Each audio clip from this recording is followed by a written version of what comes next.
Chapter 19. How Beaumains came to the lady, and when he came to the castle the gates were closed against him, and of the words that the lady said to him. Now turn we unto Sir Beaumains, that desired of Linnet that he might see her sister, his lady. Sir, she said, I would fain ye saw her. Then Sir Beaumains all armed him, and took his horse and his spear, and rode straight unto the castle. And when he came to the gate, he found there many men armed, and pulled up the drawbridge and drew the port close. Then marvelled he why they would not suffer him to enter. And then he looked up to the window, and there he saw the fair lioness that said on high, Go thy way, Sir Beaumains, for as yet thou shalt not have wholly my love, unto the time that thou be called one of the number of the worthy knights. And therefore go labour and worship this 12 months, and then thou shalt hear new tidings. Alas, fair lady, said Beaumains, I have not deserved that ye should show me this strangeness, and I had weened that I should have right good cheer with you, and unto my power I have deserved thank, and well I am sure I have bought your love with part of the best blood within my body. Fair courteous knight, said Dame Lioness, be not displeased nor over hasty, for wit you well your great travail nor good love shall not be lost, for I consider your great travail and labour, your bounty and your goodness as me ought to do. And therefore go on your way, and look that ye be of good comfort. For all shall be for your worship and for the best, and purdy a 12 months will soon be done. And trust me, fair knight, I shall be true to you, and never to betray you, but to my death I shall love you and none other. And therewithal she turned her from the window, and Sir Beaumains rode awayward from the castle, making great dole. And so he rode here and there, and wist not where he rode, till it was dark night. And then it happened him to come to a poor man's house, and there he was harboured all that night. But Sir Beaumains had no rest, but wallowed and writhed for the love of the lady of the castle. And so upon the morrow he took his horse and rode until under knee, and then he came to a broad water, and thereby was a great lodge. And there he alighted to sleep and laid his head upon the shield, and betook his horse to the dwarf, and commanded him to watch all night. Now turn we to the lady of the same castle, that thought much upon Beaumains, and then she called unto her Sir Gringamore her brother, and prayed him in all manner, as he loved her heartily, that he would ride after Sir Beaumains. And ever have ye wait upon him till ye may find him sleeping, for I am sure in his heaviness he will alight down in some place, and lie him down to sleep. And therefore have ye your wait upon him, and in the privriest manner ye can, take his dwarf, and go ye your way with him as fast as ever ye may, or Sir Beaumains awake. For my sister Linnet telleth me that he can tell of what kindred he is come, and what is his right name. And the meanwhile, I and my sister will ride unto your castle, to await when ye bring with you the dwarf. And then when ye have brought him unto your castle, I will have him in examination myself. Unto the time that I know what is his right name, and of what kindred he is come, shall I never be merry at my heart. Sister, said Sir Gringamore, all this shall be done after your intent. And so he rode all the other day and the night till that he found Sir Beaumains lying by a water, and his head upon his shield, for to sleep. And then, when he saw Sir Beaumains fast asleep, he came stilly stalking behind the dwarf, and plucked him fast under his arm, and so he rode away with him as fast as ever he might unto his own castle. And this Sir Gringamore's arms were all black, and that to him longeth. But ever as he rode with the dwarf toward his castle, he cried unto his lord and prayed him of help. And therewith awoke Sir Beaumains, and up he leapt lightly, and saw where Sir Gringamore rode his way with the dwarf, and so Sir Gringamore rode out of his sight. Chapter 20. How Sir Beaumains rode after to rescue his dwarf, and came into the castle where he was. Then Sir Beaumains put on his helm anon, and buckled his shield, and took his horse, and rode after him all that ever he might ride through marshes, and fields, and great dales, that many times his horse and he plunged over the head in deep mires, for he knew not the way, but took the gainest way in that woodness, that many times he was like to perish. And at the last him happened to come to a fair green way, and there he met with a poor man of the country, whom he saluted, and asked him whether he met not with a knight upon a black horse and all black harness, a little dwarf sitting behind him with heavy cheer. Sir, said the poor man, here by me came Sir Gringamore the knight, with such a dwarf mourning as ye say, and therefore I rede you not follow him, for he is one of the perilous knights of the world, and his castle is here nigh hand but 2 mile. Therefore we advise you ride not after Sir Gringamore, but if ye owe him good will. So leave we Sir Bowman's riding toward the castle, and speak we of Sir Gringamore and the dwarf. Anon, as the dwarf was come to the castle, Dame Lioness and Dame Linnet her sister asked the dwarf where was his master born, and of what lineage he was come. And but if thou tell me, said Dame Lioness, thou shalt never escape this castle, but ever here to be prisoner. As for that, said the dwarf, I fear not greatly to tell his name, and of what kin he is come. Wit you well he is a king's son, and his mother is sister to King Arthur, and he is brother to the good knight Sir Gawain, and his name is Sir Gareth of Orkney. And now I have told you his right name, I pray you, fair lady, let me go to my lord again, for he will never out of this country until that he have me again. And if he be angry, he will do much harm or that he be stint, and work you rack in this country. As for that threatening, said Sir Gringamore, be it as it be may, we will go to dinner. And so they washed and went to meat, and made them merry and well at ease, and because the Lady Lioness of the castle was there, they made great joy. Truly, madam, said Linnet unto her sister, well may he be a king's son, for he hath many good tatches on him, for he is courteous and mild, and the most suffering man that ever I met withal. For I dare say, there was never gentlewoman reviled man in so foul a manner as I have rebuked him, and at all times he gave me goodly and meek answers again. And as they sat thus talking, there came Sir Gareth in at the gate with an angry countenance, and his sword drawn in his hand, and cried aloud that all the castle might hear it, saying, Thou traitor, Sir Gringamore, deliver me my dwarf again, or by the faith that I owe to the order of knighthood, I shall do thee all the harm that I can. Then Sir Gringamore looked out at a window, and said, Sir Gareth of Orkney, leave thy boasting words, for thou gettest not thy dwarf again. Thou coward knight, said Sir Gareth, bring him with thee, and come and do battle with me, and win him and take him. So will I do, said Sir Gringamore, and me list, but for all thy great words thou gettest him not. Ah, fair brother, said Dame Lioness, I would he had his dwarf again, for I would he were not wroth. For now he hath told me all my desire I keep no more of the dwarf. And also, brother, he hath done much for me, and delivered me from the Red Knight of the Red Lawns. And therefore, brother, I owe him my service afore all knights living. And wit ye well that I love him before all other, and full fain I would speak with him. But in no wise I would that he wist what I were, but that I were another strange lady. Well, said Sir Gringamore, sithen I know now your will, I will obey now unto him. And right therewithal he went down unto Sir Gareth, and said, Sir, I cry you mercy, and all that I have misdone I will amend it at your will. And therefore I pray you that ye would alight, and take such cheer as I can make you in this castle. Shall I have my dwarf? Said Sir Gareth. Yea, sir, and all the pleasance that I can make you, for as soon as your dwarf told me what ye were, and of what blood ye are come, and what noble deeds ye have done in these marches, then I repented of my deeds. And then Sir Gareth alighted, and there came his dwarf and took his horse. O my fellow, said Sir Gareth, I have had many adventures for thy sake. And so Sir Gringamore took him by the hand, and led him into the hall where his own wife was. Chapter 21. How Sir Gareth, otherwise called Beaumains, came to the presence of his lady, and how they took acquaintance, and of their love. And then came forth Dame Lioness arrayed like a princess, and there she made him passing good cheer, and he her again, and they had goodly language and lovely countenance together. And Sir Gareth thought many times, Jesu, would that the Lady of the Castle Perilous were so fair as she was. There were all manner of games and plays, of dancing and singing.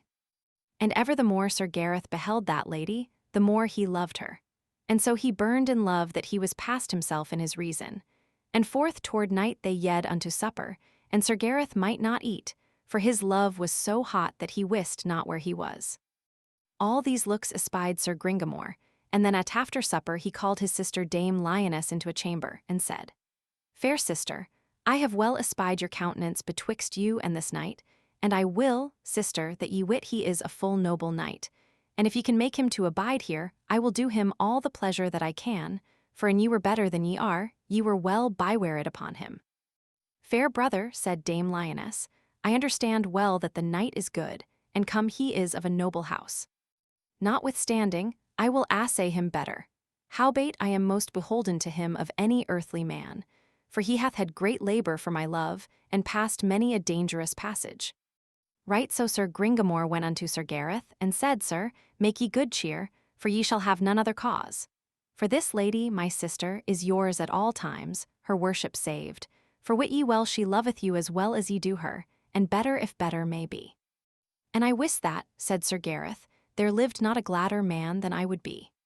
Upon my worship, said Sir Gringamore, trust unto my promise. And as long as it liketh you ye shall sojourn with me, and this lady shall be with us daily and nightly to make you all the cheer that she can. I will well, said Sir Gareth, for I have promised to be nigh this country this 12-month.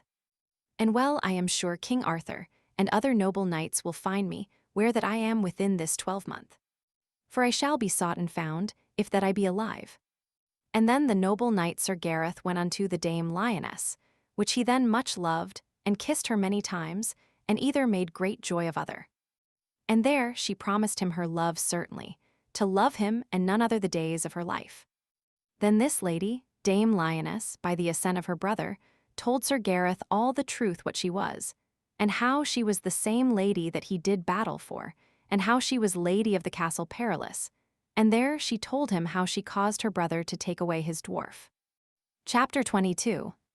How at night came an armed knight, and fought with Sir Gareth, and he, sore hurt in the thigh, smote off the knight's head. For this cause, to know the certainty what was your name, and of what kin ye were come. And then she let fetch to for him Linnet, the damosel that had ridden with him many wildsome ways. Then was Sir Gareth more gladder than he was tofore. And then they troth-plight each other to love, and never to fail whiles their life lasteth. And so they burnt both in love, that they were accorded to abate their lusts secretly. And their Dame Lioness counselled Sir Gareth to sleep in none other place, but in the hall. And there she promised him to come to his bed a little afore midnight. This counsel was not so privily kept, but it was understood, for they were but young both, and tender of age, and had not used none such crafts tofore. Wherefore the damosel Linnet was a little displeased, and she thought her sister Dame Lioness was a little over-hasty, that she might not abide the time of her marriage. And for saving their worship, she thought to abate their hot lusts. And so she let ordain by her subtle crafts that they had not their intents neither with other, as in their delights, until they were married. And so it passed on. At after supper was made clean avoidance, that every lord and lady should go unto his rest. But Sir Gareth said plainly he would go no farther than the hall, for in such places, he said, was convenient for an errant knight to take his rest in. And so there were ordained great couches, and thereon feather beds, and there laid him down to sleep. And within a while came Dame Lioness, wrapped in a mantle furred with ermine, and laid her down beside Sir Gareth. And therewithal he began to kiss her. And then he looked afore him, and there he aperceived and saw come an armed knight, with many lights about him. And this knight had a long gisarm in his hand, and made grim countenance to smite him. When Sir Gareth saw him come in that wise, he leapt out of his bed, and gat in his hand his sword, and leapt straight toward that knight. And when the knight saw Sir Gareth come so fiercely upon him, he smote him with a foin through the thick of the thigh that the wound was a shaftman broad, and had cut into many veins and sinews. And therewithal Sir Gareth smote him upon the helm such a buffet that he fell grovelling. And then he leapt over him and unlaced his helm, and smote off his head from the body. And then he bled so fast that he might not stand, but so he laid him down upon his bed, and there he swooned and lay as he had been dead. Then Dame Lioness cried aloud, that her brother Sir Gringamore heard, and came down. And when he saw Sir Gareth so shamefully wounded he was sore displeased, and said, I am shamed that this noble knight is thus honoured. Sir, said Sir Gringamore, how may this be that ye be here, and this noble knight wounded? Brother, she said, I cannot tell you, for it was not done by me, nor by mine assent. For he is my lord and I am his, and he must be mine husband. Therefore, my brother, I will that ye wit I shame me not to be with him, nor to do him all the pleasure that I can. Sister, said Sir Gringamore, and I will that ye wit it, and Sir Gareth both, that it was never done by me, nor by my assent that this unhappy deed was done. And there they staunched his bleeding as well as they might, and great sorrow made Sir Gringamore and Dame Lioness. And forthwithal came Dame Linnet, and took up the head in the sight of them all, and anointed it with an ointment thereas it was smitten off. And in the same wise she did to the other part thereas the head stuck, and then she set it together, and it stuck as fast as ever it did. And the knight arose lightly up, and the damosel Linnet put him in her chamber. All this saw Sir Gringamore and Dame Lioness, and so did Sir Gareth. And well he espied that it was the damosel Linnet that rode with him through the perilous passages. "Ah well, damosel," said Sir Gareth, "I weened ye would not have done as ye have done." "My Lord Gareth," said Linnet, "all that I have done I will avow, and all that I have done shall be for your honor and worship, and to us all." And so within a while Sir Gareth was nigh whole, and waxed light and jocund, and sang, danced, and gamed. And he and Dame Lioness were so hot in burning love that they made their covenant at the 10th night after, that she should come to his bed.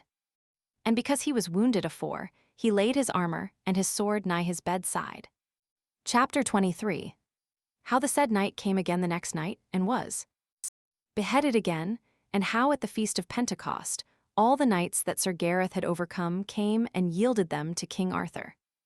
Right as she promised she came, and she was not so soon in his bed, but she espied an armed knight coming toward the bed. Therewithal she warned Sir Gareth, and lightly through the good help of Dame Lioness he was armed. And they hurtled together with great ire and malice all about the hall. And there was great light, as it had been the number of 20 torches both before and behind, so that Sir Gareth strained him, so that his old wound brast again a-bleeding. But he was hot and courageous and took no keep, but with his great force he struck down that knight, and voided his helm, and struck off his head. Then he hewed the head in 100 pieces. And when he had done so, he took up all those pieces, and threw them out at a window into the ditches of the castle. And by this done, he was so faint that unnethes he might stand for bleeding. And by when he was almost unarmed, he fell in a deadly swoon on the floor, and then Dame Lioness cried so that Sir Gringamore heard. And when he came and found Sir Gareth in that plight, he made great sorrow. And there he awaked Sir Gareth, and gave him a drink that relieved him wonderly well. But the sorrow that Dame Lioness made there may no tongue tell, for she so fared with herself as she would have died. Right so came this damosel Linnet before them all, and she had fetched all the gobbets of the head that Sir Gareth had thrown out at a window, and there she anointed them as she had done tofore, and set them together again. "Well, damosel Linnet," said Sir Gareth, "I have not deserved all this despite that ye do unto me." "Sir Knight," she said, "I have nothing done but I will avow, and all that I have done shall be to your worship, and to us all." And then was Sir Gareth staunched of his bleeding. But the leeches said that there was no man that bare the life should heal him throughout of his wound, but if they healed him, that caused that stroke by enchantment. So leave we Sir Gareth there with Sir Gringamore and his sisters, and turn we unto King Arthur, that at the next feast of Pentecost held his feast. And there came the Green Knight with 50 knights, and yielded them all unto King Arthur. And so there came the Red Knight his brother, and yielded him to King Arthur, and 60 knights with him. Also there came the Blue Knight, brother to them, with 100 knights, and yielded them unto King Arthur. And the Green Knight's name was Purtolp, and the Red Knight's name was Paramones, and the Blue Knight's name was Sir Persant of Inde. These 3 brethren told King Arthur how they were overcome by a knight that a damosel had with her, and called him Beaumains. "Jesu," said the king, "I marvel what knight he is, and of what lineage he is come. He was with me a 12-month, and poorly and shamefully he was fostered, and Sir Kay in scorn named him Beaumains." So right as the king stood so talking with these 3 brethren, there came Sir Launcelot du Lake, and told the king that there was come a goodly lord with 600 knights with him. Then the king went out of Carlion, for there was the feast, and there came to him this lord, and saluted the king in a goodly manner. "What will ye?" said King Arthur, "and what is your errand?" "Sir," he said, "my name is the Red Knight of the Red Lawns, but my name is Sir Ironside, and sir, wit ye well, here I am sent to you of a knight that is called Beaumains, for he won me in plain battle hand for hand, and so did never no knight but he that ever had the better of me this 30 winter, the which commanded to yield me to you at your will." "Ye are welcome," said the king, "for ye have been long a great foe to me and my court, and now I trust to God I shall so entreat you that ye shall be my friend. Sir, both I and these 500 knights shall always be at your summons, to do you service as may lie in our powers. Jesu mercy, said King Arthur, I am much beholden unto that knight that hath put so his body in devoir to worship me and my court. And as to thee, Ironside, that art called the Red Knight of the Red Lawns, thou art called a perilous knight. And if thou wilt hold of me, I shall worship thee and make thee knight of the Table Round. But then thou must be no more a murderer. Sir, as to that, I have promised unto Sir Beaumains never more to use such customs. For all the shameful customs that I used I did at the request of a lady that I loved. And therefore I must go unto Sir Launcelot, and unto Sir Gawain, and ask them forgiveness of the evil will I had unto them. For all that I put to death was all only for the love of Sir Launcelot and of Sir Gawain. They be here now, said the king afore thee, now may ye say to them what ye will. And then he kneeled down unto Sir Launcelot, and to Sir Gawain, and prayed them of forgiveness of his enmity that ever he had against them. Chapter 24. How King Arthur pardoned them, and demanded of them where Sir Gareth was. Then goodly they said all at once, God forgive you, and we do, and pray you that ye will tell us where we may find Sir Beaumains. Fair lords, said Sir Ironside, I cannot tell you, for it is full hard to find him, for such young knights as he is one, when they be in their adventures be never abiding in no place. But to say the worship that the Red Knight of the Red Lawns, and Sir Persant and his brother said of Beaumains, it was marvel to hear. Well, my fair lords, said King Arthur, wit you well I shall do you honor for the love of Sir Beaumains, and as soon as ever I meet with him, I shall make you all upon one day knights of the Table Round. And as to thee, Sir Persant of Inde, thou hast been ever called a full noble knight, and so have ever been thy three brethren called. But I marvel, said the king, that I hear not of the Black Knight your brother, he was a full noble knight. Sir, said Pertolpe the Green Knight, Sir Beaumains slew him in a rencounter with his spear. His name was Sir Percard. That was great pity, said the king, and so said many knights. For these four brethren were full well known in the court of King Arthur for noble knights. For long time they had holden war against the knights of the Round Table. Then said Pertolpe the Green Knight to the king, at a passage of the water of Mortes, there encountered Sir Beaumains with two brethren that ever for the most part kept that passage, and they were two deadly knights. And there he slew the eldest brother in the water, and smote him upon the head such a buffet that he fell down in the water. And there he was drowned, and his name was Sir Gerard le Bruce. And after he slew the other brother upon the land, his name was Sir Arnold le Bruce. Chapter 25. How the Queen of Orkney came to this feast of Pentecost, and Sir Gawain and his brethren came to ask her blessing. So then the king and they went to meat, and were served in the best manner. And as they sat at the meat, there came in the Queen of Orkney, with ladies and knights a great number.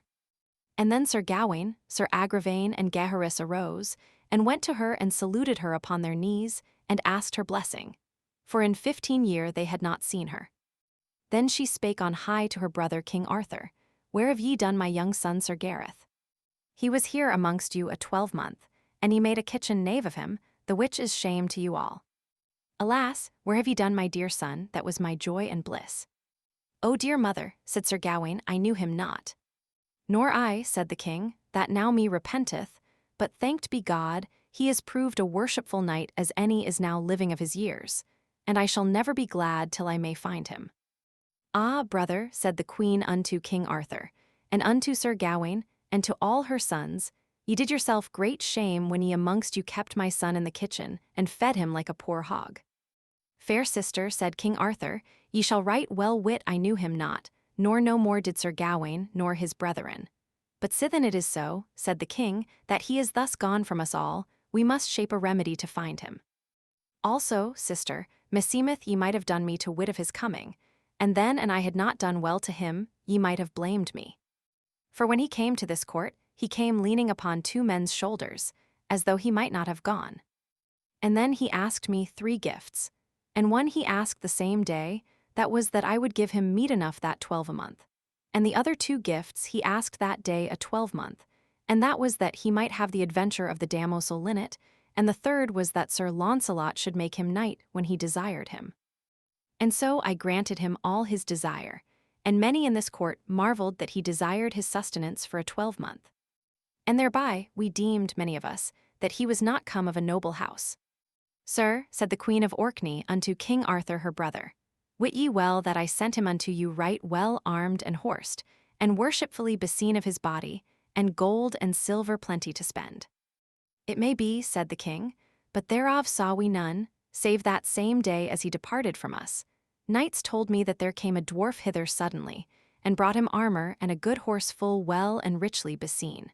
And thereat we all had marvel from whence that riches came, that we deemed all that he was come of men of worship. Brother, said the queen, all that ye say I believe, for ever sithen he was grown he was marvellously witted, and ever he was faithful and true of his promise. But I marvel, said she, that Sir Kay did mock him and scorn him, and gave him that name Bowmans. Yet Sir Kay, said the queen, named him more righteously than he weened. For I dare say, an he be alive, he is as fair and handed man and well disposed as any is living.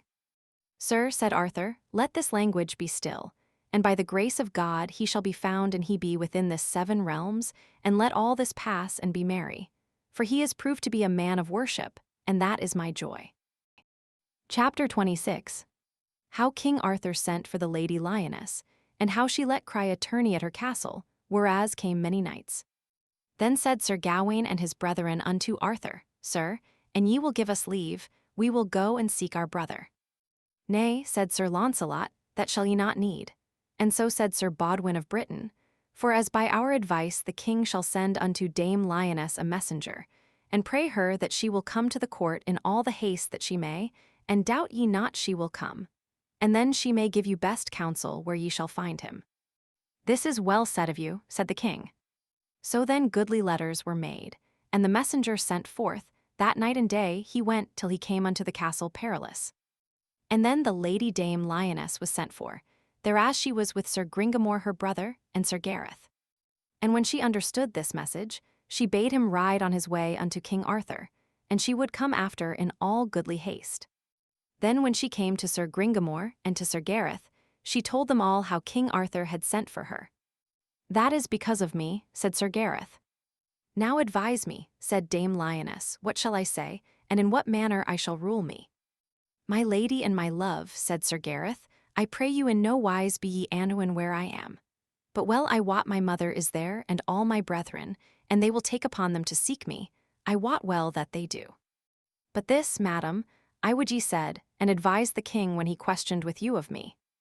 Then may ye say, this is your advice that, and it like his good grace, ye will do make a cry against the feast of the Assumption of Our Lady, that what knight there proveth him best he shall wield you and all your land. And if so be that he be a wedded man, that his wife shall have the degree, and a coronal of gold beset with stones of virtue to the value of 1,000 pound, and a white gerfalcon. So Dame Lioness departed and came to King Arthur, where she was nobly received, and there she was sore questioned of the king and of the Queen of Orkney. And she answered, where Sir Gareth was she could not tell. But thus much she said unto Arthur, Sir, I will let cry a tournament that shall be done before my castle at the Assumption of Our Lady, and the cry shall be this, that you, my lord Arthur, shall be there, and your knights, and I will purvey that my knights shall be against yours, and then I am sure ye shall hear of Sir Gareth. This is well advised, said King Arthur, and so she departed. And the king and she made great provision to that tournament.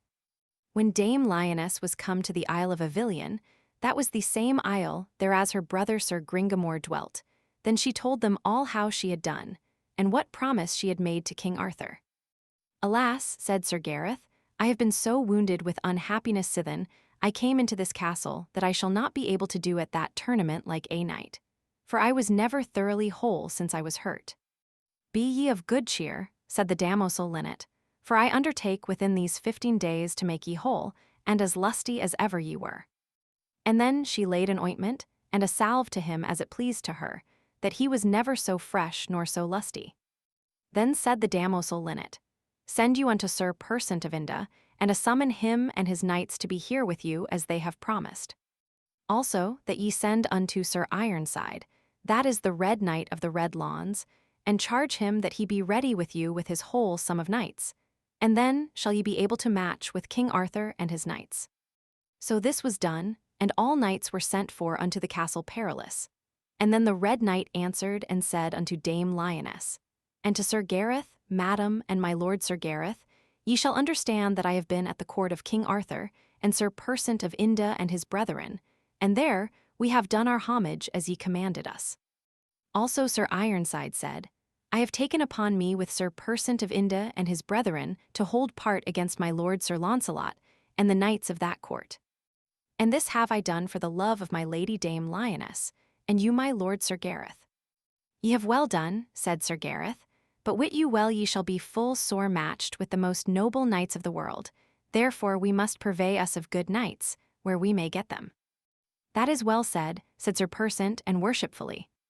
And so the cry was made in England, Wales, and Scotland, Ireland, Cornwall, and in all the out isles, and in Brittany and in many countries, that at the feast of Our Lady, the Assumption next coming, men should come to the castle perilous beside the Isle of Avilion. And there all the knights that there came should have the choice whether them list to be on the one party with the knights of the castle, or on the other party with King Arthur. And 2 months was to the day that the tournament should be. And so there came many good knights that were at their large, and held them for the most part against King Arthur and his knights of the Round Table, and came in the side of them of the castle. For Sir Epinogris was the first, and he was the king's son of Northumberland, and Sir Palomides the Saracen was another, and Sir Saphir his brother, and Sir Segwarides his brother, but they were christened, and Sir Maelgreen another, and Sir Brian de Les Isles, a noble knight, and Sir Grumor Grummersome, a good knight of Scotland, and Sir Carados of the Dolorous Tower, a noble knight, and Sir Turquine his brother, and Sir Arnold and Sir Gauter, 2 brethren good knights of Cornwall. There came Sir Tristram de Lyons, and with him Sir Dinas, the seneschal, and Sir Sadoc. But this Sir Tristram was not at that time knight of the Table Round, but he was one of the best knights of the world. And so all these noble knights accompanied them with the lady of the castle, and with the Red Knight of the Red Lawns. But as for Sir Gareth, he would not take upon him more but as other mean knights. Chapter 27. How King Arthur went to the tournament with his knights, and how the lady received him worshipfully, and how the knights encountered. And then there came with King Arthur Sir Gawain, Agravaine, Gaheris, his brethren. And then his nephews Sir Ewain le Blancamains, and Sir Aglouville, Sir Tor, Sir Perceval de Gaulies, and Sir Lamorac de Gaulies. Then came Sir Launcelot du Lake with his brethren, nephews, and cousins, as Sir Lionel, Sir Ector de Maris, Sir Bors de Ganis, and Sir Galihodin, Sir Galihud, and many more of Sir Launcelot's blood, and Sir Dinedin, Sir La Cote Mailtail, his brother, a good knight, and Sir Sagramore, a good knight, and all the most part of the Round Table. Also there came with King Arthur these knights, the King of Ireland, King Agwisance, and the King of Scotland, King Carados and King Uriens of the land of Gore, and King Bagdemagus and his son Sir Meliaganus, and Sir Galahalt the noble prince. All these kings, princes, and earls, barons, and other noble knights, as Sir Brandiles, Sir Ewain les Avouters, and Sir Kay, Sir Bediver, Sir Meliot de Logers, Sir Petipace of Winchelsea, Sir Goadlake. All these came with King Arthur, and more that cannot be rehearsed. Now leave we of these kings and knights, and let us speak of the great array that was made within the castle, and about the castle for both parties. The Lady Dame Lioness ordained great array upon her part for her noble knights, for all manner of lodging and victual that came by land and by water, that there lacked nothing for her party, nor for the other. But there was plenty to be had for gold and silver for King Arthur and his knights. And then there came the harbingers from King Arthur for to harbour him, and his kings, dukes, earls, barons, and knights. And then Sir Gareth prayed Dame Lioness and the Red Knight of the Red Lawns, and Sir Persant and his brother, and Sir Gringamore, that in no wise there should none of them tell not his name, and make no more of him than of the least knight that there was, for, he said, I will not be known of neither more nor less, neither at the beginning neither at the ending. Then Dame Lioness said unto Sir Gareth, Sir, I will lend you a ring, but I would pray you, as you love me heartily, let me have it again, when the tournament is done, for that ring increaseth my beauty much more than it is of himself. And the virtue of my ring is that is green it will turn to red, and that is red it will turn in likeness to green, and that is blue it will turn to likeness of white, and that is white it will turn in likeness to blue, and so it will do of all manner of colors. Also who that beareth my ring shall lose no blood, and for great love I will give you this ring. Gramercy, said Sir Gareth, mine own lady, for this ring is passing meet for me, for it will turn all manner of likeness that I am in, and that shall cause me that I shall not be known. Then Sir Gringamore gave Sir Gareth a bay courser that was a passing good horse. Also he gave him good armor and sure, and a noble sword that sometime Sir Gringamore's father won upon an heathen tyrant. And so thus every knight made him ready to that tournament. And King Arthur was come 2 days to for the Assumption of Our Lady. And there was all manner of royalty, of all minstrelsy, that might be found. Also there came Queen Guinevere and the Queen of Orkney, Sir Gareth's mother. And upon the Assumption Day, when mass and matins were done, there were heralds with trumpets commanded to blow to the field. And so there came out Sir Epaminondas, the king's son of Northumberland, from the castle, and there encountered with him Sir Sagramore le Desirous, and either of them brake their spears to their hands. And then came in Sir Palomides out of the castle, and there encountered with him Gawain, and either of them smote other so hard that both the good knights and their horses fell to the earth. And then knights of either party rescued their knights. And then came in Sir Saphir and Sir Segwarides, brethren to Sir Palomides, and there encountered Sir Agravaine with Sir Saphir, and Sir Gaheris encountered with Sir Segwarides. So Sir Saphir smote down Agravaine, Sir Gawain's brother, and Sir Segwarides Sir Saphir's brother. And Sir Maelgreen, a knight of the castle, encountered with Sir Uwaine le Blancamains, and there Sir Uwaine gave Sir Maelgreen a fall, that he had almost broke his neck. Chapter 28. How the knights bare them in the battle. Then Sir Brian de les Isles and Grumore Grummersome, knights of the castle, encountered with Sir Aglouville, and Sir Tor smote down Sir Grumore Grummersome to the earth. Then came in Sir Carados of the Dolorous Tower, and Sir Turquine, knights of the castle, and there encountered with them Sir Perceval de Gaulies and Sir Lamorak de Gaulies, that were 2 brethren. And there encountered Sir Perceval with Sir Carados, and either brake their spears unto their hands, and then Sir Turquine with Sir Lamorak, and either of them smote down other's horse and all to the earth, and either parties rescued other, and horsed them again.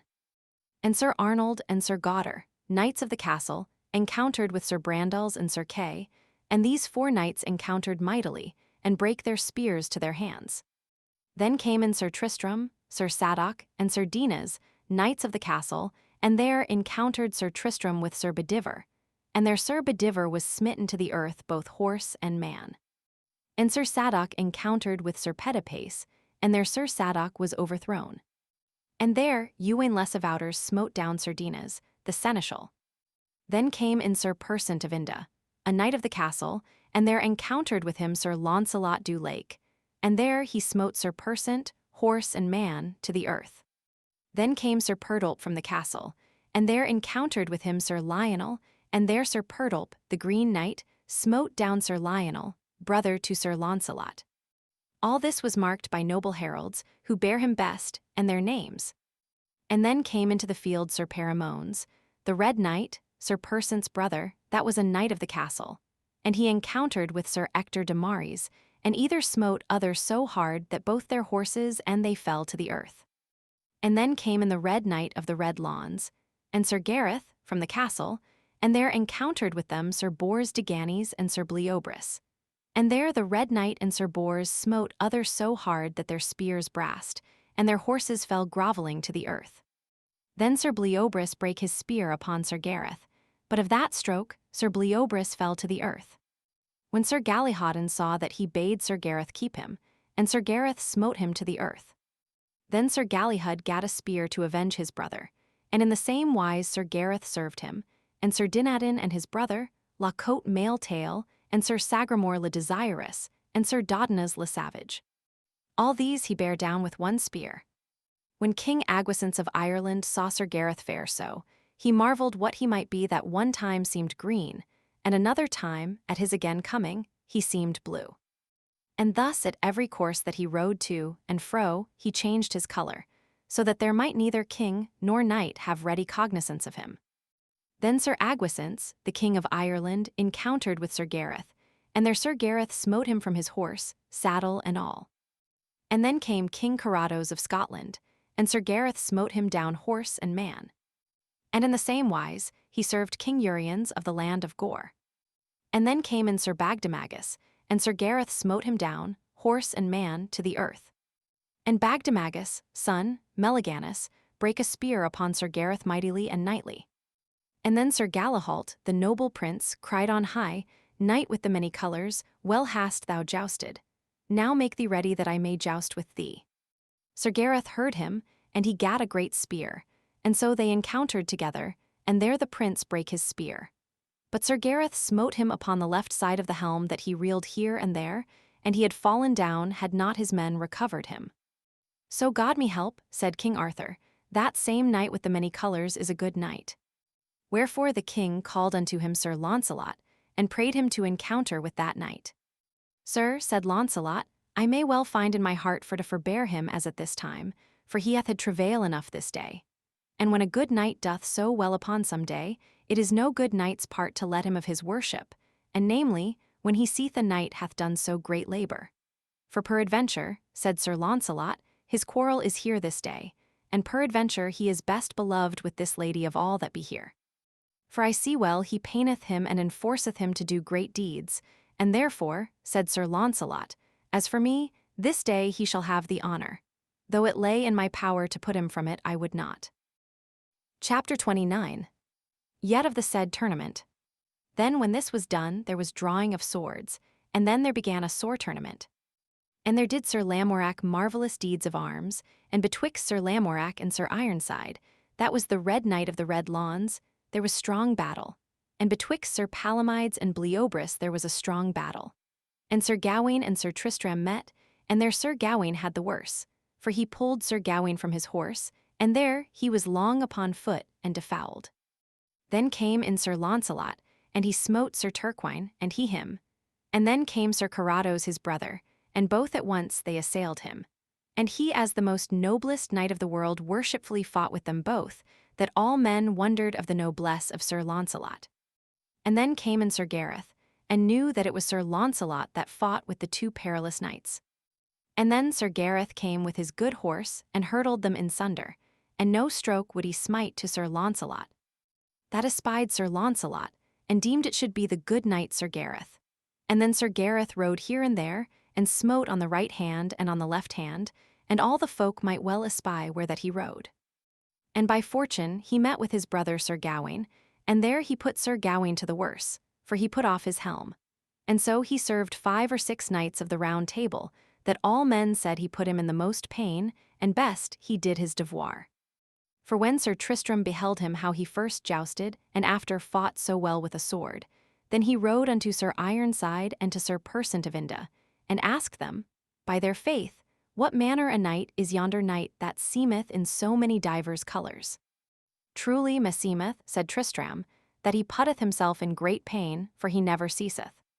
Wot ye not what he is? Said Sir Ironside.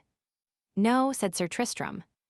Then shall ye know that this is he that loveth the lady of the castle, and she him again.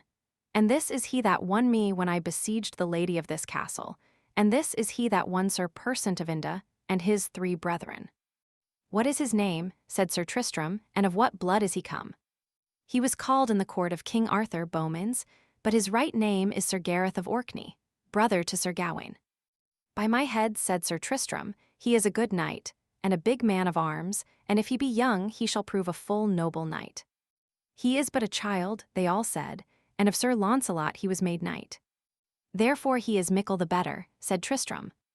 And then Sir Tristram, Sir Ironside, Sir Persant, and his brother rode together for to help Sir Gareth, and then they were given many strong strokes. And then Sir Gareth rode out on the one side to amend his helm, and then said his dwarf, Take me your ring, that ye lose it not while that ye drink. And so when he had drunk he gat on his helm, and eagerly took his horse and rode into the field, and left his ring with his dwarf. And the dwarf was glad the ring was from him, for then he wist well he should be known. And then, when Sir Gareth was in the field, all folks saw him well and plainly that he was in yellow colours. And there he raised off helms and pulled down knights, that King Arthur had marvel what knight he was, for the king saw by his hair that it was the same knight. Chapter 30. How Sir Gareth was espied by the heralds, and how he escaped out of the field. But before he was in so many colours, and now he is but in one colour, that is yellow. Now go, said King Arthur unto divers heralds, and ride about him, and espy what manner knight he is. For I have spurred of many knights this day that be upon his party, and all say they know him not. And so an herald rode nigh Gareth as he could.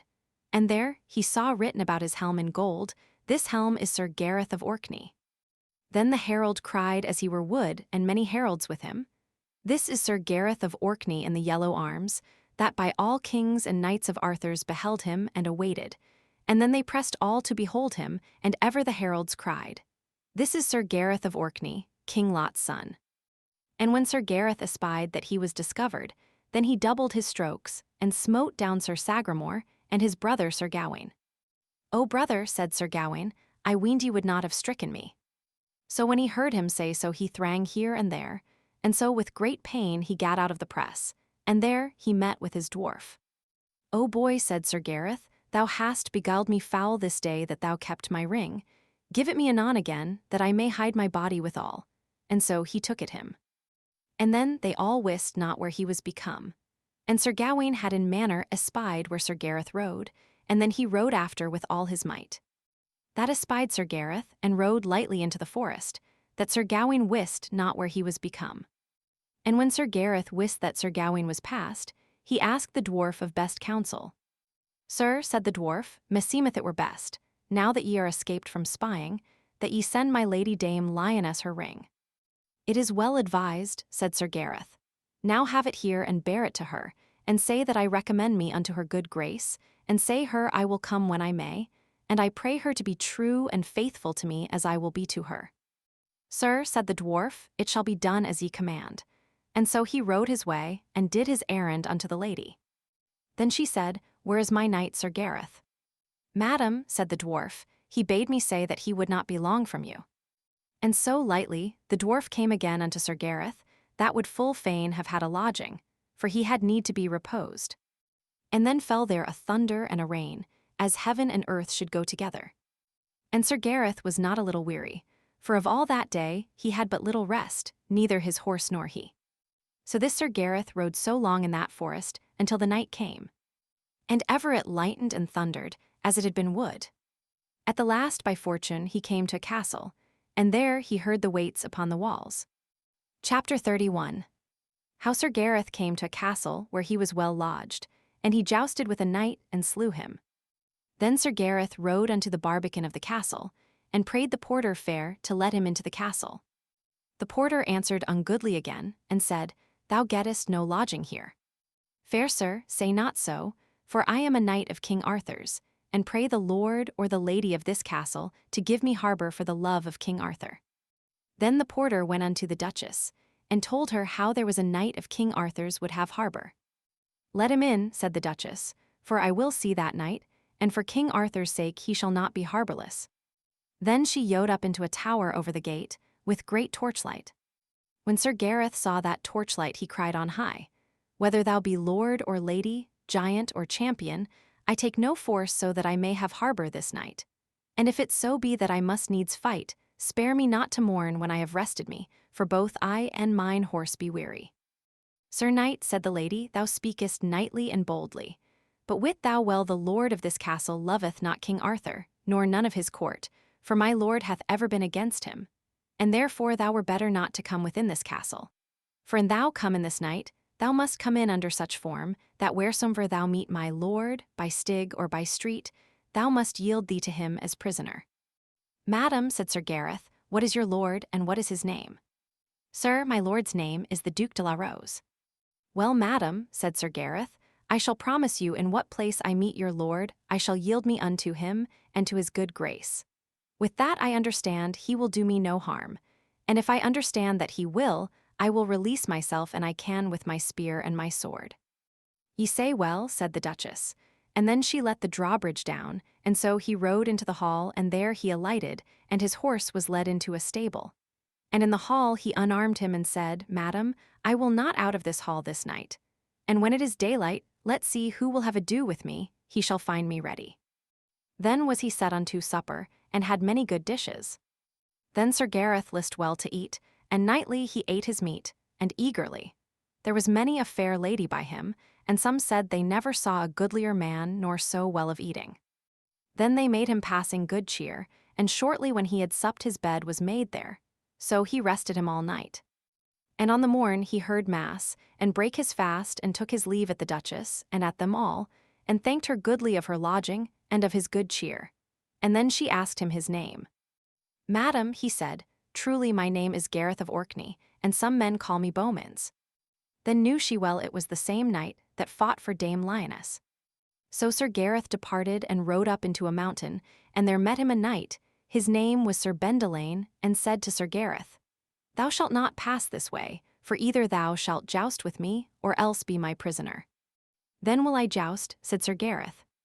And so they let their horses run, and their Sir Gareth smote him throughout the body. And Sir Bendelaine rode forth to his castle there beside, and there died. So Sir Gareth would have rested him, and he came riding to Bendelaine's castle. Then his knights and servants espied that it was he that had slain their lord. Then they armed 20 good men, and came out and assailed Sir Gareth. And so he had no spear, but his sword, and put his shield afore him. And there they brake their spears upon him, and they assailed him passingly sore. But ever Sir Gareth defended him as a knight. Chapter 32. How Sir Gareth fought with a knight that held within his castle 30 ladies, and how he slew him. So when they saw that they might not overcome him, they rode from him, and took their counsel to slay his horse. And so they came in upon Sir Gareth, and with spears they slew his horse, and then they assailed him hard. But when he was on foot, there was none that he fought, but he gave him such a buffet that he did never recover. So he slew them by one and one till they were but 4, and there they fled. And Sir Gareth took a good horse that was one of theirs, and rode his way. Then he rode a great pace till that he came to a castle, and there he heard much mourning of ladies and gentlewomen. So there came by him a page. What noise is this, said Sir Gareth, that I hear within this castle? Sir Knight, said the page, here be within this castle 30 ladies, and all they be widows. For here is a knight that waiteth daily upon this castle, and his name is the Brown Knight without pity, and he is the periloused knight that now liveth. And therefore, sir, said the page, I rede you flee. Nay, said Sir Gareth, I will not flee though thou be afeard of him. And then the page saw where came the Brown Knight. Lo, said the page, yonder he cometh. Let me deal with him, said Sir Gareth. And when either of other had a sight, they let their horses run, and the Brown Knight brake his spear, and Sir Gareth smote him throughout the body, that he overthrew him to the ground stark dead. So Sir Gareth rode into the castle, and prayed the ladies that he might repose him. Alas, said the ladies, ye may not be lodged here. Make him good cheer, said the page, for this knight hath slain your enemy. Then they all made him good cheer as lay in their power. But wit ye well they made him good cheer, for they might none otherwise do, for they were but poor. And so on the morn he went to mass, and there he saw the 30 ladies kneel, and lay grovelling upon divers tombs, making great dole and sorrow. Then Sir Gareth wist well that in the tombs lay their lords. Fair ladies, said Sir Gareth, ye must at the next feast of Pentecost be at the court of King Arthur, and say that I, Sir Gareth, sent you thither. We shall do this, said the ladies. So he departed, and by fortune he came to a mountain, and there he found a goodly knight that bade him, Abide, Sir Knight, and joust with me. What are ye? Said Sir Gareth. My name is, said he, the Duke de la Rose. Ah, sir, ye are the same knight that I lodged once in your castle, and there I made promise unto your lady that I should yield me unto you. Ah, said the Duke, art thou that proud knight that profferest to fight with my knights? Therefore make thee ready, for I will have ado with you. So they let their horses run, and their Sir Gareth smote the Duke down from his horse. But the Duke lightly avoided his horse, and dressed his shield and drew his sword, and bade Sir Gareth alight and fight with him. So he did alight, and they did great battle together more than an hour, and either hurt other full sore. At the last Sir Gareth gat the Duke to the earth, and would have slain him, and then he yield him to him. Then must ye go, said Sir Gareth, unto Sir Arthur my lord at the next feast, and say that I, Sir Gareth of Orkney, sent you unto him. It shall be done, said the Duke, and I will do to you homage and fealty with 100 knights with me, and all the days of my life to do you service where ye will command me. Chapter 33. How Sir Gareth and Sir Gawain fought each against other, and how they knew each other by the damosel Linnet. So the Duke departed, and Sir Gareth stood there alone, and there he saw an armed knight coming toward him. Then Sir Gareth took the Duke's shield and mounted upon horseback, and so without biting they ran together as it had been the thunder. And there that knight hurt Sir Gareth under the side with his spear. And then they alighted and drew their swords, and gave great strokes that the blood trailed to the ground. And so they fought 2 hours. At the last there came the damosel Linnet, that some men called the damosel Savage, and she came riding upon an ambling mule. And there she cried all on high, Sir Gawain, leave thy fighting with thy brother Sir Gareth.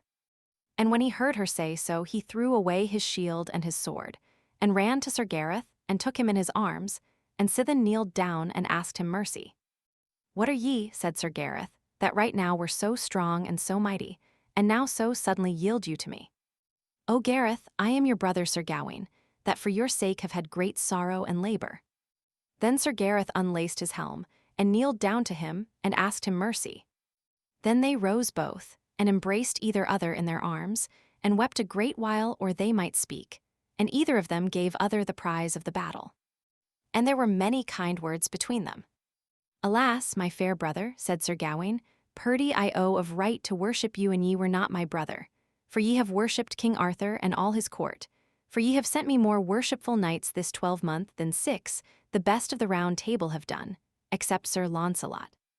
Then came the damosel Savage that was the Lady Linnet, that rode with Sir Gareth so long, and there she did staunch Sir Gareth's wounds and Sir Gawain's. Now what will ye do? Said the damosel Savage, meseemeth that it were well done that Arthur had witting of you both, for your horses are so bruised that they may not bear. Now, fair damosel, said Sir Gawain, I pray you ride unto my lord mine uncle, King Arthur, and tell him what adventure is to me betid here, and I suppose he will not tarry long. Then she took her mule, and lightly she came to King Arthur that was but 2 mile thence. And when she had told him tidings, the king bade get him a palfrey. And when he was upon his back, he bade the lords and ladies come after, who that would. And there was saddling and bridling of queens, horses, and princes' horses, and well was him that soonest might be ready. So when the king came there as they were, he saw Sir Gawain and Sir Gareth sit upon a little hillside, and then the king avoided his horse. And when he came nigh Sir Gareth, he would have spoken, but he might not, and therewith he sank down in a swoon for gladness. And so they sturt unto their uncle, and required him of his good grace to be of good comfort. Wit ye well the king made great joy, and many a piteous complaint he made to Sir Gareth, and ever he wept as he had been a child. With that came his mother, the Queen of Orkney, Dame Morgause, and when she saw Sir Gareth readily in the visage she might not weep, but suddenly fell down in a swoon, and lay there a great while like as she had been dead. And then Sir Gareth recomforted his mother in such wise that she recovered and made good cheer. Then the king commanded that all manner of knights that were under his obeisance should make their lodging right there for the love of his nephews. And so it was done, and all manner of purveyance purveyed, that there lacked nothing that might be gotten of tame nor wild for gold or silver. And then, by the means of the damosel Savage, Sir Gawain and Sir Gareth were healed of their wounds, and there they sojourned 8 days. Then said King Arthur unto the damosel Savage, I marvel that your sister, Dame Lioness, cometh not here to me, and in especial that she cometh not to visit her knight, my nephew Sir Gareth, that hath had so much travail for her love. My lord, said the damosel Linnet, ye must of your good grace hold her excused, for she knoweth not that my lord Sir Gareth is here. Go then for her, said King Arthur, that we may be appointed what is best to be done, according to the pleasure of my nephew. Sir, said the damosel, that shall be done, and so she rode unto her sister. And as lightly as she might she made her ready, and she came on the morn with her brother Sir Gringamore, and with her 40 knights. And so when she was come, she had all the cheer that might be done, both of the king and of many other kings and queens. Chapter 34. How Sir Gareth acknowledged that they loved each other to King Arthur, and of the appointment of their wedding. And among all these ladies she was named the fairest and peerless.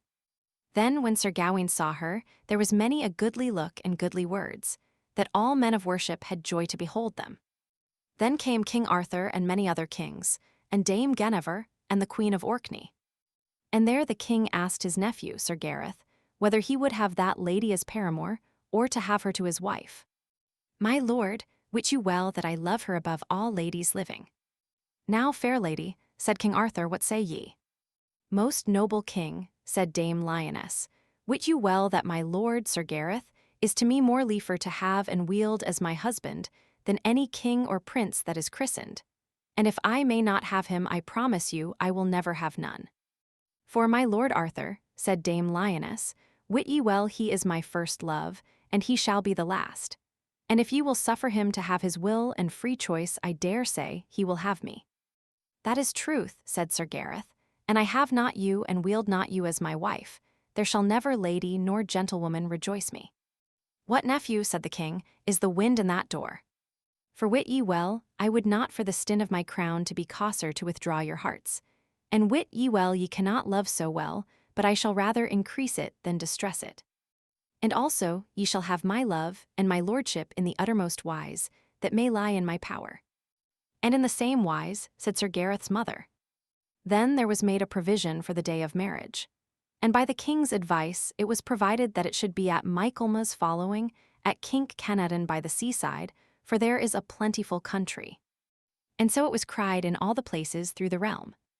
And then Sir Gareth sent his summons to all these knights and ladies that he had won in battle tofore, that they should be at his day of marriage at Kink Kenadon by the sands. And then Dame Lioness and the damosel Linnet with Sir Gringamore rode to their castle, and a goodly and a rich ring she gave to Sir Gareth, and he gave her another. And King Arthur gave her a rich pair of bee of gold, and so she departed.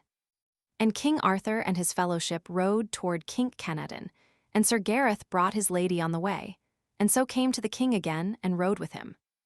Lord, the great cheer that Sir Launcelot made of Sir Gareth and he of him, for there was never no knight that Sir Gareth loved so well as he did Sir Launcelot, and ever for the most part he would be in Sir Launcelot's company. For after Sir Gareth had espied Sir Gawaine's conditions, he withdrew himself from his brother, Sir Gawaine's, fellowship, for he was vengeable, and where he hated he would be avenged with murder, and that hated Sir Gareth. Chapter 35. Of the great royalty, and what officers were made at the feast of the wedding, and of the jousts at the feast. So it drew fast to Michaelmas, and thither came Dame Lioness, the lady of the castle Perilous, and her sister, Dame Linnet, with Sir Gringamore her brother, with them for he had the conduct of these ladies. And there they were lodged at the device of King Arthur. And upon Michaelmas day, the Bishop of Canterbury made the wedding betwixt Sir Gareth and the Lady Lioness with great solemnity. And King Arthur made Gaheris to wed the damosel Savage, that was Dame Linnet. And King Arthur made Sir Igraine to wed Dame Lioness's niece, a fair lady, her name was Dame Laurel. And so when this solemnization was done, then came in the Green Knight, Sir Pertolpe, with 30 knights, and there he did homage and fealty to Sir Gareth, and these knights to hold of him for evermore. Also Sir Pertolpe said, I pray you that at this feast I may be your chamberlain. With a good will, said Sir Gareth sith, it liketh you to take so simple an office. Then came in the Red Knight, with 60 knights with him, and did to Sir Gareth homage and fealty, and all those knights to hold of him for evermore. And then this Sir Paramones prayed Sir Gareth to grant him to be his chief butler at that high feast. I will well, said Sir Gareth, that ye have this office, and it were better. Then came in Sir Persant of Inde, with 100 knights with him, and there he did homage and fealty, and all his knights should do him service, and hold their lands of him for ever. And there he prayed Sir Gareth to make him his sewer chief at the feast. I will well, said Sir Gareth, that ye have it, and it were better. Then came the Duke de la Rose with 100 knights with him, and there he did homage and fealty to Sir Gareth, and so to hold their lands of him for ever. And he required Sir Gareth that he might serve him of the wine that day of that feast. I will well, said Sir Gareth, and it were better. Then came in the Red Knight of the Red Lawns, that was Sir Ironside, and he brought with him 300 knights, and there he did homage and fealty, and all these knights to hold their lands of him for ever. And then he asked Sir Gareth to be his carver.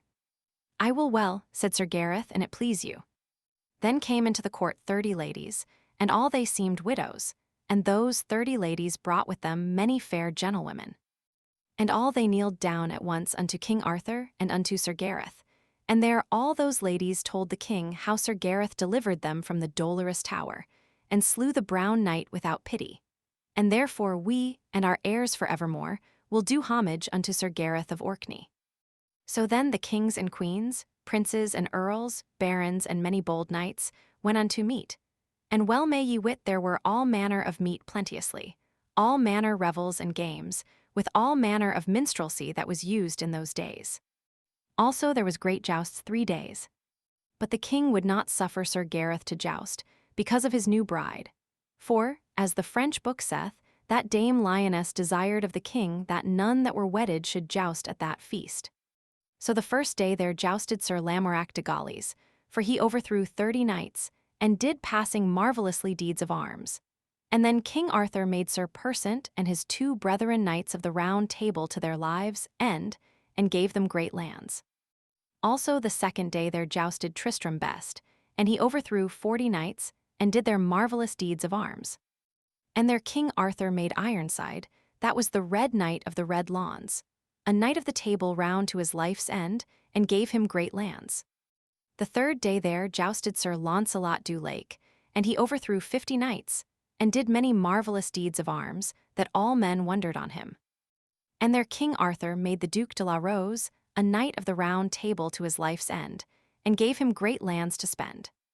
But when these jousts were done, Sir Lamorak and Sir Tristram departed suddenly, and would not be known, for the which King Arthur and all the court were sore displeased. And so they held the court 40 days, with great solemnity. And this Sir Gareth was a noble knight, and a well-ruled and fair-languaged.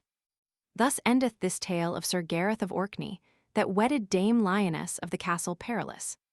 And also Sir Gaheris wedded her sister, Dame Linnet, that was called the Damosel Savage. And Sir Agravaine wedded Dame Laurel, a fair lady and great, and mighty lands with great riches gave with them King Arthur, that royally they might live till their lives' end. Here followeth the Roman 8. Book, the which is the first book of Sir Tristram de Lyons, and who was his father and his mother, and how he was born and fostered, and how he was made knight. Book 8. Chapter 1.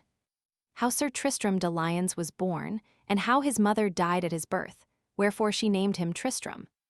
It was a king that hight Meliodas, and he was lord and king of the country of Lyons, and this Meliodas was a likely knight as any was that time living. And by fortune he wedded King Mark's sister of Cornwall, and she was called Elizabeth, that was called both good and fair. And at that time King Arthur reigned, and he was whole king of England, Wales, and Scotland, and of many other realms. Howbeit there were many kings that were lords of many countries, but all they held their lands of King Arthur. For in Wales were 2 kings, and in the north were many kings, and in Cornwall and in the west were 2 kings, also in Ireland were 2 or 3 kings, and all were under the obeisance of King Arthur. So was the king of France, and the king of Brittany, and all the lordships unto Rome. So when this King Meliodas had been with his wife, within a while she waxed great with child, and she was a full meek lady, and well she loved her lord, and he her again, so there was great joy betwixt them. Then there was a lady in that country that had loved King Meliodas long, and by no means she never could get his love. Therefore she let ordain upon a day, as King Meliodas rode a-hunting, for he was a great chaser, and there, by an enchantment, she made him chase an hart by himself alone, till that he came to an old castle, and there anon he was taken prisoner by the lady that him loved. When Elizabeth, King Meliodas' wife, missed her lord, and she was nigh out of her wit, and also as great with child as she was, she took a gentlewoman with her, and ran into the forest to seek her lord. And when she was far in the forest she might no farther, for she began to travail fast of her child. And she had many grimly throes. Her gentlewoman helped her all that she might, and so by miracle of Our Lady of Heaven she was delivered with great pains. But she had taken such cold for the default of help that deep draughts of death took her, that needs she must die and depart out of this world. There was none other boat. And when this Queen Elizabeth saw that there was none other boat, then she made great dole, and said unto her gentlewoman, When ye see my lord, King Meliodas, recommend me unto him, and tell him what pains I endure here for his love, and how I must die here for his sake for default of good help. And let him wit that I am full sorry to depart out of this world from him, therefore pray him to be friend to my soul. Now let me see my little child, for whom I have had all this sorrow. And when she saw him, she said thus, Ah, my little son, thou hast murdered thy mother, and therefore I suppose, thou that art a murderer so young, thou art full likely to be a manly man in thine age. And because I shall die of the birth of thee, I charge thee, gentlewoman, that thou pray my lord, King Meliodas, that when he is christened let call him Tristram, that is as much to say as a sorrowful birth. And therewith this queen gave up the ghost and died. Then the gentlewoman laid her under an umber of a great tree, and then she lapped the child as well as she might for cold. Right so there came the barons, following after the queen, and when they saw that she was dead, and understood none other but the king was destroyed. Chapter 2. How the stepmother of Sir Tristram had ordained poison to have poisoned Sir Tristram. Then certain of them would have slain the child, because they would have been lords of the country of lions. But then through the fair speech of the gentlewoman, and by the means that she made, the most part of the barons would not assent thereto. And then they let carry home the dead queen, and much dole was made for her. Then this meanwhile Merlin delivered King Meliodas out of prison on the morn, after his queen was dead. And so when the king was come home, the most part of the barons made great joy. But the sorrow that the king made for his queen, that might no tongue tell. So then the king let inter her richly, and after he let christen his child, as his wife had commanded afore her death. And then he let call him Tristram, the sorrowful born child. Then the king Meliodas endured 7 years without a wife, and all this time Tristram was nourished well. Then it befell that King Meliodas wedded King Howell's daughter of Brittany, and anon she had children of King Meliodas. Then was she heavy and wroth that her children should not rejoice the country of lions, wherefore this queen ordained for to poison young Tristram. So she let poison be put in a piece of silver in the chamber, whereas Tristram and her children were together, unto that intent that when Tristram were thirsty, he should drink that drink. And so it fell upon a day, the queen's son, as he was in that chamber, espied the piece with poison, and he weened it had been good drink. And because the child was thirsty, he took the piece with poison and drank freely. And therewithal suddenly the child brast and was dead. When the queen of Meliodas wist of the death of her son, wit ye well that she was heavy. But yet the king understood nothing of her treason. Notwithstanding the queen would not leave this, but eft she let ordain more poison, and put it in a piece. And by fortune King Meliodas, her husband, found the piece with wine where was the poison, and he that was much thirsty took the piece for to drink thereout. And as he would have drunken thereof the queen espied him, and then she ran unto him, and pulled the piece from him suddenly. The king marveled why she did so, and remembered him how her son was suddenly slain with poison. And then he took her by the hand and said, Thou false traitress, thou shalt tell me what manner of drink this is, or else I shall slay thee. And therewith he pulled out his sword, and sware a great oath that he should slay her, but if she told him truth. Ah! Mercy, my lord, said she, and I shall tell you all. And then she told him why she would have slain Tristram, because her children should rejoice his land. Well, said King Meliodas, and therefore shall ye have the law. And so she was condemned by the assent of the barons to be burnt. And then was there made a great fire, and right as she was at the fire to take her execution, young Tristram kneeled afore King Meliodas, and besought him to give him a boon. I will well, said the king again. Then said young Tristram, Give me the life of thy queen, my stepmother. That is unrightfully asked, said King Meliodas, for thou ought of right to hate her, for she would have slain thee with that poison, and she might have had her will, and for thy sake most is my cause that she should die. Sir, said Tristram, as for that, I beseech you of your mercy that you will forgive it her, and as for my part, God forgive it her, and I do, and so much it liked your highness to grant me my boon, for God's love I require you hold your promise. Sithen it is so, said the king, I will that ye have her life. Then, said the king, I give her to you, and go ye to the fire and take her, and do with her what ye will. So Sir Tristram went to the fire, and by the commandment of the king delivered her from the death. But after that King Meliodas would never have ado with her, as at bed and board. but by the good means of young Tristram, he made the king and her accorded. But then the king would not suffer young Tristram to abide no longer in his court. Chapter 3. How Sir Tristram was sent into France, and had one to govern him named Gouvernail, and how he learned to harp, hawk, and hunt.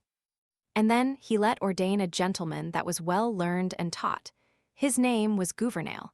And then he sent young Tristram with Gouvernail into France to learn the language, and nurture, and deeds of arms. And there was Tristram more than 7 years. And then when he well could speak the language, and had learned all that he might learn in that country, then he came home to his father, King Meliodas, again. And so Tristram learned to be an harper passing all other, that there was none such called in no country. And so on harping and on instruments of music he applied him in his youth for to learn. And after, as he grew in might and strength, he labored ever in hunting and in hawking, so that never gentleman more, that ever we heard read of. And as the book saith, he began good measures of blowing of beasts of venery, and beasts of chase, and all manner of vermin, and all these terms we have yet of hawking and hunting. And therefore the book of venery, of hawking and hunting, is called the book of Sir Tristram. Wherefore, as meseemeth, all gentlemen that bear old arms ought of right to honor Sir Tristram for the goodly terms that gentlemen have and use, and shall to the day of doom, that thereby in a manner all men of worship may dissever a gentleman from a yeoman, and from a yeoman a villain. For he that gentle is will draw him unto gentle tatches, and to follow the customs of noble gentlemen. Thus Sir Tristram endured in Cornwall until he was big and strong, of the age of 18 years. And then the King Meliodas had great joy of Sir Tristram, and so had the queen, his wife. For ever after in her life, because Sir Tristram saved her from the fire, she did never hate him more after, but loved him ever after, and gave Tristram many great gifts. For every estate loved him, where that he went. Chapter 4. How Sir Marhaus came out of Ireland for to ask truage of Cornwall, or else he would fight therefore. Then it befell that King Anguish of Ireland sent unto King Mark of Cornwall for his truage, that Cornwall had paid many winters. And all that time King Mark was behind of the truage for 7 years. And King Mark and his barons gave unto the messenger of Ireland these words in answer, that they would none pay, and bade the messenger go unto his King Anguish, and tell him we will pay him no truage, but tell your lord, and he will always have truage of us of Cornwall, bid him send a trusty knight of his land, that will fight for his right, and we shall find another for to defend our right. With this answer, the messengers departed into Ireland. And when King Anguish understood the answer of the messengers, he was wonderly wroth. And then he called unto him Sir Marhaus, the good knight, that was nobly proved, and a knight of the Table Round. And this Marhaus was brother unto the Queen of Ireland. Then the king said thus, Fair brother, Sir Marhaus, I pray you go into Cornwall for my sake, and do battle for our truage that of right we ought to have. And whatsoever ye spend ye shall have sufficiently, more than ye shall need. Sir, said Marhaus, wit ye well that I shall not be loath to do battle in the right of you and your land with the best knight of the Table Round. For I know them, for the most part, what be their deeds. And for to advance my deeds, and to increase my worship, I will right gladly go unto this journey for our right. So in all haste there was made purveyance for Sir Marhaus, and he had all things that to him needed. And so he departed out of Ireland, and arrived up in Cornwall even fast by the castle of Tintagel. And when King Mark understood that he was there arrived to fight for Ireland, then made King Mark great sorrow, when he understood that the good and noble knight Sir Marhaus was come. For they knew no knight that durst have ado with him. For at that time Sir Marhaus was called one of the famousest and renowned knights of the world. And thus Sir Marhaus abode in the sea, and every day he sent unto King Mark for to pay the truage that was behind of 7 year, other else to find a knight to fight with him for the truage. This manner of message Sir Marhaus sent daily unto King Mark. Then they of Cornwall let make cries in every place, that what knight would fight for to save the truage of Cornwall, he should be rewarded so that he should fare the better term of his life. Then some of the barons said to King Mark, and counselled him to send to the court of King Arthur for to seek Sir Launcelot du Lake. That was that time named for the marvellous knight of all the world. Then there were some other barons that counselled the king not to do so, and said that it was labor in vain, because Sir Marhaus was a knight of the Round Table. Therefore any of them will be loath to have ado with other, but if it were any knight at his own request would fight disguised and unknown. So the king and all his barons assented that it was no boat to seek any knight of the Round Table. This meanwhile came the language and the noise unto King Meliodas, how that Sir Marhaus abode battle fast by Tintagel, and how King Mark could find no manner knight to fight for him. When young Tristram heard of this he was wroth, and sore ashamed that there durst no knight in Cornwall have ado with Sir Marhaus of Ireland. Chapter 5. How Tristram enterprised the battle to fight for the truage of Cornwall, and how he was made knight.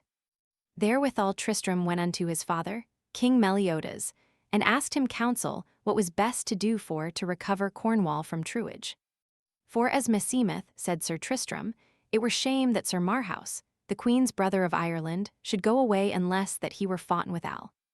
As for that, said King Meliodas, wit you well, son Tristram, that Sir Marhaus is called one of the best knights of the world, and knight of the Table Round, and therefore I know no knight in this country that is able to match with him. Alas, said Sir Tristram, that I am not made knight, and if Sir Marhaus should thus depart into Ireland, God let me never have worship, and I were made knight I should match him. And sir, said Tristram, I pray you give me leave to ride to King Mark, and, so ye be not displeased, of King Mark will I be made knight. I will well, said King Meliodas, that ye be ruled as your courage will rule you. Then Sir Tristram thanked his father much. And then he made him ready to ride into Cornwall. In the meanwhile there came a messenger with letters of love from King Pharamond of France's daughter unto Sir Tristram, that were full piteous letters, and in them were written many complaints of love. But Sir Tristram had no joy of her letters, nor regard unto her. Also she sent him a little brachet that was passing fair. But when the king's daughter understood that Sir Tristram would not love her, as the book saith, she died for sorrow. And then the same squire that brought the letter and the brachet came again unto Sir Tristram, as after ye shall hear in the tale. So this young Sir Tristram rode unto his eme, King Mark of Cornwall. And when he came there, he heard say that there would no knight fight with Sir Marhaus. Then yed Sir Tristram unto his eme and said, Sir, if ye will give me the order of knighthood, I will do battle with Sir Marhaus. What are ye, said the king, and from whence be ye come? Sir, said Tristram, I come from King Meliodas that wedded your sister, and a gentleman wit ye well I am. King Mark beheld Sir Tristram, and saw that he was but a young man of age, but he was passingly well made and big. Fair sir, said the king, what is your name, and where were ye born? Sir, said he again, my name is Tristram, and in the country of Lyones was I born. Ye say well, said the king, and if you will do this battle I shall make you knight. Therefore I come to you, said Sir Tristram, and for none other cause. But then King Mark made him knight. And therewithal, anon as he had made him knight, he sent a messenger unto Sir Marhaus with letters that said that he had found a young knight ready for to take the battle to the uttermost. It may well be, said Sir Marhaus, but tell King Mark I will not fight with no knight but he be of blood royal, that is to say, other king's son, other queen's son, born of a prince or princess. When King Mark understood that, he sent for Sir Tristram de Lyons, and told him what was the answer of Sir Marhaus. Then said Sir Tristram, sithen that he saith so, let him wit that I am come of father side and mother side of as noble blood as he is. For, sir, now shall ye know that I am King Meliodas' son, born of your own sister, Dame Elizabeth, that died in the forest in the birth of me. O Jesu, said King Mark, ye are welcome fair nephew to me. Then in all the haste the king let horse Sir Tristram, and armed him in the best manner that might be had or gotten for gold or silver. And then King Mark sent unto Sir Marhaus, and did him to wit that a better born man than he was himself should fight with him, and his name is Sir Tristram de Lyons, gotten of King Meliodas, and born of King Mark's sister. Then was Sir Marhaus glad and blithe, that he should fight with such a gentleman. And so by the assent of King Mark, and of Sir Marhaus, they let ordain that they should fight within an island nigh Sir Marhaus, ships. And so was Sir Tristram put into a vessel both his horse and he, and all that to him longed both for his body and for his horse. Sir Tristram lacked nothing. And when King Mark and his barons of Cornwall beheld how young Sir Tristram departed with such a carriage to fight for the right of Cornwall, there was neither man nor woman of worship, but they wept to see and understand so young a knight to jeopardy himself for their right. Chapter 6. How Sir Tristram arrived into the island for to furnish the battle with Sir Marhaus. So to shorten this tale, when Sir Tristram was arrived within the island, he looked to the farther side, and there he saw at an anchor 6 ships nigh to the land. And under the shadow of the ships upon the land, there hoved the noble knight, Sir Marhaus of Ireland. Then Sir Tristram commanded his servant Gouvernail to bring his horse to the land, and dress his harness at all manner of rights. And then, when he had so done, he mounted upon his horse. And when he was in his saddle well apparelled, and his shield dressed upon his shoulder, Tristram asked Gouvernail, "Where is this knight that I shall have ado withal?" "Sir," said Gouvernail, "see him not." "I weened ye had seen him. Yonder he hoveth under the umber of his ships on horseback, with his spear in his hand, and his shield upon his shoulder." "That is truth," said the noble knight Sir Tristram, "now I see him well enough." Then he commanded his servant Gouvernail to go to his vessel again, and commend me unto mine and my King Mark, and pray him, if that I be slain in this battle, for to inter my body as him seemed best. And as for me, let him wit that I will never yield me for cowardice. And if I be slain and flee not, then they have lost no truage for me. And if so be that I flee or yield me as recreant, bid mine and men never bury me in Christian burials. And upon thy life, said Sir Tristram to Gouvernail, come thou not nigh this island till that thou see me overcome or slain, or else that I win yonder knight. So either departed from other sore weeping. Chapter 7. How Sir Tristram fought against Sir Marhaus and achieved his battle, and how Sir Marhaus fled to his ship. And then Sir Marhaus advised Sir Tristram and said thus, "Young knight, Sir Tristram, what dost thou here? Me sore repenteth of thy courage, for wit thou well I have been assayed, and the best knights of this land have been assayed of my hand. And also I have matched with the best knights of the world, and therefore by my counsel return again unto thy vessel. And fair knight and well-proved knight, said Sir Tristram, thou shalt well wit I may not forsake thee in this quarrel, for I am for thy sake made knight. And thou shalt well wit that I am a king's son born, and gotten upon a queen. And such promise I have made at my uncle's request and mine own seeking, that I shall fight with thee unto the uttermost, and deliver Cornwall from the old truage. And also wit thou well, Sir Marhaus, that this is the greatest cause that thou couragest me to have ado with thee, for thou art called one of the most renowned knights of the world. And because of that noise and fame that thou hast, thou givest me courage to have ado with thee, for never yet was I proved with good knight. And sithen I took the order of knighthood this day, I am well pleased that I may have ado with so good a knight as thou art. And now wit thou well, Sir Marhaus, that I cast me to get worship on thy body.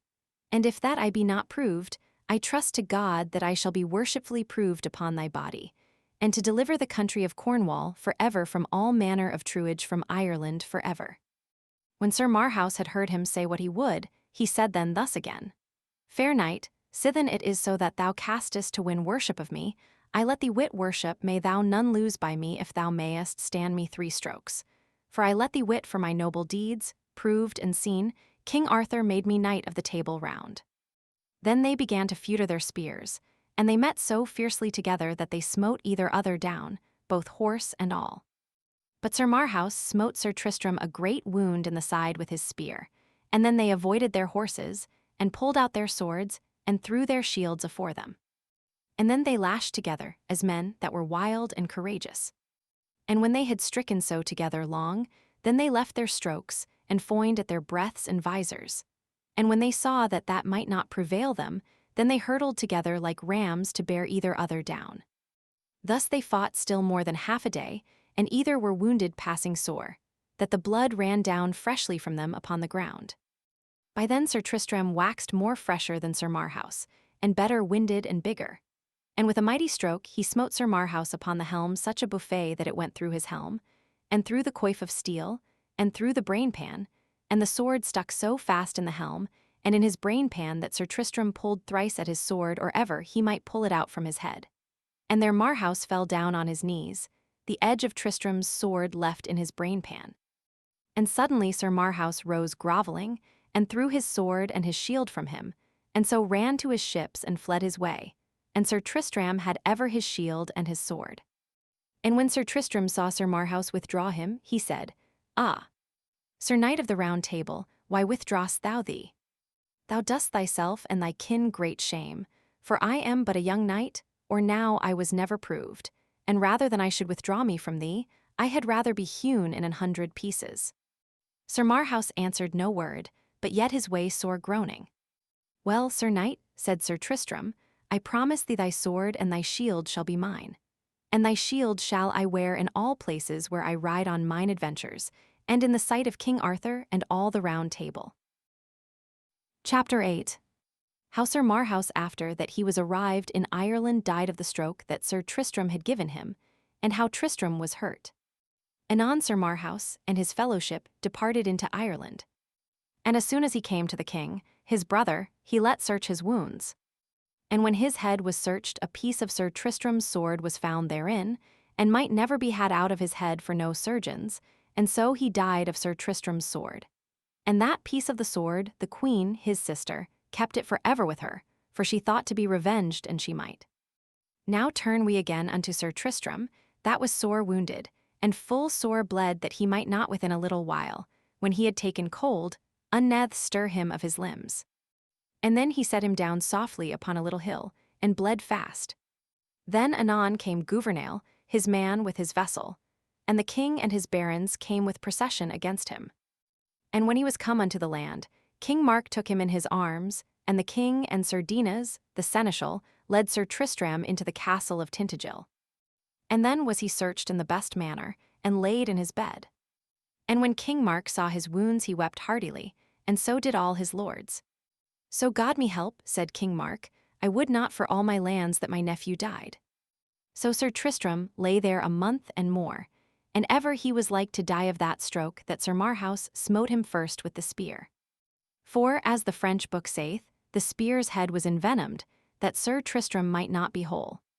Then was King Mark and all his barons passing heavy, for they deemed none other but that Sir Tristram should not recover. Then the king let send after all manner of leeches and surgeons, both unto men and women, and there was none that would behote him the life.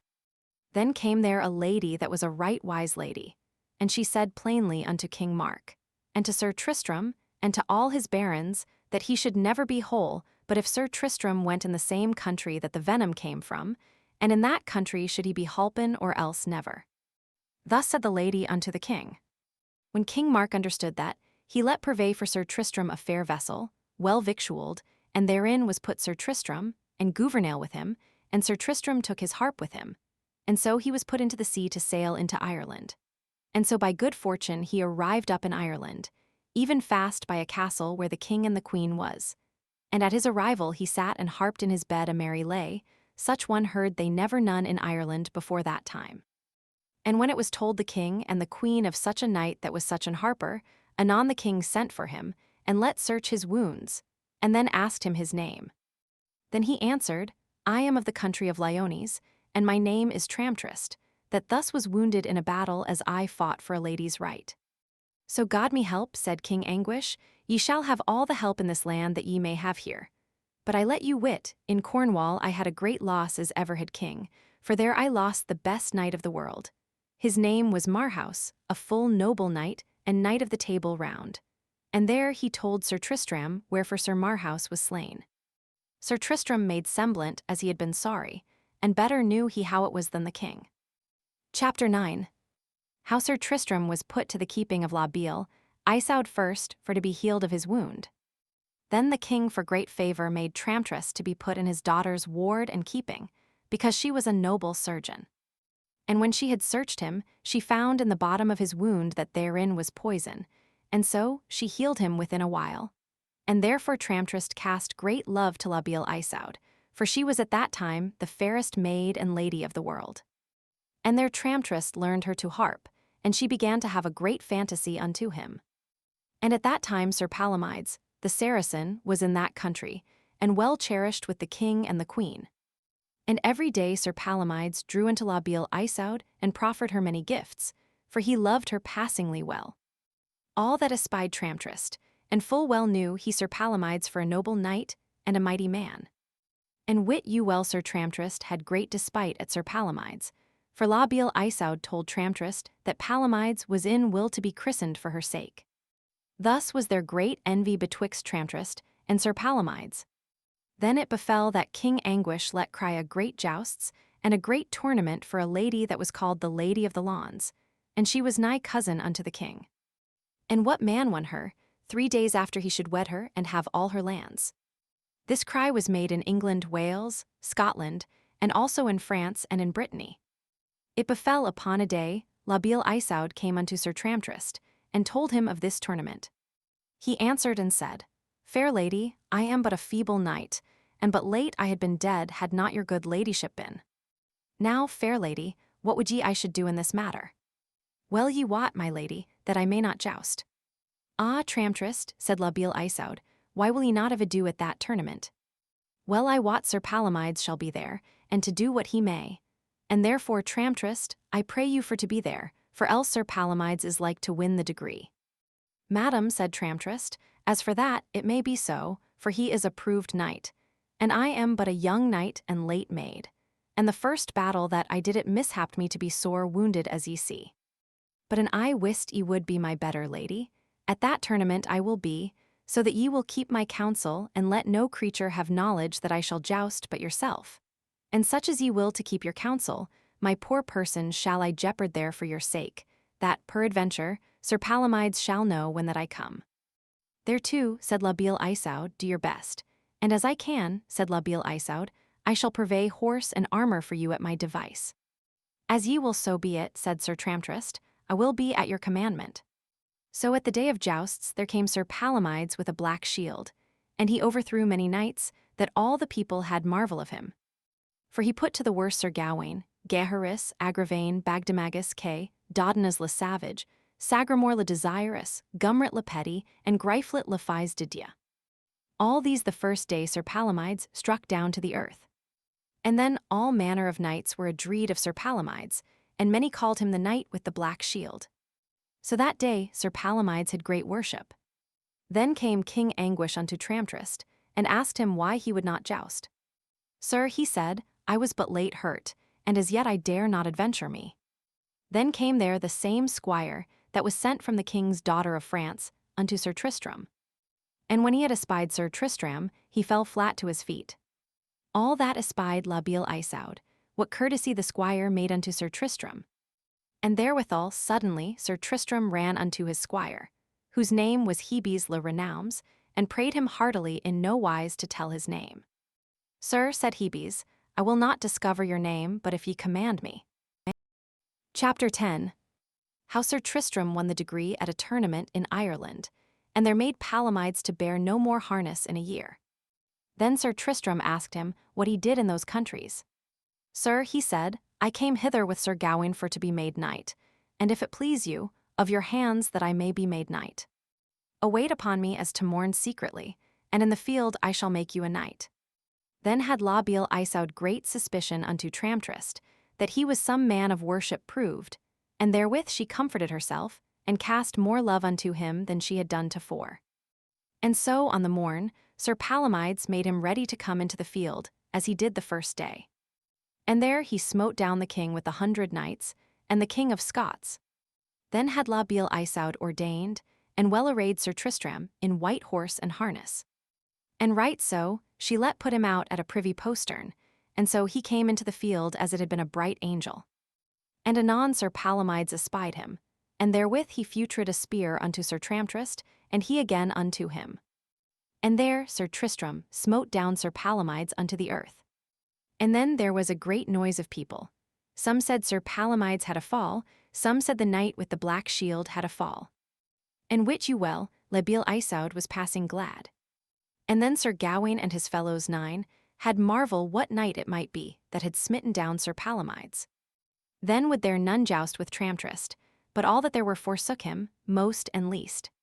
Then Sir Tristram made Hebes a knight, and caused him to put himself forth, and did right well that day. So after Sir Hebes held him with Sir Tristram.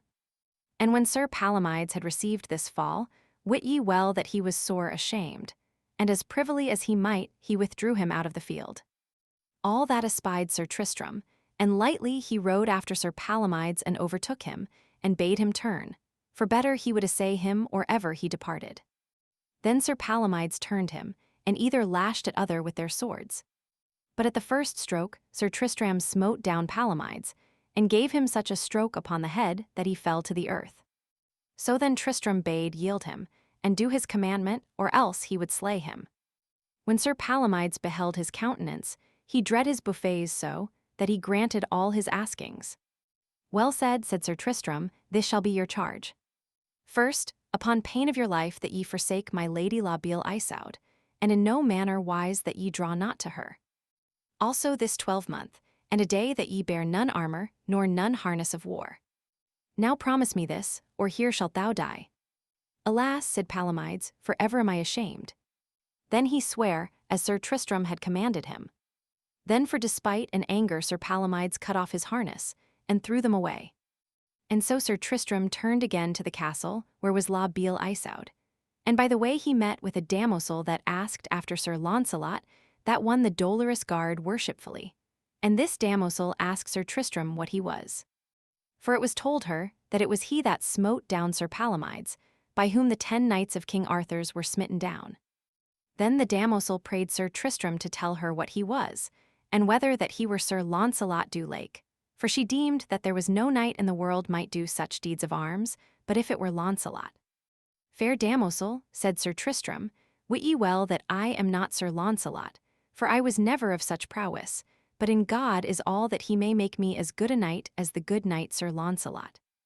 Now, gentle knight, said she, put up thy visor.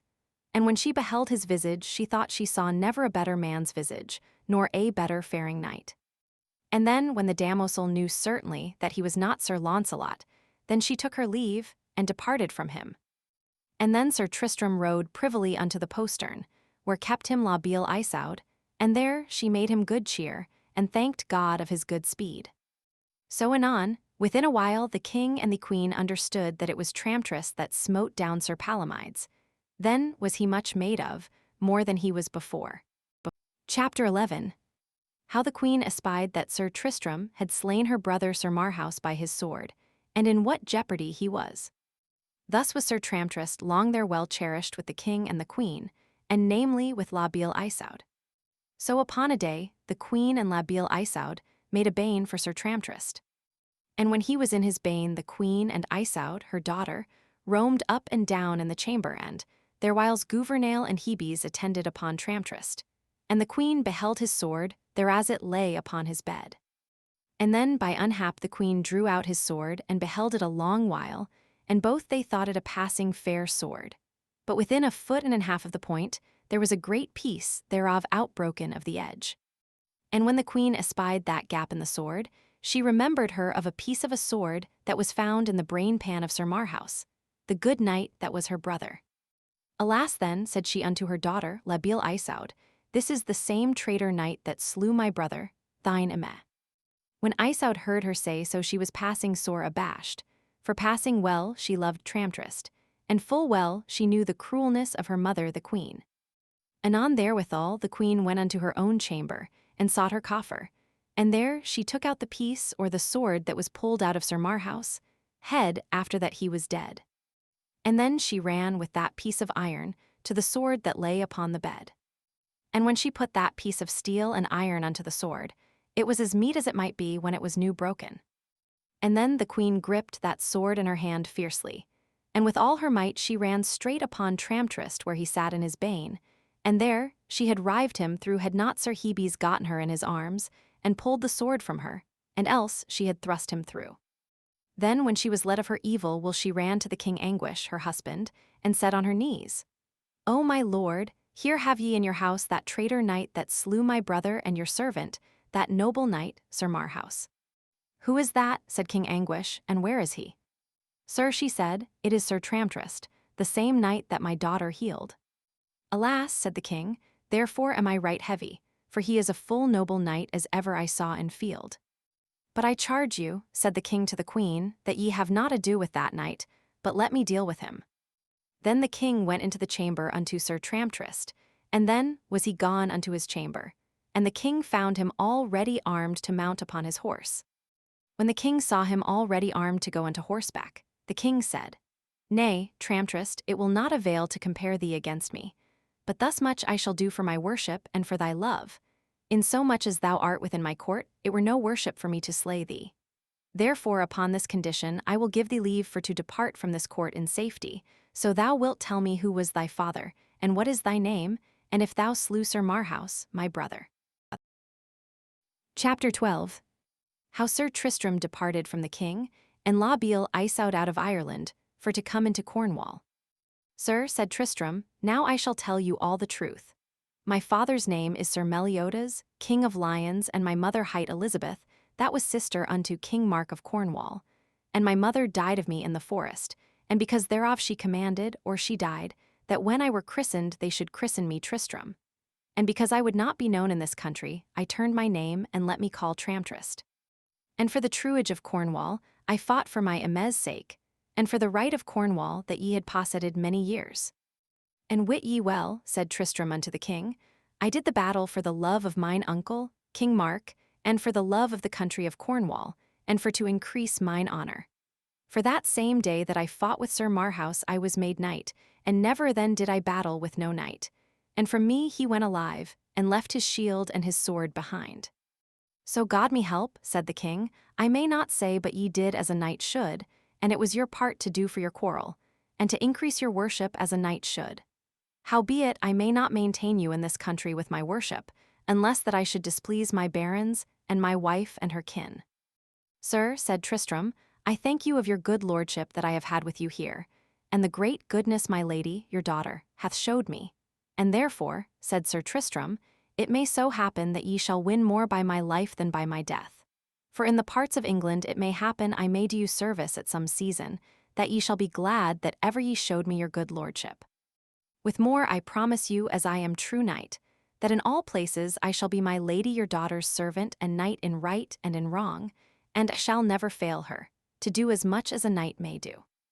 Also I beseech your good grace that I may take my leave at my lady, your daughter, and at all the barons and knights. I will well, said the king. Then Sir Tristram went unto La Beale Isoud, and took his leave of her. And then he told her all, what he was, and how he had changed his name because he would not be known, and how a lady told him that he should never be whole till he came into this country, where the poison was made, wherethrough I was near my death had not your ladyship been. O gentle knight, said La Beale Isoud, full woe am I of thy departing, for I saw never man that I owed so goodwill to. And therewithal she wept heartily. Madam, said Sir Tristram, ye shall understand that my name is Sir Tristram de Lyons, gotten of King Meliodas, and born of his queen. And I promise you faithfully that I shall be all the days of my life your knight. Gramercy, said La Beale Isoud, and I promise you there, against that I shall not be married this 7 years, but by your assent. And to whom that ye will I shall be married to him will I have, and he will have me if ye will consent. And then Sir Tristram gave her a ring, and she gave him another. And therewith he departed from her, leaving her making great dole and lamentation. And he straight went unto the court among all the barons, and there he took his leave at most and least, and openly he said among them all, Fair lords, now it is so that I must depart. If there be any man here that I have offended unto, or that any man be with me grieved, let complain him here afore me, or that ever I depart, and I shall amend it unto my power. And if there be any that will proffer me wrong, or say of me wrong or shame behind my back, say it now or never, and here is my body to make it good, body against body. And all they stood still, there was not one that would say one word. Yet were there some knights that were of the queen's blood, and of Sir Marhaus' blood, but they would not meddle with him. Chapter 13. How Sir Tristram and King Mark herded each other for the love of a knight's wife. So Sir Tristram departed and took the sea, and with good wind he arrived up at Tintagel in Cornwall. And when King Mark was whole in his prosperity, there came tidings that Sir Tristram was arrived, and whole of his wounds. Thereof was King Mark passing glad, and so were all the barons. And when he saw his time, he rode unto his father, King Meliodas, and there he had all the cheer that the king and the queen could make him. And then largely King Meliodas and his queen departed of their lands and goods to Sir Tristram. Then by the license of King Meliodas, his father, he returned again unto the court of King Mark, and there he lived in great joy long time, until at the last there befell a jealousy and an unkindness betwixt King Mark and Sir Tristram, for they loved both one lady. And she was an earl's wife that hight Sir Segwarides. And this lady loved Sir Tristram passingly well. And he loved her again, for she was a passing fair lady, and that espied Sir Tristram well. Then King Mark understood that, and was jealous, for King Mark loved her passingly well. So it fell upon a day, this lady sent a dwarf unto Sir Tristram, and bade him, as he loved her, that he would be with her the night next following. Also she charged you that ye come not to her, but if ye be well armed, for her lover was called a good knight. Sir Tristram answered to the dwarf, Recommend me unto my lady, and tell her I will not fail, but I will be with her the term that she hath set me. And with this answer the dwarf departed. And King Mark espied that the dwarf was with Sir Tristram upon message from Segwarides' wife. Then King Mark sent for the dwarf, and when he was come, he made the dwarf by force to tell him all, why and wherefore that he came on message from Sir Tristram. Now, said King Mark, go where thou wilt, and upon pain of death that thou say no word that thou spakest with me. So the dwarf departed from the king. And that same night that the Stephen was set betwixt Segwarides' wife and Sir Tristram, King Mark armed him, and made him ready, and took 2 knights of his council with him. And so he rode afore for to abide by the way for to wait upon Sir Tristram. And as Sir Tristram came riding upon his way with his spear in his hand, King Mark came hurtling upon him with his 2 knights suddenly. And all 3 smote him with their spears, and King Mark hurt Sir Tristram on the breast right sore. And then Sir Tristram feutred his spear, and smote his uncle, King Mark, so sore, that he rashed him to the earth, and bruised him that he lay still in a swoon, and long it was or ever he might wield himself. And then he ran to the one knight, and eft to the other, and smote them to the cold earth, that they lay still. And therewithal Sir Tristram rode forth sore wounded to the lady, and found her abiding him at a postern. Chapter 14. How Sir Tristram lay with the lady, and how her husband fought with Sir Tristram.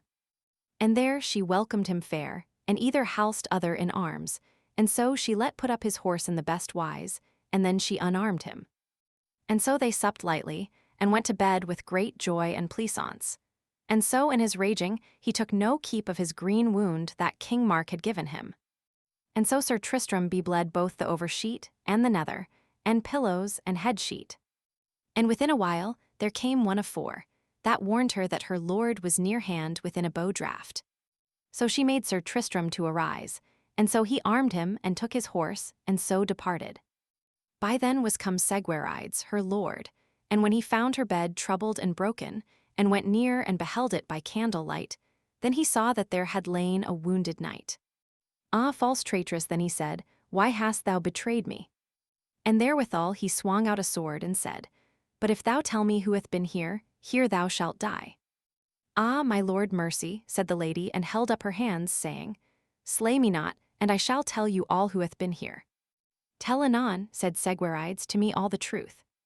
Anon for dread, she said, Here was Sir Tristram with me, and by the way as he came to me ward, he was sore wounded.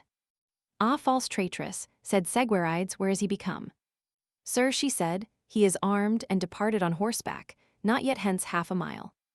Ye say well, said Segwarides. Then he armed him lightly, and gat his horse, and rode after Sir Tristram that rode straightway unto Tintagel. And within a while he overtook Sir Tristram, and then he bade him, Turn, false traitor knight. And Sir Tristram anon turned him against him. And therewithal Segwarides smote Sir Tristram with a spear that it all to brast.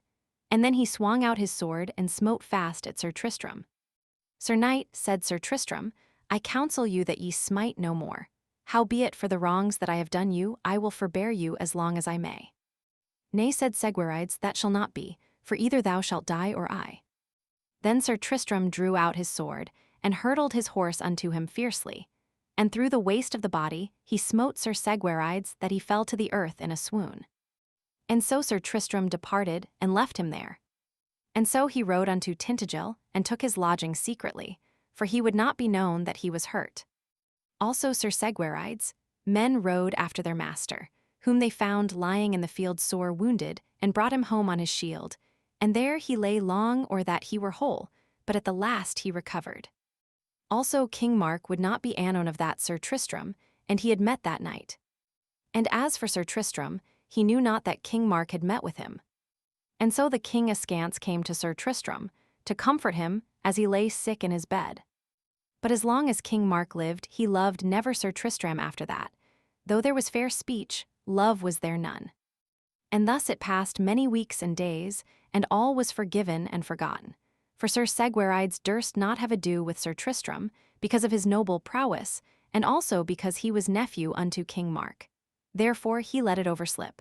For he that hath a privy hurt is loath to have a shame outward. Chapter 15. How Sir Bleoberis demanded the fairest lady in King Mark's court, whom he took away, and how he was fought with.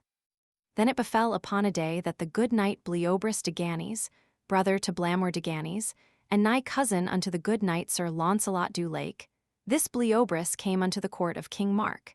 And there he asked of King Mark a boon, to give him what gift that he would ask in his court. When the king heard him ask so, he marveled of his asking, but because he was a knight of the Round Table, and of a great renown, King Mark granted him his whole asking. Then, said Sir Bleoberis, I will have the fairest lady in your court that me list to choose. I may not say nay, said King Mark, now choose at your adventure. And so Sir Bleoberis did choose Sir Segwarides' wife, and took her by the hand, and so went his way with her. And so he took his horse and gart set her behind his squire, and rode upon his way. When Sir Segwarides heard tell that his lady was gone with a knight of King Arthur's court, then he armed him, and rode after that knight for to rescue his lady. So when Bleoberis was gone with this lady, King Mark, and all the court was wroth that she was away. Then were there certain ladies that knew that there were great love between Sir Tristram and her, and also that lady loved Sir Tristram above all other knights. Then there was one lady that rebuked Sir Tristram in the horriblest wise, and called him coward knight, that he would for shame of his knighthood see a lady so shamefully be taken away from his uncle's court. But she meant that either of them had loved other with entire heart. But Sir Tristram answered her thus, Fair lady, it is not my part to have ado in such matters while her lord and husband is present here. And if it had been that her lord had not been here in this court, then for the worship of this court peradventure I would have been her champion. And if so be Sir Segwarides speed not well, it may happen that I will speak with that good knight, or ever he pass from this country. Then within a while came one of Sir Segwarides' squires, and told in the court that Sir Segwarides was beaten sore and wounded to the point of death. As he would have rescued his lady, Sir Bleoberis overthrew him and sore hath wounded him. Then was King Mark heavy thereof, and all the court. When Sir Tristram heard of this, he was ashamed and sore grieved. And then was he soon armed and on horseback, and Gouvernail, his servant, bare his shield and spear. And so as Sir Tristram rode fast he met with Sir Andred his cousin, that by the commandment of King Mark was sent to bring forth, and ever it lay in his power, 2 knights of Arthur's court, that rode by the country to seek their adventures. When Sir Tristram saw Sir Andred, he asked him what tidings. So God me help, said Sir Andred, there was never worse with me. For here by the commandment of King Mark I was sent to fetch 2 knights of King Arthur's court, and that one beat me and wounded me, and set not by my message. Fair cousin, said Sir Tristram, ride on your way, and if I may meet them, it may happen I shall revenge you. So Sir Andred rode into Cornwall, and Sir Tristram rode after the 2 knights, the which one hight Sagramore le Desirous, and the other hight Dodinas le Savage. Chapter 16. How Sir Tristram fought with 2 knights of the Round Table. Then within a while Sir Tristram saw them afore him, 2 likely knights. Sir, said Gouvernail unto his master, Sir, I would counsel you not to have ado with them, for they be 2 proved knights of Arthur's court. As for that, said Sir Tristram, have ye no doubt but I will have ado with them to increase my worship, for it is many days sithen I did any deeds of arms. Do as ye list, said Gouvernail. And therewithal anon Sir Tristram asked them from whence they came, and whither they would, and what they did in those marches. Sir Sagramore looked upon Sir Tristram, and had scorn of his words, and asked him again, Fair knight, be ye a knight of Cornwall? Whereby ask ye it? Said Sir Tristram, For it is seldom seen, said Sir Sagramore, that ye Cornish knights be valiant men of arms. For within these 2 hours there met us one of your Cornish knights, and great words he spake, and anon with little might he was laid to the earth. And, as I trow, said Sir Sagramore, ye shall have the same hansel that he had. Fair lords, said Sir Tristram, it may so happen that I may better withstand than he did, and whether ye will or nill, I will have ado with you, because he was my cousin that ye beat. And therefore here do your best, and wit ye well, but if ye quit you the better here upon this ground, one knight of Cornwall shall beat you both. When Sir Dodinas le Savage heard him say so, he gat a spear in his hand, and said, Sir knight, keep well thyself. And then they departed and came together as it had been thunder.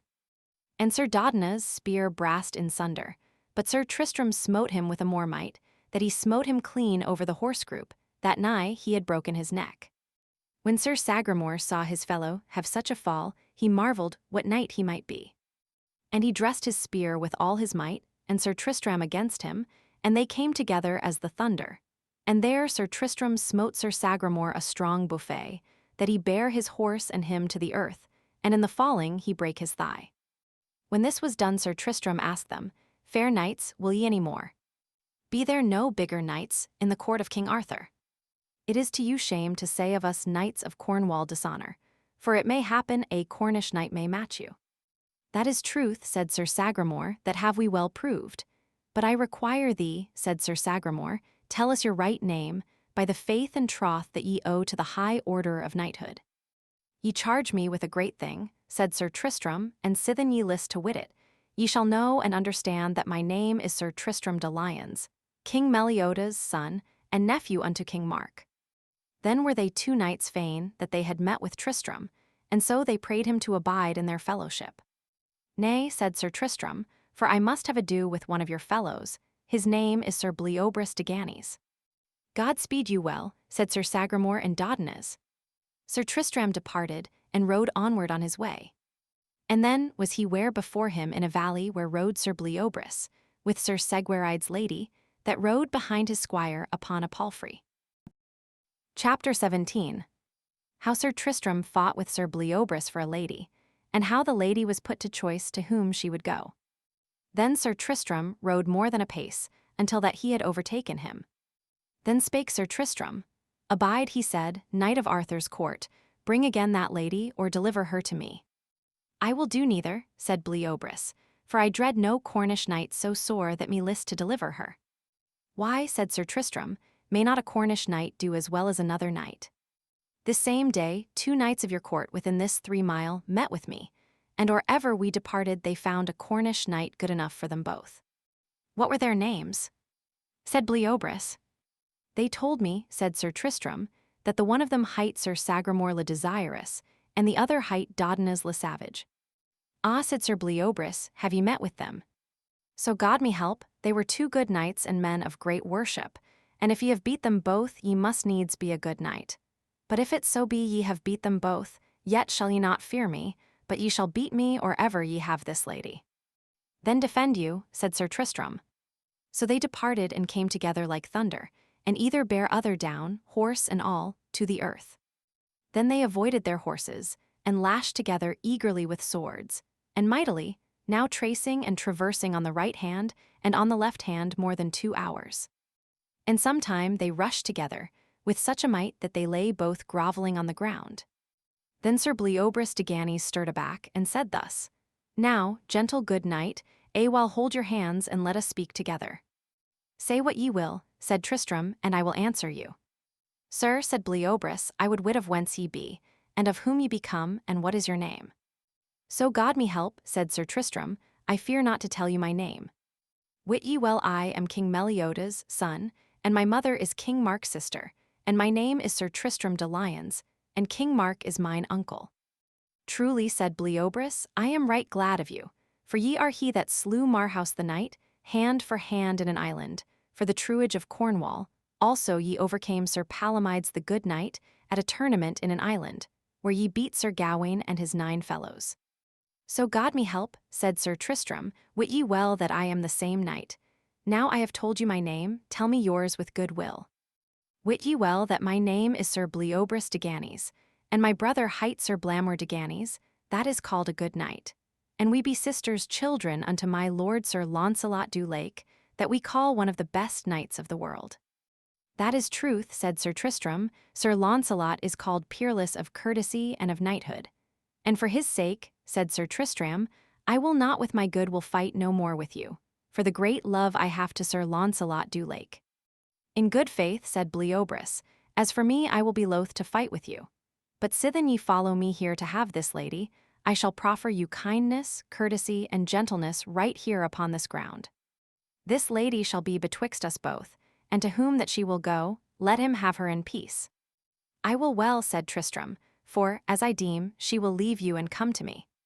Ye shall prove it anon, said Bleoberis. Chapter 18. How the lady forsook Sir Tristram, and abode with Sir Bleoberis, and how she desired to go to her husband. So when she was set betwixt them both she said these words unto Sir Tristram. Wit ye well, Sir Tristram de Lyons, that but late thou wast the man in the world that I most loved and trusted, and I ween thou hadst loved me again above all ladies. But when thou saw'st this knight lead me away thou madest no cheer to rescue me, but suffered my lord Segwarides ride after me. But until that time I weened thou hadst loved me, and therefore now I will leave thee, and never love thee more. And therewithal she went unto Sir Bleoberis. When Sir Tristram saw her do, so he was wonderly wroth with that lady, and ashamed to come to the court. Sir Tristram, said Sir Bleoberis, ye are in the default, for I hear by this lady's words she before this day trusted you above all earthly knights, and, as she saith, ye have deceived her, therefore wit ye well, there may no man hold that will away. And rather than ye should be heartily displeased with me, I would ye had her, and she would abide with you. Nay, said the lady, so God me help I will never go with him, for he that I loved most I weened he had loved me. And therefore, Sir Tristram, she said, ride as thou came, for though thou hadst overcome this knight, as ye was likely, with thee never would I have gone. And I shall pray this knight so fair of his knighthood, that or ever he pass this country, that he will lead me to the abbey, where my lord Sir Segwarides lieth. So God me help, said Bleoberis, I let you wit, good knight Sir Tristram, because King Mark gave me the choice of a gift in this court, and so this lady liked me best. Notwithstanding, she is wedded and hath a lord, and I have fulfilled my quest, she shall be sent unto her husband again, and in especial most for your sake, Sir Tristram, and if she would go with you I would ye had her. I thank you, said Sir Tristram, but for her love I shall beware what manner a lady I shall love or trust. For had her lord, Sir Segwarides, been away from the court, I should have been the first that should have followed you. But sithen that ye have refused me, as I am true knight, I shall her know passingly well that I shall love or trust. And so they took their leave one from the other, and departed. And so Sir Tristram rode unto Tintagel, and Sir Bleoberis rode unto the abbey where Sir Segwarides lay sore wounded, and there he delivered his lady, and departed as a noble knight. And when Sir Segwarides saw his lady, he was greatly comforted. And then she told him that Sir Tristram had done great battle with Sir Bleoberis, and caused him to bring her again. These words pleased Sir Segwarides right well, that Sir Tristram would do so much. And so that lady told all the battle unto King Mark betwixt Sir Tristram and Sir Bleoberis. Chapter 19. How King Mark sent Sir Tristram for La Beale Isoud toward Ireland, and how by fortune he arrived into England. Then when this was done, King Mark cast always in his heart how he might destroy Sir Tristram. And then he imagined in himself to send Sir Tristram into Ireland for La Beale Isoud. For Sir Tristram had so praised her beauty and her goodness that King Mark said that he would wed her, whereupon he prayed Sir Tristram to take his way into Ireland for him on message. And all this was done to the intent to slay Sir Tristram. Notwithstanding, Sir Tristram would not refuse the message for no danger nor peril that might fall, for the pleasure of his uncle. But to go he made him ready in the most goodliest wise that might be devised. For Sir Tristram took with him the most goodliest knights that he might find in the court, and they were arrayed, after the guise that was then used, in the goodliest manner. So Sir Tristram departed, and took the sea with all his fellowship. And anon, as he was in the broad sea, a tempest took him and his fellowship, and drove them back into the coast of England. And there they arrived fast by Camelot, and full fain they were to take the land. And when they were landed, Sir Tristram set up his pavilion upon the land of Camelot, and there he let hang his shield upon the pavilion. And that same day came 2 knights of King Arthur's, that one was Sir Ector de Maris and Sir Morganor. And they touched the shield, and bade him come out of the pavilion for to joust, and he would joust. Ye shall be answered, said Sir Tristram, and ye will tarry a little while. So he made him ready, and first he smote down Sir Ector de Maris, and after he smote down Sir Morganor, all with one spear, and sore bruised them. And when they lay upon the earth, they asked Sir Tristram what he was, and of what country he was knight.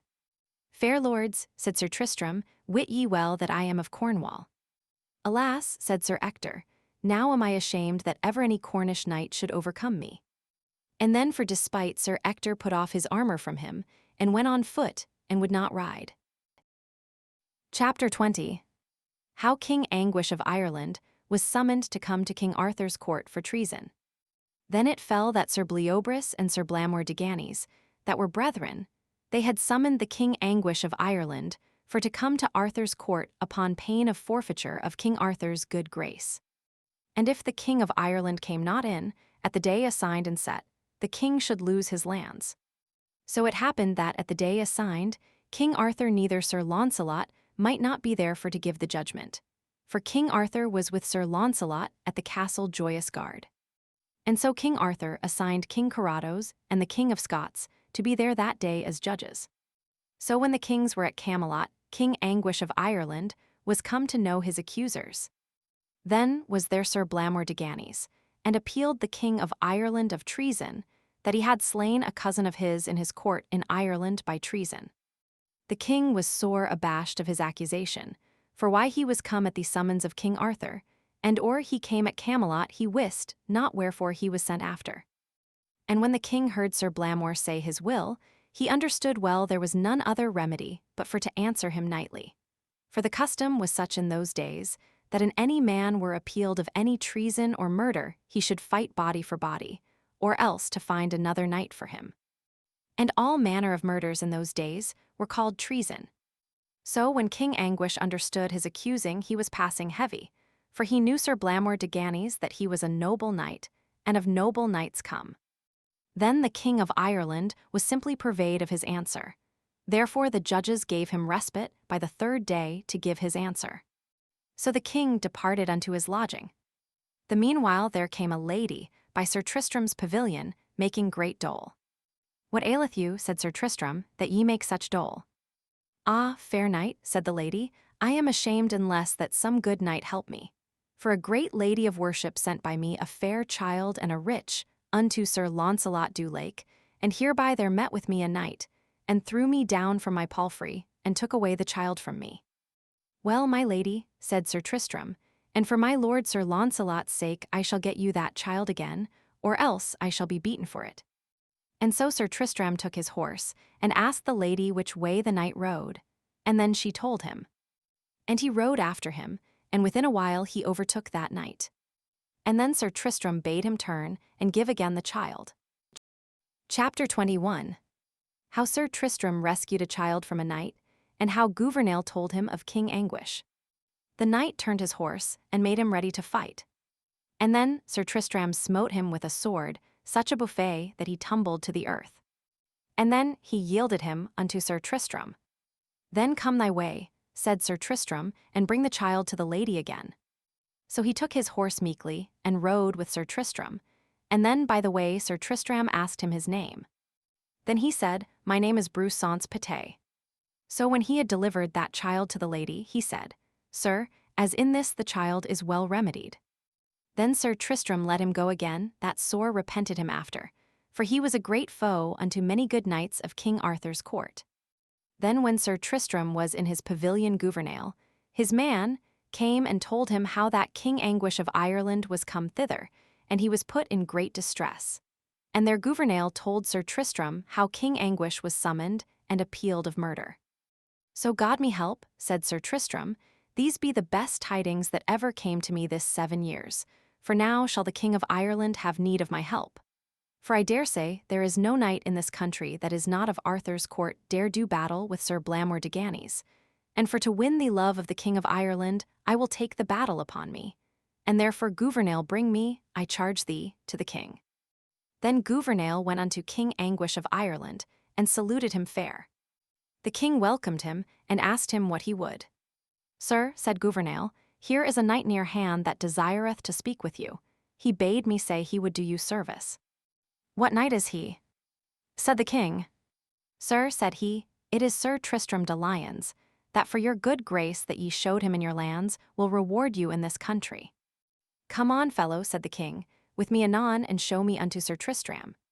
So the king took a little hackney, and but few fellowship with him, until he came unto Sir Tristram's pavilion. And when Sir Tristram saw the king, he ran unto him, and would have holden his stirrup. But the king leapt from his horse lightly, and either housed other in their arms. My gracious lord, said Sir Tristram, gramercy of your great goodnesses showed unto me in your marches and lands, and at that time promised you to do you service and ever it lay in my power. And, gentle knight, said the king unto Sir Tristram, now have I great need of you, never had I so great need of no knight's help. How so, my good lord? Said Sir Tristram. I shall tell you, said the king. I am summoned and appealed from my country for the death of a knight that was kin unto the good knight Sir Launcelot. Wherefore Sir Blamor de Ganys, brother to Sir Bleoberis, hath appealed me to fight with him, out her to find a knight in my stead. And well I wot, said the king, these that are come of King Ban's blood, as Sir Launcelot and these other, are passing good knights, and hard men for to win in battle as any that I know now living. Sir, said Sir Tristram, for the good lordship ye showed me in Ireland, and for my lady your daughter's sake, La Beale Isoud, I will take the battle for you upon this condition that ye shall grant me two things. That one is that ye shall swear to me that ye are in the right, that ye were never consenting to the knight's death. Sir, then said Sir Tristram, when that I have done this battle, if God give me grace that I speed, that ye shall give me a reward, what thing reasonable that I will ask of you. So God me help, said the king, ye shall have whatsoever ye will ask. It is well said, said Sir Tristram. Chapter 22. How Sir Tristram fought for Sir Anguish and overcame his adversary, and how his adversary would never yield him. Now make your answer that your champion is ready, for I shall die in your quarrel rather than to be recreant. I have no doubt of you, said the king, that an ye should have ado with Sir Launcelot du Lake, sir. Said Sir Tristram, as for Sir Launcelot, he is called the noblest knight of the world. And wit ye well that the knights of his blood are noble men, and dread shame. And as for Bleoberis, brother unto Sir Blamor, I have done battle with him, therefore upon my head it is no shame to call him a good knight. It is noised, said the king, that Blamor is the hardier knight. Sir, as for that let him be, he shall never be refused, and as he were the best knight that now beareth shield or spear. So King Anguish departed unto King Carados, and the kings that were that time as judges, and told them that he had found his champion ready. Then, by the commandment of the kings, Sir Blamor de Ganys and Sir Tristram were sent for to hear the charge. And when they were come before the judges, there were many kings and knights beheld Sir Tristram, and much speech they had of him, because that he slew Sir Marhaus, the good knight, and because he forejousted Sir Palomides, the good knight. So when they had taken their charge, they withdrew them to make them ready to do battle. Then said Sir Bleoberis unto his brother, Sir Blamor, Fair dear brother, remember of what kin we become of, and what a man is Sir Launcelot du Lake, neither farther nor nearer but brothers' children, and there was never none of our kin that ever was shamed in battle, and rather suffer death, brother, than to be shamed. Brother, said Blamor, have ye no doubt of me, for I shall never shame none of my blood. Howbeit I am sure that yonder knight is called a passing good knight as of his time one of the world, yet shall I never yield me, nor say the loath word. Well may he happen to smite me down with his great might of chivalry, but rather shall he slay me than I shall yield me as recreant. God speed you well, said Sir Bleoberis, for ye shall find him the mightiest knight that ever ye had ado withal, for I know him, for I have had ado with him. God me speed, said Sir Blamor de Ganys, and therewith he took his horse at the one end of the lists, and Sir Tristram at the other end of the lists, and so they feutred their spears and came together as it had been thunder. And there Sir Tristram through great might smote down Sir Blamor and his horse to the earth. Then anon Sir Blamor avoided his horse and pulled out his sword and threw his shield afore him, and bade Sir Tristram alight. For though an horse hath failed me, I trust to God the earth will not fail me. And then Sir Tristram alighted, and dressed him unto battle. And there they lashed together strongly as racing and tracing, foining and dashing, many sad strokes, that the kings and knights had great wonder that they might stand. For ever they fought like woodmen, so that there was never knight seen fight more fiercely than they did. For Sir Blamor was so hasty that he would have no rest, that all men wondered that they had breath to stand on their feet, and all the place was bloody that they fought in. And at the last, Sir Tristram smote Sir Blamor such a buffet upon the helm that he there fell down upon his side, and Sir Tristram stood and beheld him. Chapter 23. How Sir Blamor desired Tristram to slay him, and how Sir Tristram spared him, and how they took appointment. Then when Sir Blamor might speak, he said thus: Sir Tristram de Lyones, I require thee, as thou art a noble knight, and the best knight that ever I found, that thou wilt slay me out. For I would not live to be made lord of all the earth, for I have liefer die with worship than live with shame. And needs, Sir Tristram, thou must slay me, or else thou shalt never win the field, for I will never say the loath word. And therefore if thou dare slay me, I require thee. When Sir Tristram heard him say so knightly, he wist not what to do with him. He remembering him of both parties, of what blood he was come, and for Sir Launcelot's sake he would be loath to slay him. And in the other party in no wise he might not choose, but that he must make him to say the loath word, or else to slay him. Then Sir Tristram stirred aback, and went to the kings that were judges, and there he kneeled down tofore them, and besought them for their worships, and for King Arthur's and Sir Launcelot's sake, that they would take this matter in their hands. For my fair lords, said Sir Tristram, it were shame and pity that this noble knight that yonder lieth should be slain. For ye hear well, shamed will he not be, and I pray to God that he never be slain nor shamed for me. And as for the king for whom I fight for, I shall require him, as I am his true champion and true knight in this field, that he will have mercy upon this good knight. So God me help, said King Anguish, I will for your sake. Sir Tristram, be ruled as ye will have me, for I know you for my true knight, and therefore I will heartily pray the kings that be here as judges to take it in their hands. And the kings that were judges called Sir Bleoberis to them, and asked him his advice. My lords, said Bleoberis, though my brother be beaten, and hath the worse through might of arms, I dare say, though Sir Tristram hath beaten his body, he hath not beaten his heart. And I thank God he is not shamed this day, and rather than he should be shamed I require you, said Bleoberis, let Sir Tristram slay him out. It shall not be so, said the kings, for his part adversary, both the king and the champion, have pity of Sir Blamor's knighthood. My lords, said Bleoberis, I will right well as ye will. Then the kings called the king of Ireland, and found him goodly and treatable. And then, by all their advices, Sir Tristram and Sir Bleoberis took up Sir Blamor, and the two brethren were accorded with King Anguish, and kissed and made friends for ever. And then Sir Blamor and Sir Tristram kissed together, and there they made their oaths that they would never none of them two brethren fight with Sir Tristram, and Sir Tristram made the same oath. And for that gentle battle, all the blood of Sir Launcelot loved Sir Tristram for ever.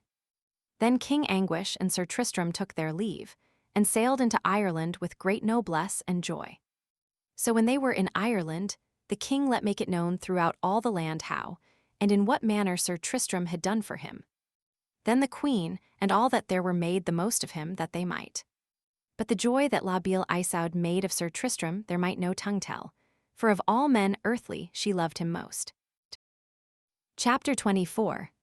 How Sir Tristram demanded La Beale Isoud for King Mark, and how Sir Tristram and Isoud drank the love drink. Then upon a day King Anguish asked Sir Tristram why he asked not his boon, for whatsoever he had promised him he should have it without fail. Sir, said Sir Tristram, now is it time. This is all that I will desire, that ye will give me La Beale Isoud your daughter not for myself, but for mine uncle, King Mark, that shall have her to wife, for so have I promised him. Alas, said the king, I had liefer than all the land that I have you would wed her yourself. Sir, and I did then I were shamed for ever in this world, and false of my promise. Therefore, said Sir Tristram, I pray you hold your promise that ye promised me. For this is my desire, that ye will give me La Beale Isoud to go with me into Cornwall, for to be wedded to King Mark, mine uncle. As for that, said King Anguish, ye shall have her with you to do with her what it please you. That is for to say if that ye list to wed her yourself, that is me liefest, and if you will give her unto King Mark, your uncle, that is in your choice. So, to make short conclusion, La Beale Isoud was made ready to go with Sir Tristram, and Dame Bragwaine went with her for her chief gentlewoman, with many other. Then the queen, Isoud's mother, gave to her and Dame Bragwaine, her daughter's gentlewoman, and unto Gouvernail a drink, and charged them that what day King Mark should wed, that same day they should give him that drink, so that King Mark should drink to La Beale Isoud. And then, said the queen, I undertake either shall love other the days of their life. So this drink was given unto Dame Bragwaine, and unto Gouvernail. And then anon Sir Tristram took the sea, and La Beale Isoud, and when they were in their cabin, it happed so that they were thirsty, and they saw a little flasket of gold stand by them, and it seemed by the color and the taste that it was noble wine.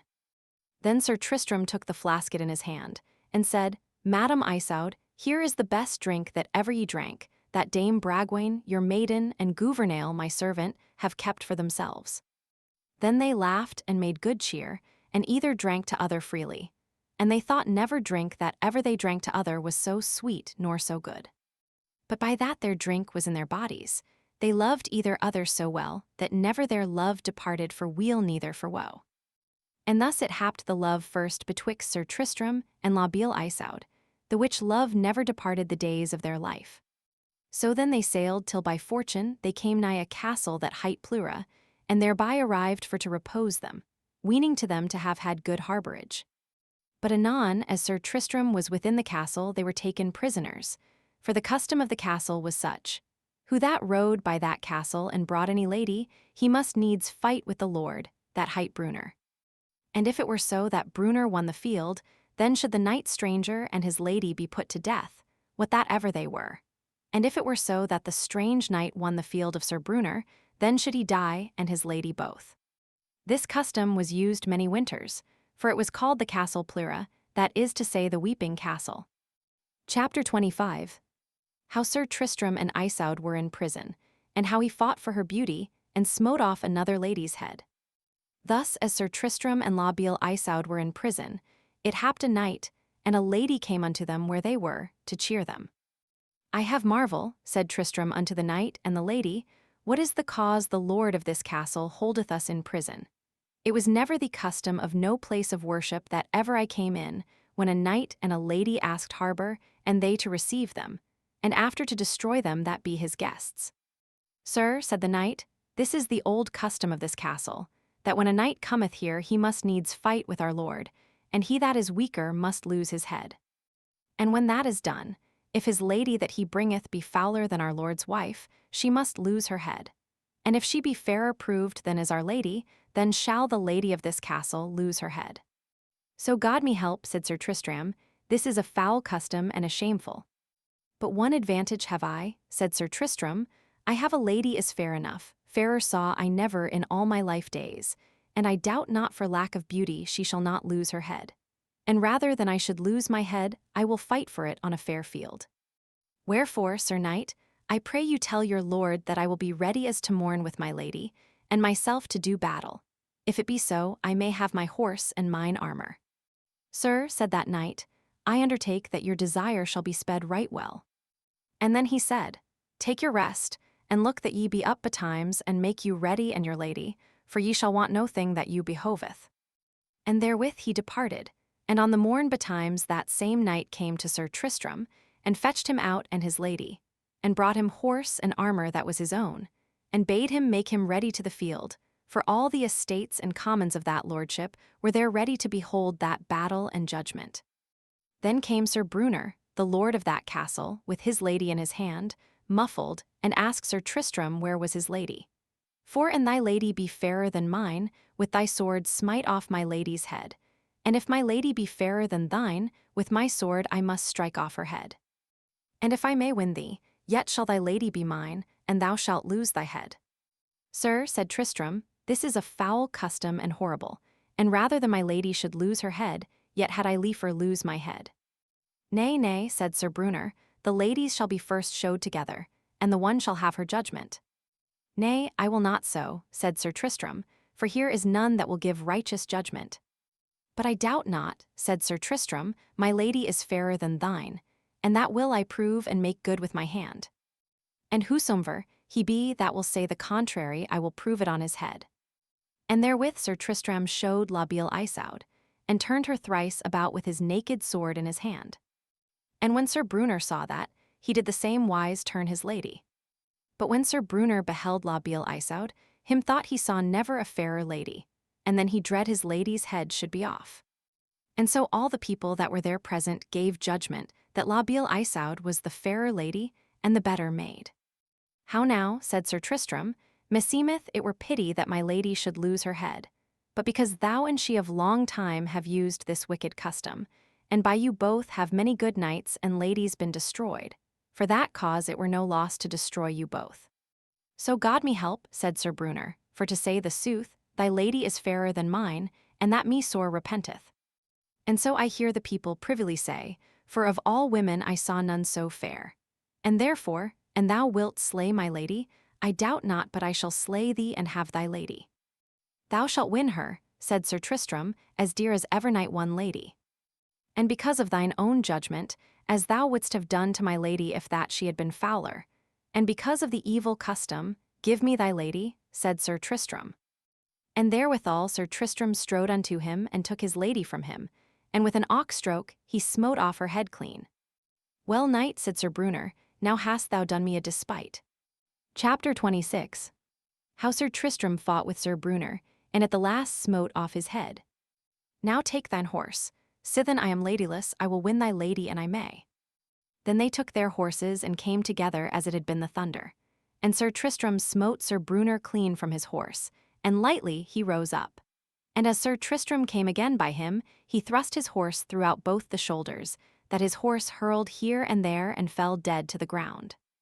And ever Sir Brunner ran after to have slain Sir Tristram, but Sir Tristram was light and nimble, and voided his horse lightly.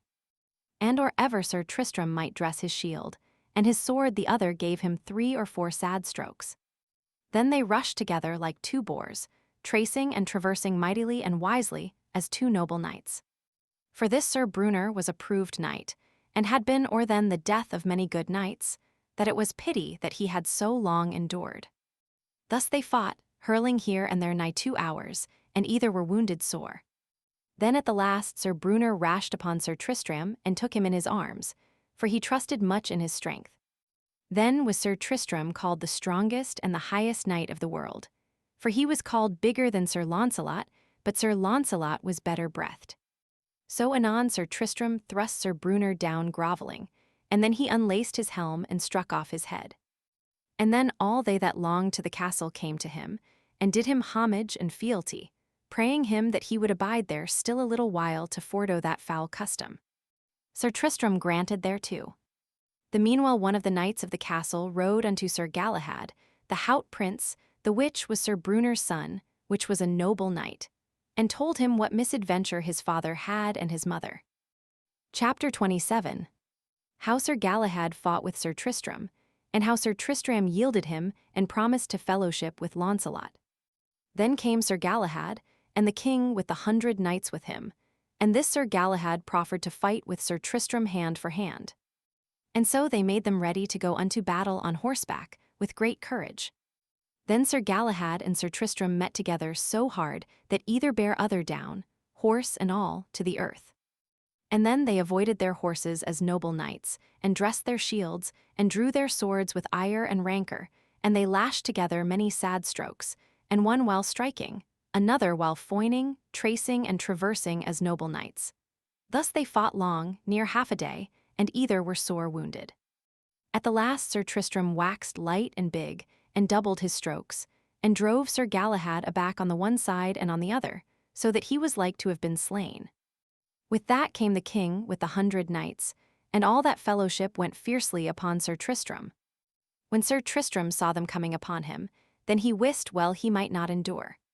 Then, as a wise knight of war, he said to Sir Galahad, the Haut Prince, Sir, ye show to me no knighthood, for to suffer all your men to have ado with me all at once.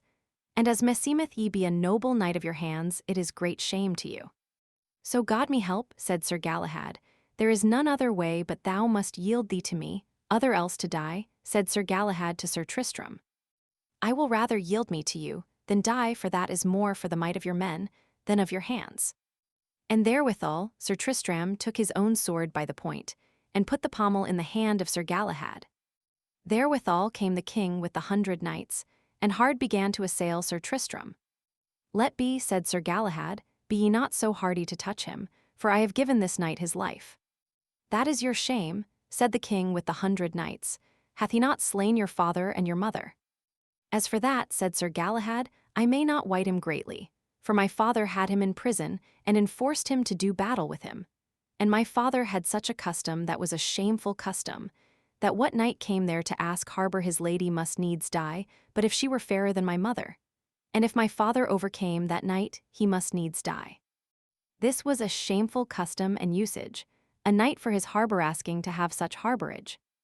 And for this custom I would never draw about him.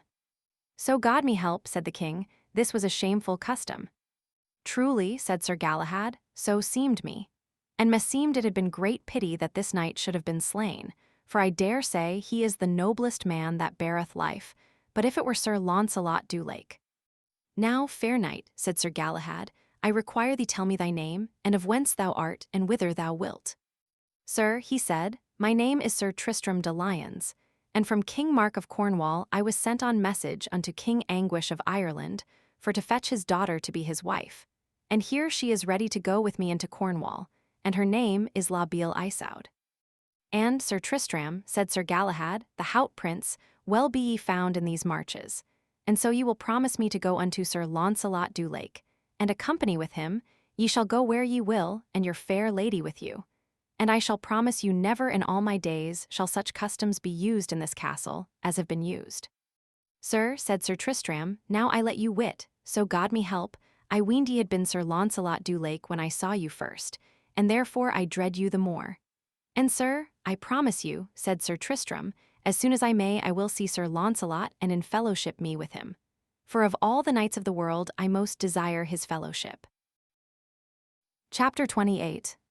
How Sir Launcelot met with Sir Carados bearing away Sir Gawain, and of the rescue of Sir Gawain. And then Sir Tristram took his leave when he saw his time, and took the sea. And in the meanwhile word came unto Sir Launcelot, and to Sir Tristram that Sir Carados, the mighty king, that was made like a giant, fought with Sir Gawain, and gave him such strokes that he swooned in his saddle. And after that he took him by the collar and pulled him out of his saddle, and fast bound him to the saddle-bow, and so rode his way with him toward his castle. And as he rode, by fortune Sir Launcelot met with Sir Carados, and anon he knew Sir Gawain that lay bound after him. Ah, said Sir Launcelot unto Sir Gawain, how stands it with you? Never so hard, said Sir Gawain, unless that ye help me, for so God me help. Without ye rescue me I know no knight that may, but outher you or Sir Tristram. Wherefore Sir Launcelot was heavy of Sir Gawain's words.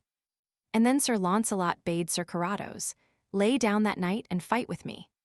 Thou art but a fool, said Sir Carados, for I will serve you in the same wise. As for that, said Sir Launcelot, spare me not, for I warn thee I will not spare thee. And then he bound Sir Gawain hand and foot, and so threw him to the ground. And then he gat his spear of his squire, and departed from Sir Launcelot to fetch his course. And so either met with other, and brake their spears to their hands. And then they pulled out swords, and hurtled together on horseback more than an hour. And at the last Sir Launcelot smote Sir Carados, such a buffet upon the helm that it pierced his brainpan. So then Sir Launcelot took Sir Carados by the collar, and pulled him under his horse's feet, and then he alighted and pulled off his helm and struck off his head. And then Sir Launcelot unbound Sir Gawain. So this same tale was told to Sir Galahad and to Sir Tristram. Here may ye hear the nobleness that followeth Sir Launcelot. Alas, said Sir Tristram, and I had not this message in hand with this fair lady. Truly I would never stint or I had found Sir Launcelot. Then Sir Tristram and La Beale Isoud went to the sea and came into Cornwall, and there all the barons met them. Chapter 29. Of the wedding of King Mark to La Beale Isoud, and of Bragwain her maid, and of Palamides. And anon they were richly wedded with great noblesse. But ever, as the French book saith, Sir Tristram and La Beale Isoud loved ever together. Then was there great jousts and great tourneying, and many lords and ladies were at that feast, and Sir Tristram was most praised of all other. Thus dured the feast long, and after the feast was done, within a little while after, by the assent of two ladies that were with Queen Isoud, they ordained for hate and envy for to destroy Dame Bragwaine, that was maiden and lady unto La Beale Isoud. And she was sent into the forest for to fetch herbs, and there she was met, and bound feet and hand to a tree, and so she was bounden 3 days. And by fortune, Sir Palomides found Dame Bragwaine, and there he delivered her from the death, and brought her to a nunnery there beside, for to be recovered. When Isoud the queen missed her maiden, wit ye well she was right heavy as ever was any queen, for of all earthly women she loved her best. The cause was for she came with her out of her country. And so upon a day Queen Isoud walked into the forest to put away her thoughts, and there she went herself into a well, and made great moan. And suddenly there came Palomides to her, and had heard all her complaint, and said, Madam Isoud, and you will grant me my boon, I shall bring to you Dame Bragwaine safe and sound. And the queen was so glad of his proffer that suddenly unadvised, she granted all his asking. Well, madam, said Palomides, I trust to your promise, and if you will abide here half an hour, I shall bring her to you. I shall abide you, said La Beale Isoud. And Sir Palomides rode forth his way to that nunnery, and lightly he came again with Dame Bragwaine. But by her good will she would not have come again, because for love of the queen she stood in adventure of her life. Notwithstanding, half against her will, she went with Sir Palomides unto the queen. And when the queen saw her, she was passing glad. Now, madam, said Palomides, remember upon your promise, for I have fulfilled my promise. Sir Palomides, said the queen, I wot not what is your desire, but I will that ye wit, howbeit I promised you largely, I thought none evil, nor I warn you none evil will I do. Madam, said Sir Palomides, as at this time ye shall not know my desire, but before my lord your husband there shall ye know that I will have my desire that ye have promised me. And therewith the queen departed, and rode home to the king, and Sir Palomides rode after her. And when Sir Palomides came before the king, he said, Sir King, I require you as ye be a righteous king, that ye will judge me the right. Tell me your cause, said the king, and ye shall have right. Chapter 30. How Palomides demanded Queen Isoud, and how Lambegus rode after to rescue her, and of the escape of Isoud.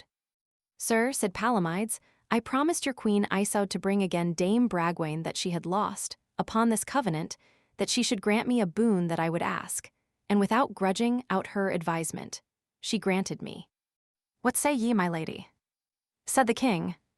It is as he saith, so God me help, said the queen. To say the sooth, I promised him his asking for love and joy that I had to see her. Well, madam, said the king, and if ye were hasty to grant him what boon he would ask, I will well that ye perform your promise. Then, said Palomides, I will that ye wit that I will have your queen to lead her, and govern her whereas me list. Therewith the king stood still, and bethought him of Sir Tristram, and deemed that he would rescue her. And then hastily the king answered, Take her with the adventures that shall fall of it, for as I suppose thou wilt not enjoy her no while. As for that, said Palomides, I dare right well abide the adventure. And so, to make short tale, Sir Palomides took her by the hand and said, Madam, grudge not to go with me, for I desire nothing but your own promise. As for that, said the queen, I fear not greatly to go with thee, howbeit thou haste me at advantage upon my promise, for I doubt not I shall be worshipfully rescued from thee. As for that, said Sir Palomides, be it as it be may. So Queen Isoud was set behind Palomides, and rode his way. Anon the king sent after Sir Tristram, but in no wise he could be found, for he was in the forest a-hunting. For that was always his custom, but if he used arms, to chase and to hunt in the forests. Alas, said the king, now I am shamed for ever, that by mine own assent my lady and my queen shall be devoured. Then came forth a knight, his name was Lambegus, and he was a knight of Sir Tristram. My lord, said this knight, sith ye have trust in my lord, Sir Tristram, wit ye well for his sake I will ride after your queen and rescue her, or else I shall be beat. Gramercy, said the king, as I live, Sir Lambegus, I shall deserve it. And then Sir Lambegus armed him, and rode after as fast as he might. And then within a while he overtook Sir Palomides. And then Sir Palomides left the queen. What art thou, said Palomides, art thou Tristram? Nay, he said, I am his servant, and my name is Sir Lambegus. That me repenteth, said Palomides. I had liefer thou hadst been Sir Tristram. I believe you well, said Lambegus, but when thou meetest with Sir Tristram thou shalt have thy hands full. And then they hurtled together and all to brass their spears, and then they pulled out their swords, and hewed on helms and hauberks. At the last Sir Palomides gave Sir Lambegus such a wound that he fell down like a dead knight to the earth. Then he looked after La Beale Isoud, and then she was gone he nist where. Wit ye well Sir Palomides was never so heavy. So the queen ran into the forest, and there she found a well, and therein she had thought to have drowned herself. And as good fortune would, there came a knight to her that had a castle thereby, his name was Sir Edtherp. And when he found the queen in that mischief he rescued her, and brought her to his castle. And when he wist what she was he armed him, and took his horse, and said he would be avenged upon Palomides. And so he rode on till he met with him, and there Sir Palomides wounded him sore, and by force he made him to tell him the cause why he did battle with him, and how he had led the queen unto his castle. Now bring me there, said Palomides, or thou shalt die of my hands. Sir, said Sir Edtherp, I am so wounded I may not follow, but ride you this way and it shall bring you into my castle, and there within is the queen. Then Sir Palomides rode still, till he came to the castle. And at a window, La Beale Isoud saw Sir Palomides, then she made the gates to be shut strongly. And when he saw he might not come within the castle, he put off his bridle and his saddle, and put his horse to pasture, and set himself down at the gate like a man that was out of his wit that recked not of himself. Chapter 31. How Sir Tristram rode after Palomides, and how he found him and fought with him, and by the means of Isoud the battle ceased. Now turn we unto Sir Tristram, that when he was come home, and wist La Beale Isoud was gone with Sir Palomides, wit ye well he was wroth out of measure. Alas, said Sir Tristram, I am this day shamed. Then he cried to Gouvernail his man, Haste thee that I were armed and on horseback, for well I wot Lambegus hath no might nor strength to withstand Sir Palomides. Alas, that I have not been in his stead. So anon, as he was armed and horsed, Sir Tristram and Gouvernail rode after into the forest, and within a while he found his knight Lambegus almost wounded to the death. And Sir Tristram bare him to a forester, and charged him to keep him well.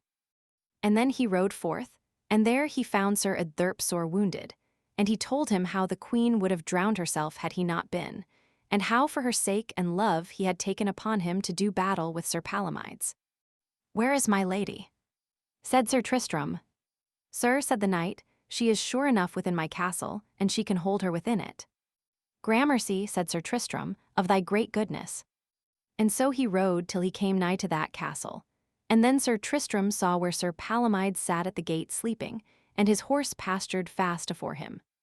Now go thou, Gouvernail, said Sir Tristram, and bid him awake, and make him ready. So Gouvernail rode unto him and said, Sir Palomides, arise, and take to thee thine harness. But he was in such a study, he heard not what Gouvernail said. So Gouvernail came again, and told Sir Tristram he slept, or else he was mad. Go thou again, said Sir Tristram, and bid him arise, and tell him that I am here, his mortal foe. So Gouvernail rode again, and put upon him the butt of his spear, and said, Sir Palomides, make thee ready, for wit ye well Sir Tristram hoveth yonder, and sendeth thee word he is thy mortal foe. And therewithal Sir Palomides arose stilly, without words, and gat his horse, and saddled him and bridled him, and lightly he leapt upon, and gat his spear in his hand, and either feutred their spears and hurtled fast together. And there Tristram smote down Sir Palomides over his horse's tail. Then lightly Sir Palomides put his shield afore him, and drew his sword. And there began strong battle on both parts, for both they fought for the love of one lady, and ever she lay on the walls and beheld them how they fought out of measure, and either were wounded passing sore, but Palomides was much sorer wounded. Thus they fought tracing, and traversing more than 2 hours, that well nigh for dole and sorrow La Beale Isoud swooned. Alas, she said, that one I loved and yet do, and the other I love not, yet it were great pity that I should see Sir Palomides slain. For well I know by that time the end be done Sir Palomides is but a dead knight. Because he is not christened, I would be loath that he should die a Saracen. And therewithal she came down, and besought Sir Tristram to fight no more. "Ah, madam," said he, "what mean you? Will ye have me shamed? Well, ye know I will be ruled by you." "I will not your dishonor," said La Beale Isoud, "but I would that ye would for my sake spare this unhappy Saracen Palamides." "Madam," said Sir Tristram, "I will leave fighting at this time for your sake." Then she said to Sir Palamides, "This shall be your charge, that thou shalt go out of this country while I am therein." "I will obey your commandment," said Sir Palamides, "the which is sore against my will." "Then take thy way," said La Beale Isoud, "unto the court of King Arthur, and there recommend me unto Queen Guinevere. And tell her that I send her word that there be within this land but 4 lovers, that is, Sir Launcelot du Lake and Queen Guinevere, and Sir Tristram de Lyons and Queen Isoud." Chapter 32. How Sir Tristram brought Queen Isoud home, and of the debate of King Mark and Sir Tristram. And so Sir Palamides departed with great heaviness. And Sir Tristram took the queen and brought her again to King Mark, and then was there made great joy of her homecoming. Who was cherished but Sir Tristram? Then Sir Tristram let fetch Sir Lambegus, his knight, from the forester's house, and it was long or he was whole, but at the last he was well recovered. Thus they lived with joy, and play a long while. But ever Sir Andred, that was nigh cousin to Sir Tristram, lay in a watch to wait betwixt Sir Tristram and La Beale Isoud, for to take them and slander them. So upon a day Sir Tristram talked with La Beale Isoud in a window, and that espied Sir Andred, and told it to the king. Then King Mark took a sword in his hand, and came to Sir Tristram, and called him false traitor, and would have stricken him. But Sir Tristram was nigh him, and ran under his sword, and took it out of his hand. And then the king cried, "Where are my knights and my men? I charge you slay this traitor." But at that time there was not one would move for his words. When Sir Tristram saw that there was not one would be against him, he shook the sword to the king, and made countenance as though he would have stricken him. And then King Mark fled, and Sir Tristram followed him, and smote upon him 5 or 6 strokes flattling on the neck, that he made him to fall upon the nose. And then Sir Tristram yet his way and armed him, and took his horse and his man, and so he rode into that forest. And there upon a day Sir Tristram met with 2 brethren that were knights with King Mark, and there he struck off the head of the one, and wounded the other to the death. And he made him to bear his brother's head in his helm unto the king, and 30 more there he wounded. And when that knight came before the king, to say his message there died afore the king and the queen. Then King Mark called his council unto him, and asked advice of his barons what was best to do with Sir Tristram. "Sir," said the barons, in especial Sir Dinas, "the seneschal, sir, we will give you counsel for to send for Sir Tristram, for we will that ye wit many men will hold with Sir Tristram, and he were hard bestead." "And sir," said Sir Dinas, "ye shall understand that Sir Tristram is called peerless and makeless of any Christian knight, and of his might and hardiness we knew none so good a knight, but if it be Sir Launcelot du Lake. And if he depart from your court, and go to King Arthur's court, wit ye well he will get him such friends there, that he will not set by your malice. And therefore, sir, I counsel you to take him to your grace." "I will well," said the king, "that he be sent for, that we may be friends." Then the barons sent for Sir Tristram under a safe conduct. And so when Sir Tristram came to the king he was welcome, and no rehearsal was made, and there was game and play. And then the king and the queen went a-hunting, and Sir Tristram. Chapter 33. How Sir Lamorak jousted with 30 knights, and Sir Tristram at the request of King Mark smote his horse down. The king and the queen made their pavilions and their tents in that forest beside a river, and there was daily hunting and jousting, for there were ever 30 knights ready to joust unto all them that came in at that time. And there by fortune came Sir Lamorak de Gaulies and Sir Driant, and their Sir Driant jousted right well, but at the last he had a fall. Then Sir Lamorak proffered to joust. And when he began he fared so with the 30 knights that there was not one of them, but that he gave him a fall, and some of them were sore hurt. "I marvel," said King Mark, "what knight he is that doth such deeds of arms." "Sir," said Sir Tristram, "I know him well for a noble knight as few now be living, and his name is Sir Lamorak de Gaulies." "It were great shame," said the king, "that he should go thus away, unless that some of you meet with him better."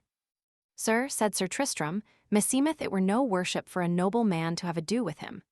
and for because at this time he hath done overmuch for any mean knight living. Therefore, as meseemeth, it were great shame and villainy to tempt him any more at this time, insomuch as he and his horse are weary both. For the deeds of arms that he hath done this day, and they be well considered, it were enough for Sir Launcelot du Lake. As for that, said King Mark, I require you, as ye love me and my lady the queen, La Beale Isoud, take your arms and joust with Sir Lamorak de Gaulies. Sir, said Sir Tristram, ye bid me do a thing that is against knighthood, and well I can deem that I shall give him a fall, for it is no mastery, for my horse and I be fresh both, and so is not his horse and he. And wit ye well that he will take it for great unkindness, for ever one good knight is loath to take another at disadvantage. But because I will not displease you, as ye require me so will I do, and obey your commandment. And so Sir Tristram armed him and took his horse, and put him forth, and there Sir Lamorak met him mightily, and what with the might of his own spear, and of Sir Tristram's spear, Sir Lamorak's horse fell to the earth, and he sitting in the saddle. Then anon as lightly as he might, he avoided the saddle and his horse, and put his shield afore him and drew his sword. And then he bade Sir Tristram, alight thou knight, and thou durst. Nay, said Sir Tristram, I will no more have ado with thee, for I have done to thee over much unto my dishonour, and to thy worship. As for that, said Sir Lamorak, I can thee no thank. Since thou hast forjousted me on horseback, I require thee and I beseech thee, and thou be Sir Tristram, fight with me on foot. I will not so, said Sir Tristram, and wit ye well my name is Sir Tristram de Lyons, and well I know ye be Sir Lamorak de Gaulies, and this that I have done to you was against my will, but I was required thereto. But to say that I will do at your request as at this time, I will have no more ado with you, for me shameth of that I have done. As for the shame, said Sir Lamorak, on thy part or on mine, bear thou it an thou wilt, for though a mare's son hath failed me, now a queen's son shall not fail thee. And therefore, and thou be such a knight as men call thee, I require thee alight and fight with me. Sir Lamorak, said Sir Tristram, I understand your heart is great, and cause why ye have, to say the sooth. For it would grieve me an any knight should keep him fresh, and then to strike down a weary knight. For that knight nor horse was never formed that alway might stand or endure. And therefore, said Sir Tristram, I will not have ado with you, for me forthinketh of that I have done. As for that, said Sir Lamorak, I shall quit you, and ever I see my time. Chapter 34. How Sir Lamorak sent an horn to King Mark in despite of Sir Tristram, and how Sir Tristram was driven into a chapel. So he departed from him with Sir Driant, and by the way they met with a knight that was sent from Morgan le Fay unto King Arthur. And this knight had a fair horn harnessed with gold, and the horn had such a virtue that there might no lady nor gentlewoman drink of that horn, but if she were true to her husband, and if she were false she should spill all the drink, and if she were true to her lord, she might drink peaceable. And because of the Queen Guinevere, and in the despite of Sir Launcelot, this horn was sent unto King Arthur. And by force Sir Lamorak made that knight to tell all the cause why he bare that horn. Now shalt thou bear this horn, said Lamorak, unto King Mark, or else choose thou to die for it.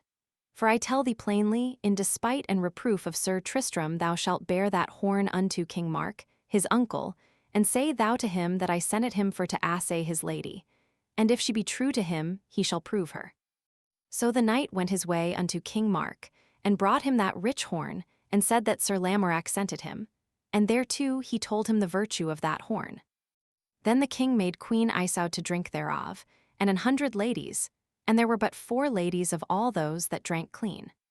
Alas, said King Mark, this is a great despite, and swear a great oath that she should be burnt and the other ladies. Then the barons gathered them together, and said plainly they would not have those ladies burnt for an horn made by sorcery, that came from as false a sorceress and witch as then was living.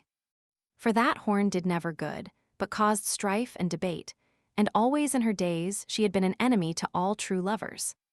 So there were many knights made there a vow, and ever they met with Morgan le Fay, that they would show her short courtesy. Also Sir Tristram was passing wroth that Sir Lamorak sent that horn unto King Mark, for well he knew that it was done in the despite of him. And therefore he thought to quite Sir Lamorak. Then Sir Tristram used daily and nightly to go to Queen Isoud when he might, and ever Sir Andred his cousin watched him night and day for to take him with La Beale Isoud. And so upon a night, Sir Andred espied the hour, and the time when Sir Tristram went to his lady. Then Sir Andred gat unto him 12 knights, and at midnight he set upon Sir Tristram secretly and suddenly, and there Sir Tristram was taken naked abed with La Beale Isoud. And then was he bound hand and foot, and so was he kept until day. And then by the assent of King Mark, and of Sir Andred, and of some of the barons, Sir Tristram was led unto a chapel that stood upon the sea rocks, there for to take his judgment. And so he was led bounden with 40 knights. And when Sir Tristram saw that there was none other boot but needs that he must die, then said he, Fair lords, remember what I have done for the country of Cornwall, and in what jeopardy I have been in for the weal of you all. For when I fought for the truage of Cornwall with Sir Marhaus, the good knight, I was promised for to be better rewarded, when ye all refused to take the battle. Therefore, as ye be good gentle knights, see me not thus shamefully to die, for it is shame to all knighthood thus to see me die. For I dare say, said Sir Tristram, that I never met with no knight but I was as good as he, or better. Fie upon thee, said Sir Andred, false traitor that thou art, with thine avaunting, for all thy boast thou shalt die this day. O Andred, Andred, said Sir Tristram, thou shouldst be my kinsman, and now thou art to me full unfriendly, but an there were no more but thou and I, thou wouldst not put me to death. No, said Sir Andred, and therewith he drew his sword, and would have slain him. When Sir Tristram saw him make such countenance, he looked upon both his hands that were fast bounden unto 2 knights, and suddenly he pulled them both to him, and unwrasked his hands, and then he leapt unto his cousin, Sir Andred, and wrested his sword out of his hands. Then he smote Sir Andred that he fell to the earth, and so Sir Tristram fought till that he had killed 10 knights. So then Sir Tristram gat the chapel, and kept it mightily. Then the cry was great, and the people drew fast unto Sir Andred, mo than 100. When Sir Tristram saw the people draw unto him, he remembered he was naked, and spurred fast the chapel door, and brake the bars of a window. And so he leapt out and fell upon the crags in the sea. And so at that time Sir Andred nor none of his fellows might get to him, at that time. Chapter 35. How Sir Tristram was holpen by his men, and of Queen Isoud which was put in a lazar coat, and how Tristram was hurt. So when they were departed, Gouvernail and Sir Lambegus, and Sir Centrel de Lushon, that were Sir Tristram's men, sought their master. When they heard he was escaped, then they were passing glad, and on the rocks they found him, and with towels they pulled him up. And then Sir Tristram asked them where was La Beale Isoud, for he weened she had been had away of Andred's people. Sir, said Gouvernail, she is put in a lazar coat. Alas, said Sir Tristram, this is a full ungoodly place for such a fair lady, and if I may she shall not be long there. And so he took his men and went thereas was La Beale Isoud, and fetched her away, and brought her into a forest to a fair manor, and Sir Tristram there abode with her. So the good knight bade his men go from him, for at this time I may not help you. So they departed all save Gouvernail. And so upon a day Sir Tristram yed into the forest for to disport him, and then it happened that there he fell asleep. And there came a man that Sir Tristram aforehand had slain his brother, and when this man had found him, he shot him through the shoulder with an arrow, and Sir Tristram leapt up and killed that man. And in the meantime it was told King Mark how Sir Tristram and La Beale Isoud were in that same manner. And as soon as ever he might thither, he came with many knights to slay Sir Tristram. And when he came there he found him gone, and there he took La Beale Isoud home with him, and kept her straight that by no means never she might wit nor send unto Tristram, nor he unto her. And then, when Sir Tristram came toward the old manor, he found the track of many horses, and thereby he wist his lady was gone. And then Sir Tristram took great sorrow, and endured with great pain long time, for the arrow that he was hurt withal was envenomed. Then by the mean of La Beale Isoud, she told a lady that was cousin unto Dame Bragwaine, and she came to Sir Tristram, and told him that he might not be whole by no means. For thy lady, La Beale Isoud, may not help thee, therefore she biddeth you haste into Brittany to King Howell. And there ye shall find his daughter, Isoud la Blanche Mains, and she shall help thee. Then Sir Tristram and Gouvernail gat them shipping, and so sailed into Brittany. And when King Howell wist that it was Sir Tristram, he was full glad of him. Sir, he said, I am come into this country to have help of your daughter, for it is told me that there is none other may heal me but she, and so within a while she healed him. Chapter 36.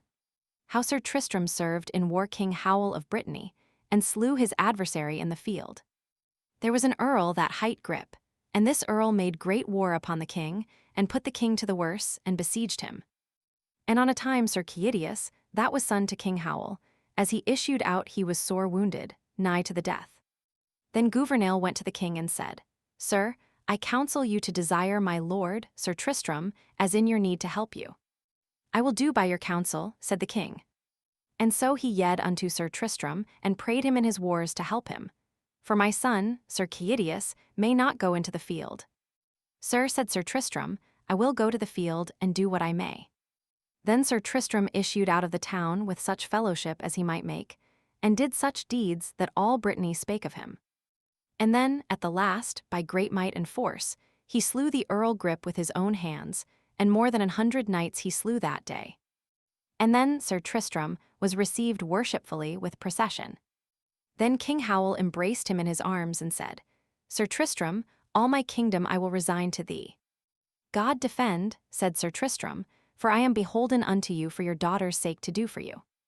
Then by the great means of King Howell and Chiedius his son, by great proffers, there grew great love betwixt Isoud and Sir Tristram, for that lady was both good and fair, and a woman of noble blood and fame. And for because Sir Tristram had such cheer and riches, and all other pleasance that he had, almost he had forsaken la belle Isoud. And so upon a time, Sir Tristram agreed to wed Isoud la Blanche Mains. And at the last they were wedded, and solemnly held their marriage. And so when they were abed both Sir Tristram remembered him of his old lady, la belle Isoud. And then he took such a thought suddenly that he was all dismayed, and other cheer made he none but with clipping and kissing. As for other fleshly lusts, Sir Tristram never thought nor had ado with her. Such mention maketh the French book. Also it maketh mention that the lady weened there had been no pleasure but kissing and clipping. And in the meantime there was a knight in Brittany, his name was Sapinabiles, and he came over the sea into England. And then he came into the court of King Arthur. And there he met with Sir Launcelot du Lake, and told him of the marriage of Sir Tristram. Then said Sir Launcelot, Fie upon him, untrue knight to his lady, that so noble a knight as Sir Tristram is should be found to his first lady false, la belle Isoud, Queen of Cornwall. But say ye him this, said Sir Launcelot, that of all knights in the world I loved him most, and had most joy of him, and all was for his noble deeds. And let him wit the love between him and me is done for ever, and that I give him warning from this day forth as his mortal enemy. Chapter 37. How Sir Sapinabiles told Sir Tristram how he was defamed in the court of King Arthur, and of Sir Lamorak. Then departed Sir Sapinabiles unto Brittany again, and there he found Sir Tristram, and told him that he had been in King Arthur's court. Then said Sir Tristram, Heard ye anything of me? So God me help, said Sir Sapinabiles, there I heard Sir Launcelot speak of you great shame, and that ye be a false knight to your lady, and he bade me do you to wit that he will be your mortal enemy in every place where he may meet you. That me repenteth, said Tristram, for of all knights I love to be in his fellowship. So Sir Tristram made great moan, and was ashamed that noble knights should defame him for the sake of his lady. And in this meanwhile, la belle Isoud made a letter unto Queen Guinevere, complaining her of the untruth of Sir Tristram, and how he had wedded the king's daughter of Brittany. Queen Guinevere sent her another letter, and bade her be of good cheer, for she should have joy after sorrow, for Sir Tristram was so noble a knight called, that by crafts of sorcery ladies would make such noble men to wed them. But in the end, Queen Guinevere said, It shall be thus that he shall hate her, and love you better than ever he did tofore. So leave we Sir Tristram in Brittany, and speak we of Sir Lamorak de Gaulies, that as he sailed his ship fell on a rock and perished all, save Sir Lamorak and his squire. And there he swam mightily, and fishers of the Isle of Servage took him up, and his squire was drowned, and the shipmen had great labor to save Sir Lamorak's life, for all the comfort that they could do. And the lord of that isle hight Sir Nabin le Noir, a great mighty giant. And this Sir Nabin hated all the knights of King Arthur's, and in no wise he would do them favor. And these fishers told Sir Lamorak all the guise of Sir Nabin, how there came never knight of King Arthur's, but he destroyed him. And at the last battle that he did was slain Sir Nano Nila Petite, the which he put to a shameful death in despite of King Arthur, for he was drawn limb-meal. That forthinketh me, said Sir Lamorak, for that knight's death, for he was my cousin, and if I were at mine ease as well as ever I was, I would revenge his death. Peace, said the fishers, and make here no words, for wherever ye depart from hence Sir Nabon must know that ye have been here, or else we should die for your sake. So that I be whole, said Lamorak, of my disease that I have taken in the sea, I will that ye tell him that I am a knight of King Arthur's, for I was never afeard to reny my lord. Chapter 38. How Sir Tristram and his wife arrived in Wales, and how he met there with Sir Lamorak. Now turn we unto Sir Tristram, that upon a day he took a little barget, and his wife Isoud la Blanche Mains, with Sir Caidius her brother, to play them in the coasts. And when they were from the land, there was a wind drove them into the coast of Wales upon this isle of servage, whereas was Sir Lamorak, and there the barget all to rove, and their dame Isoud was hurt. And as well as they might they gat into the forest, and there by a well he saw Seguerides and a damosel. And then either saluted other. Sir, said Seguerides, I know you for Sir Tristram de Lyons, the man in the world that I have most cause to hate, because ye departed the love between me and my wife. But as for that, said Sir Seguerides, I will never hate a noble knight for a light lady. And therefore, I pray you, be my friend, and I will be yours unto my power, for wit ye well ye are hard bestead in this valley, and we shall have enough to do either of us to succor other.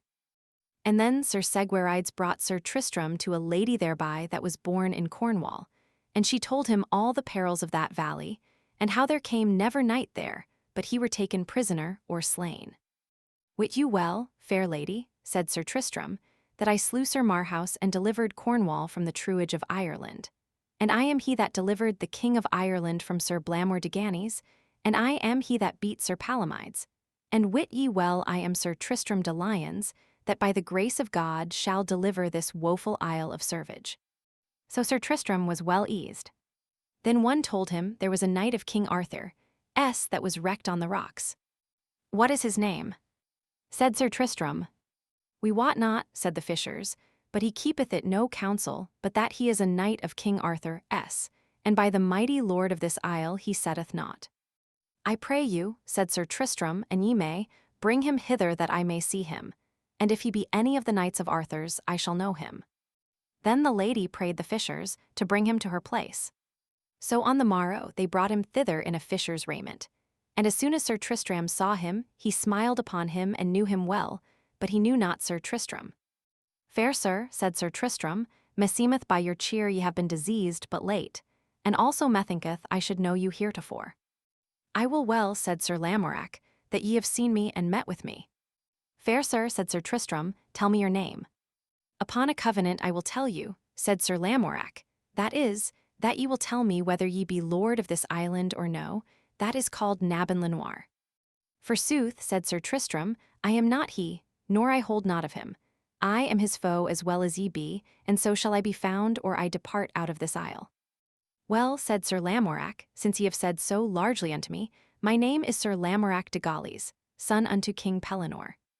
Forsooth, I trow well, said Sir Tristram, for in ye said other I know the contrary.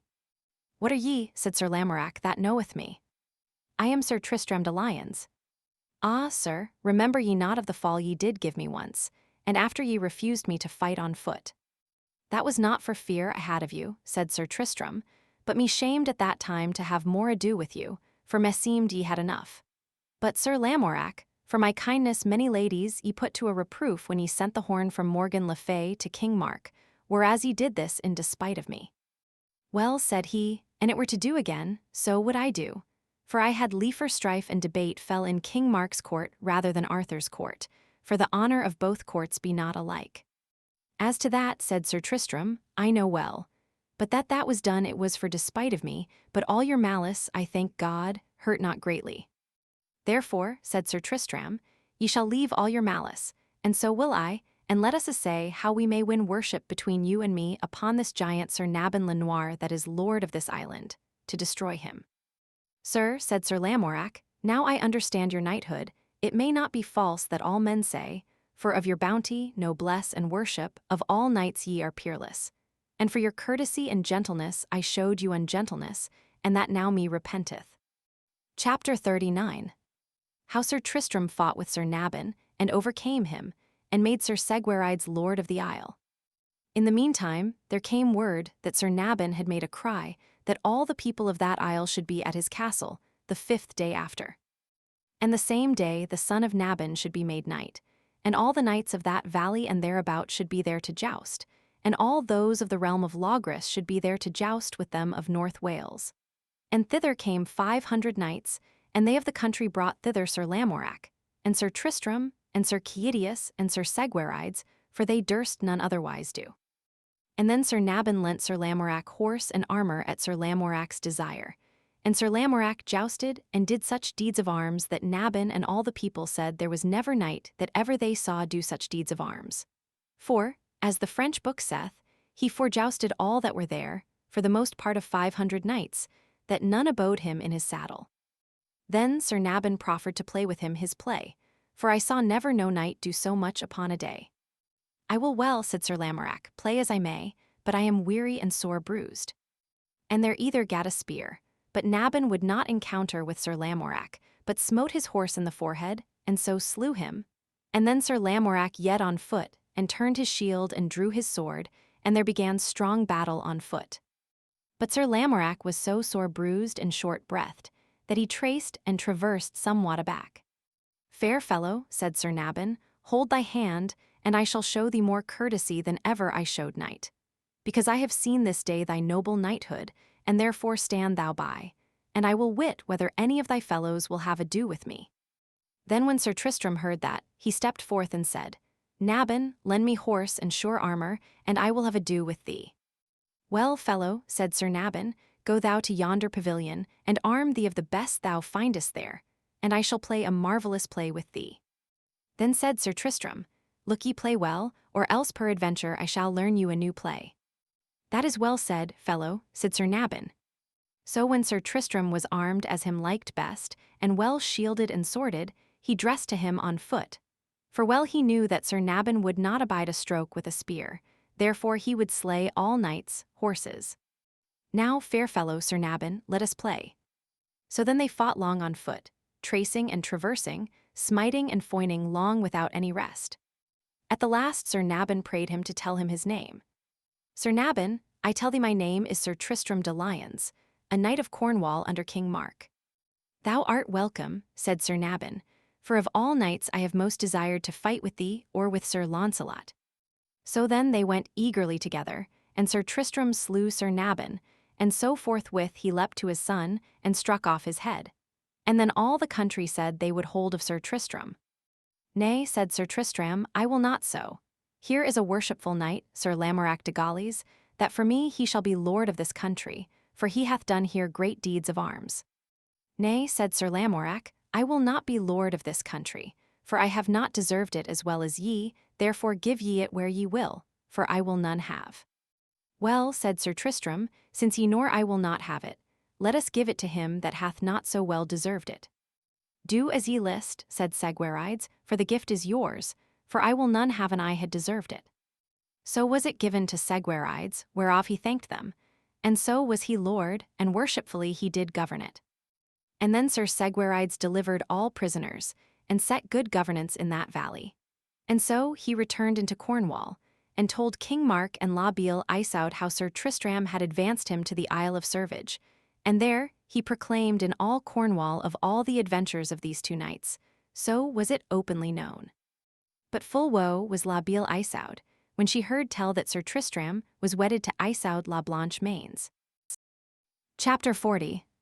How Sir Lamorak departed from Sir Tristram, and how he met with Sir Frol, and after with Sir Launcelot. So turn we unto Sir Lamorak, that rode toward Arthur's court, and Sir Tristram's wife and Caidius took a vessel, and sailed into Brittany unto King Howell, where he was welcome. And when he heard of these adventures, they marveled of his noble deeds. Now turn we unto Sir Lamorak, that when he was departed from Sir Tristram, he rode out of the forest, till he came to an hermitage. When the hermit saw him, he asked him from whence he came. Sir, said Sir Lamorak, I come from this valley. Sir, said the hermit, thereof I marvel. For this 20 winter, I saw never no knight pass this country, but he was either slain or villainously wounded, or pass as a poor prisoner. Those ill customs, said Sir Lamorak, are fordone, for Sir Tristram slew your lord, Sir Nabon, and his son. Then was the hermit glad, and all his brethren, for he said there was never such a tyrant among Christian men. And therefore, said the hermit, this valley and franchise we will hold of Sir Tristram. So on the morrow Sir Lamorak departed, and as he rode he saw 4 knights fight against one, and that one knight defended him well, but at the last the 4 knights had him down. And then Sir Lamorak went betwixt them, and asked them why they would slay that one knight, and said it was shame, 4 against 1. Thou shalt well wit, said the 4 knights, that he is false. That is your tale, said Sir Lamorak, and when I hear him also speak, I will say as ye say. Then said Lamorak, Ah, knight, can ye not excuse you, but that ye are a false knight? Sir, said he, yet can I excuse me both with my word and with my hands, that I will make good upon one of the best of them, my body to his body. Then spake they all at once, We will not jeopardy our bodies as for thee. But wit thou well, they said, and King Arthur were here himself, it should not lie in his power to save his life. That is too much said, said Sir Lamorak, but many speak behind a man more than they will say to his face. And because of your words ye shall understand that I am one of the simplest of King Arthur's court. In the worship of my lord now do your best, and in despite of you I shall rescue him. And then they lashed all at once to Sir Lamorak, but anon at 2 strokes Sir Lamorak had slain 2 of them, and then the other 2 fled. So then Sir Lamorak turned again to that knight, and asked him his name. Sir, he said, my name is Sir Frol of the Out Isles. Then he rode with Sir Lamorak, and bare him company. And as they rode by the way, they saw a seemly knight riding against them, and all in white. Ah, said Frol, yonder knight jousted late with me and smote me down, therefore I will joust with him. Ye shall not do so, said Sir Lamorak, by my counsel, and ye will tell me your quarrel, whether ye jousted at his request, or he at yours. Nay, said Sir Frol, I jousted with him at my request. Sir, said Lamorak, then will counsel you deal no more with him, for meseemeth by his countenance he should be a noble knight, and no japer. For methinketh he should be of the Table Round. Therefore I will not spare, said Sir Frol. And then he cried and said, Sir Knight, make thee ready to joust. That needeth not, said the White Knight, for I have no lust to joust with thee. But yet they feutred their spears, and the White Knight overthrew Sir Frol, and then he rode his way a soft pace. Then Sir Lamorak rode after him, and prayed him to tell him his name. For meseemeth ye should be of the fellowship of the Round Table. Upon a covenant, said he, I will tell you my name, so that ye will not discover my name, and also that ye will tell me yours. Then said he, My name is Sir Lamorak de Gaulies. And my name is Sir Launcelot du Lake. Then they put up their swords, and kissed heartily together, and either made great joy of other. Sir, said Sir Lamorak, and it please you I will do you service. God defend, said Launcelot, that any of so noble a blood as ye be should do me service. Then he said, More, I am in a quest that I must do myself alone. Now God speed you, said Sir Lamorak, and so they departed. Then Sir Lamorak came to Sir Frol, and horsed him again. What knight is that? Said Sir Frol. Sir, he said, it is not for you to know, nor it is no point of my charge. Ye are the more uncourteous, said Sir Frol, and therefore I will depart from you. Ye may do as ye list, said Sir Lamorak, and yet by my company ye have saved the fairest flower of your garland. So they departed. Chapter 41. How Sir Lamorak slew Sir Frol, and of the courteous fighting with Sir Belliance his brother. Then within 2 or 3 days, Sir Lamorak found a knight at a well sleeping, and his lady sat with him and waked. Right so came Sir Gawain and took the knight's lady, and set her up behind his squire. So Sir Lamorak rode after Sir Gawain and said, Sir Gawain, turn again. And then said Sir Gawain, What will ye do with me? For I am nephew unto King Arthur. Sir, said he, for that cause I will spare you, else that lady should abide with me, or else ye should joust with me. Then Sir Gawain turned him and ran to him that ought the lady, with his spear. But the knight with pure might smote down Sir Gawain, and took his lady with him. All this Sir Lamorak saw, and said to himself, But I revenge my fellow, he will say of me dishonor in King Arthur's court. Then Sir Lamorak returned, and proffered that knight to joust. Sir, said he, I am ready. And there they came together with all their might, and their Sir Lamorak smote the knight through both sides that he fell to the earth dead. Then that lady rode to that knight's brother that hight Belliance le Orgulous, that dwelt fast thereby, and then she told him how his brother was slain. Alas, said he, I will be revenged. And so he horsed him and armed him, and within a while he overtook Sir Lamorak, and bade him turn and leave that lady, for thou and I must play a new play. For thou hast slain my brother Sir Frol, that was a better knight than ever wert thou. It might well be, said Sir Lamorak, but this day in the field I was found the better. So they rode together, and unhorsed other, and turned their shields, and drew their swords, and fought mightily as noble knights proved, by the space of 2 hours. So then Sir Belliance prayed him to tell him his name. Sir, said he, my name is Sir Lamorak de Gaulies. Ah, said Sir Belliance, thou art the man in the world that I most hate, for I slew my sons for thy sake, where I saved thy life, and now thou hast slain my brother Sir Frol. Alas, how should I be accorded with thee? Therefore defend thee, for thou shalt die, there is none other remedy. Alas, said Sir Lamorak, full well me ought to know you, for ye are the man that most have done for me. And therewithal Sir Lamorak kneeled down, and besought him of grace. Arise, said Sir Belliance, or else thereas thou kneelest I shall slay thee. That shall not need, said Sir Lamorak, for I will yield me unto you, not for fear of you, nor for your strength, but your goodness maketh me full loath to have ado with you. Wherefore I require you for God's sake, and for the honor of knighthood, forgive me all that I have offended unto you. Alas, said Belliance, leave thy kneeling, or else I shall slay thee without mercy. Then they yet again unto battle, and either wounded other, that all the ground was bloody thereas they fought. And at the last Belliance withdrew him aback, and set him down softly upon a little hill, for he was so faint for bleeding that he might not stand. Then Sir Lamorak threw his shield upon his back, and asked him what cheer. Well, said Sir Belliance. Ah, sir, yet shall I show you favour in your mallies. Ah, knight Sir Belliance, said Sir Lamorak, thou art a fool, for an I had thee at such advantage as thou hast done me, I should slay thee. But thy gentleness is so good and so large, that I must needs forgive thee mine evil will. And then Sir Lamorak kneeled down, and unlaced first his umberer, and then his own, and then either kissed other with weeping tears. Then Sir Lamorak led Sir Belliance to an abbey fast by, and there Sir Lamorak would not depart from Belliance till he was whole. And then they swear together that none of them should never fight against other. So Sir Lamorak departed, and went to the court of King Arthur.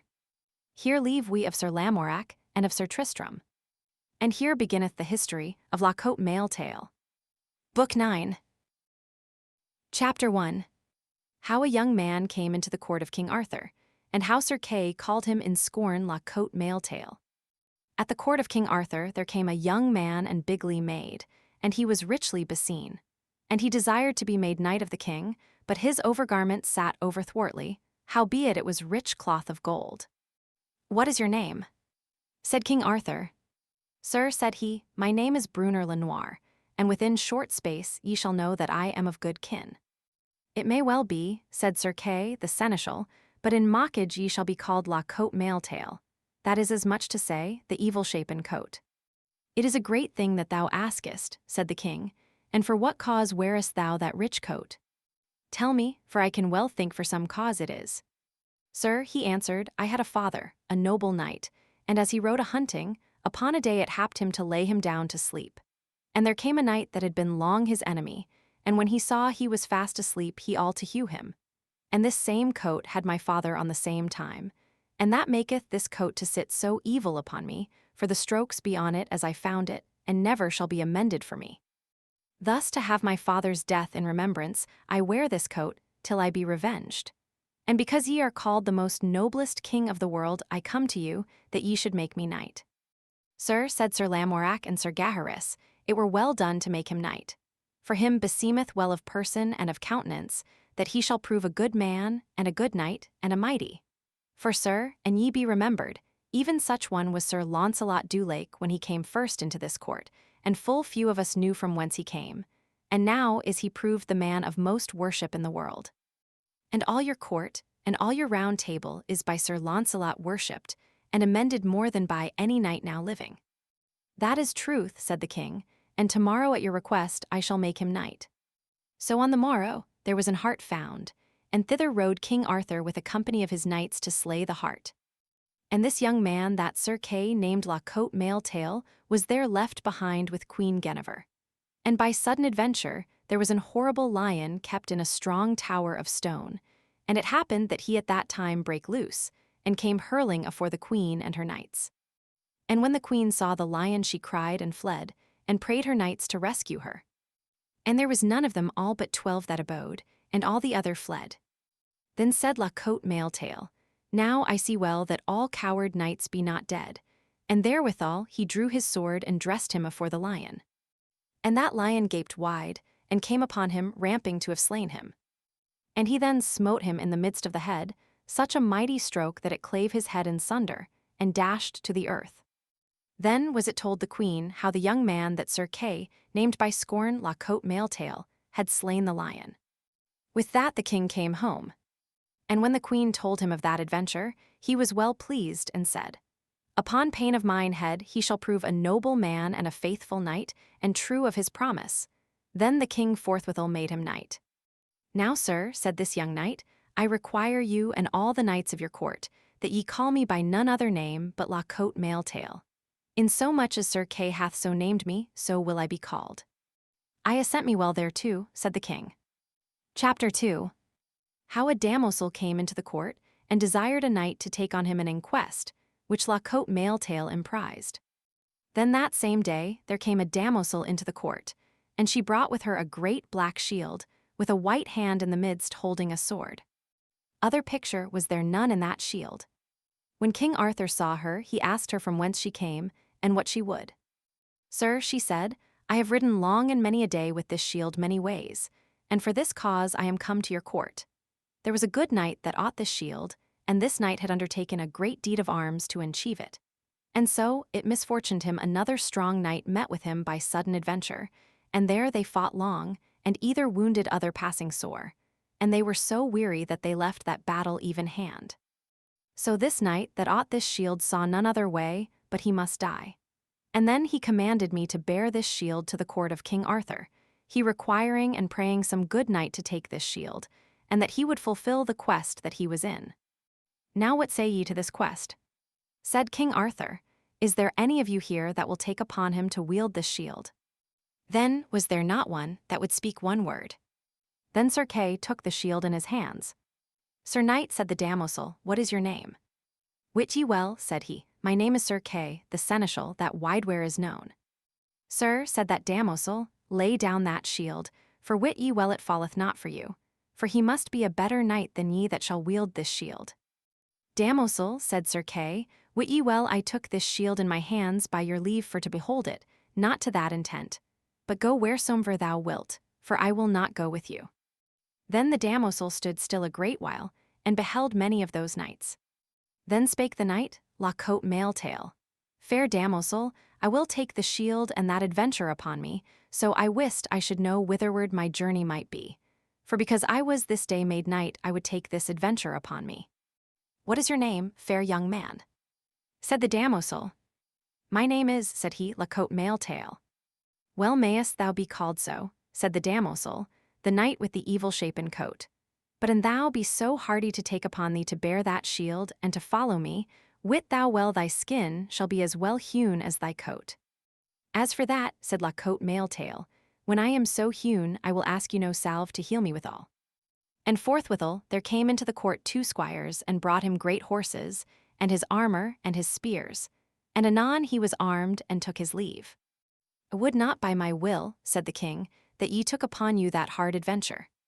Sir, said he, this adventure is mine, and the first that ever I took upon me, and that will I follow whatsoever come of me. Then that damosel departed, and La Cote Male Tail fast followed after. And within a while he overtook the damosel, and anon she misled him in the foulest manner. Chapter 3. How La Cote Male Tail overthrew Sir Dagonet the king's fool, and of the rebuke that he had of the damosel. Then Sir Kay ordained Sir Dagonet, King Arthur's fool, to follow after La Cote Male Tail. And there Sir Kay ordained that Sir Dagonet was horsed and armed, and bade him follow La Cote Male Tail and proffer him to joust, and so he did. And when he saw La Cote Mailtail, he cried and bade him make him ready to joust. So Sir La Cote Mailtail smote Sir Dagonet over his horse's croup. Then the damoisel mocked La Cote Mailtail and said, "Fie for shame. Now art thou shamed in Arthur's court, when they send a fool to have ado with thee, and specially at thy first jousts." Thus she rode long and chid. And within a while there came Sir Bleobrus, the good knight, and there he jousted with La Cote Mailtail, and there Sir Bleobrus smote him so sore, that horse and all fell to the earth. Then La Cote Mailtail arose up lightly, and dressed his shield, and drew his sword, and would have done battle to the utterance, for he was wood wroth. "Not so," said Sir Bleobrus de Ganys, "as at this time I will not fight upon foot." Then the damoisel maledicent rebuked him in the foulest manner, and bade him turn again, coward. "Ah, damoisel," he said, "I pray you of mercy to missay me no more. My grief is enough though ye give me no more. I call myself never the worse knight when a mare's son faileth me, and also I count me never the worse knight for a fall of Sir Bleobrus." So thus he rode with her 2 days. And by fortune there came Sir Palomides and encountered with him, and he in the same wise served him as did Bleobrus toforehand. "What dost thou here in my fellowship?" Said the damoisel maledicent, "Thou canst not sit no night, nor withstand him one buffet, but if it were Sir Dagonet." "Ah, fair damoisel, I am not the worse to take a fall of Sir Palomides, and yet great disworship have I none, for neither Bleobrus nor yet Palomides would not fight with me on foot." "As for that," said the damoisel, "wit thou well they have disdain and scorn to light off their horses to fight with such a lewd knight as thou art." So in the meanwhile there came Sir Mordred, Sir Gawaine's brother, and so he fell in the fellowship with the damoisel maledicent. And then they came afore the castle Orgulous, and there was such a custom that there might no knight come by that castle, but either he must joust or be prisoner, or at the least to lose his horse and his harness. And there came out 2 knights against them, and Sir Mordred jousted with the foremost, and that knight of the castle smote Sir Mordred down off his horse. And then La Cote Mailtail jousted with that other, and either of them smote other down, horse and all, to the earth. And when they avoided their horses, then either of them took others' horses. And then La Cote Mailtail rode unto that knight that smote down Sir Mordred, and jousted with him. And there Sir La Cote Mailtail hurt and wounded him passing sore, and put him from his horse as he had been dead. So he turned unto him that met him afore, and he took the flight towards the castle, and Sir La Cote Mailtail rode after him into the castle Orgulous, and there La Cote Mailtail slew him. Chapter 4. How La Cote Mailtail fought against 100 knights, and how he escaped by the mean of a lady. And anon there came 100 knights about him and assailed him. And when he saw his horse should be slain, he alighted and voided his horse, and put the bridle under his feet, and so put him out of the gate. And when he had so done, he hurled in among them, and dressed his back unto a lady's chamber wall, thinking himself that he had liefer die there with worship than to abide the rebukes of the damoisel maledicent. And in the meantime, as he stood and fought, that lady whose was the chamber went out slyly at her postern, and without the gates she found La Cote Mailtail's horse, and lightly she gat him by the bridle, and tied him to the postern. And then she went unto her chamber slyly again, for to behold how that one knight fought against 100 knights. And when she had beheld him long, she went to a window behind his back, and said, "Thou knight, thou fightest wonderly well, but for all that at the last thou must needs die. But an thou canst through thy mighty prowess win unto yonder postern, for there have I fastened thy horse to abide thee. But wit thou well thou must think on thy worship, and think not to die, for thou mayst not win unto that postern without thou do nobly and mightily." When La Cote Mailtail heard her say so, he gripped his sword in his hands, and put his shield fair afore him, and through the thickest press he thralled through them. And when he came to the postern, he found there ready 4 knights, and at 2 the first strokes he slew 2 of the knights, and the other fled. And so he won his horse and rode from them. And all as it was rehearsed in King Arthur's court, how he slew 12 knights within the castle Orgulous, and so he rode on his way. And in the meanwhile the damoisel said to Sir Mordred, "I ween my foolish knight be either slain or taken prisoner." Then were they where he came riding. And when he was come unto them, he told all how he had sped and escaped in despite of them all. and some of the best of them will tell no tales. Thou liest falsely, said the damozel, that dare I make good, but as a fool and a dastard to all knighthood they have let thee pass. That may ye prove, said La Cote Male Tail. With that she sent a courier of hers, that rode alway with her, for to know the truth of this deed. And so he rode thither lightly, and asked how and in what manner that La Cote Male Tail was escaped out of the castle. Then all the knights cursed him, and said that he was a fiend and no man. For he hath slain here 12 of our best knights, and we weened unto this day that it had been too much for Sir Launcelot du Lake or for Sir Tristram de Lyons. And in despite of us all he is departed from us, and maugre our heads. With this answer the courier departed, and came to Maledicent his lady, and told her all how Sir La Cote Male Tail had sped at the castle Orgulous. Then she smote down her head, and said little. By my head, said Sir Mordred to the damozel, ye are greatly to blame so to rebuke him, for I warn you plainly he is a good knight, and I doubt not but he shall prove a noble knight. But as yet he may not yet sit sure on horseback, for he that shall be a good horseman it must come of usage and exercise. But when he cometh to the strokes of his sword, he is then noble and mighty, and that saw Sir Bleobrus and Sir Palamides, for wit ye well they are wily men of arms, and anon they know when they see a young knight by his riding, how they are sure to give him a fall from his horse or a great buffet.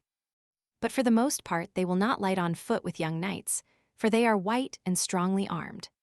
For in likewise Sir Launcelot du Lake, when he was first made knight, he was often put to the worse upon horseback, but ever upon foot he recovered his renown, and slew and defoiled many knights of the Round Table.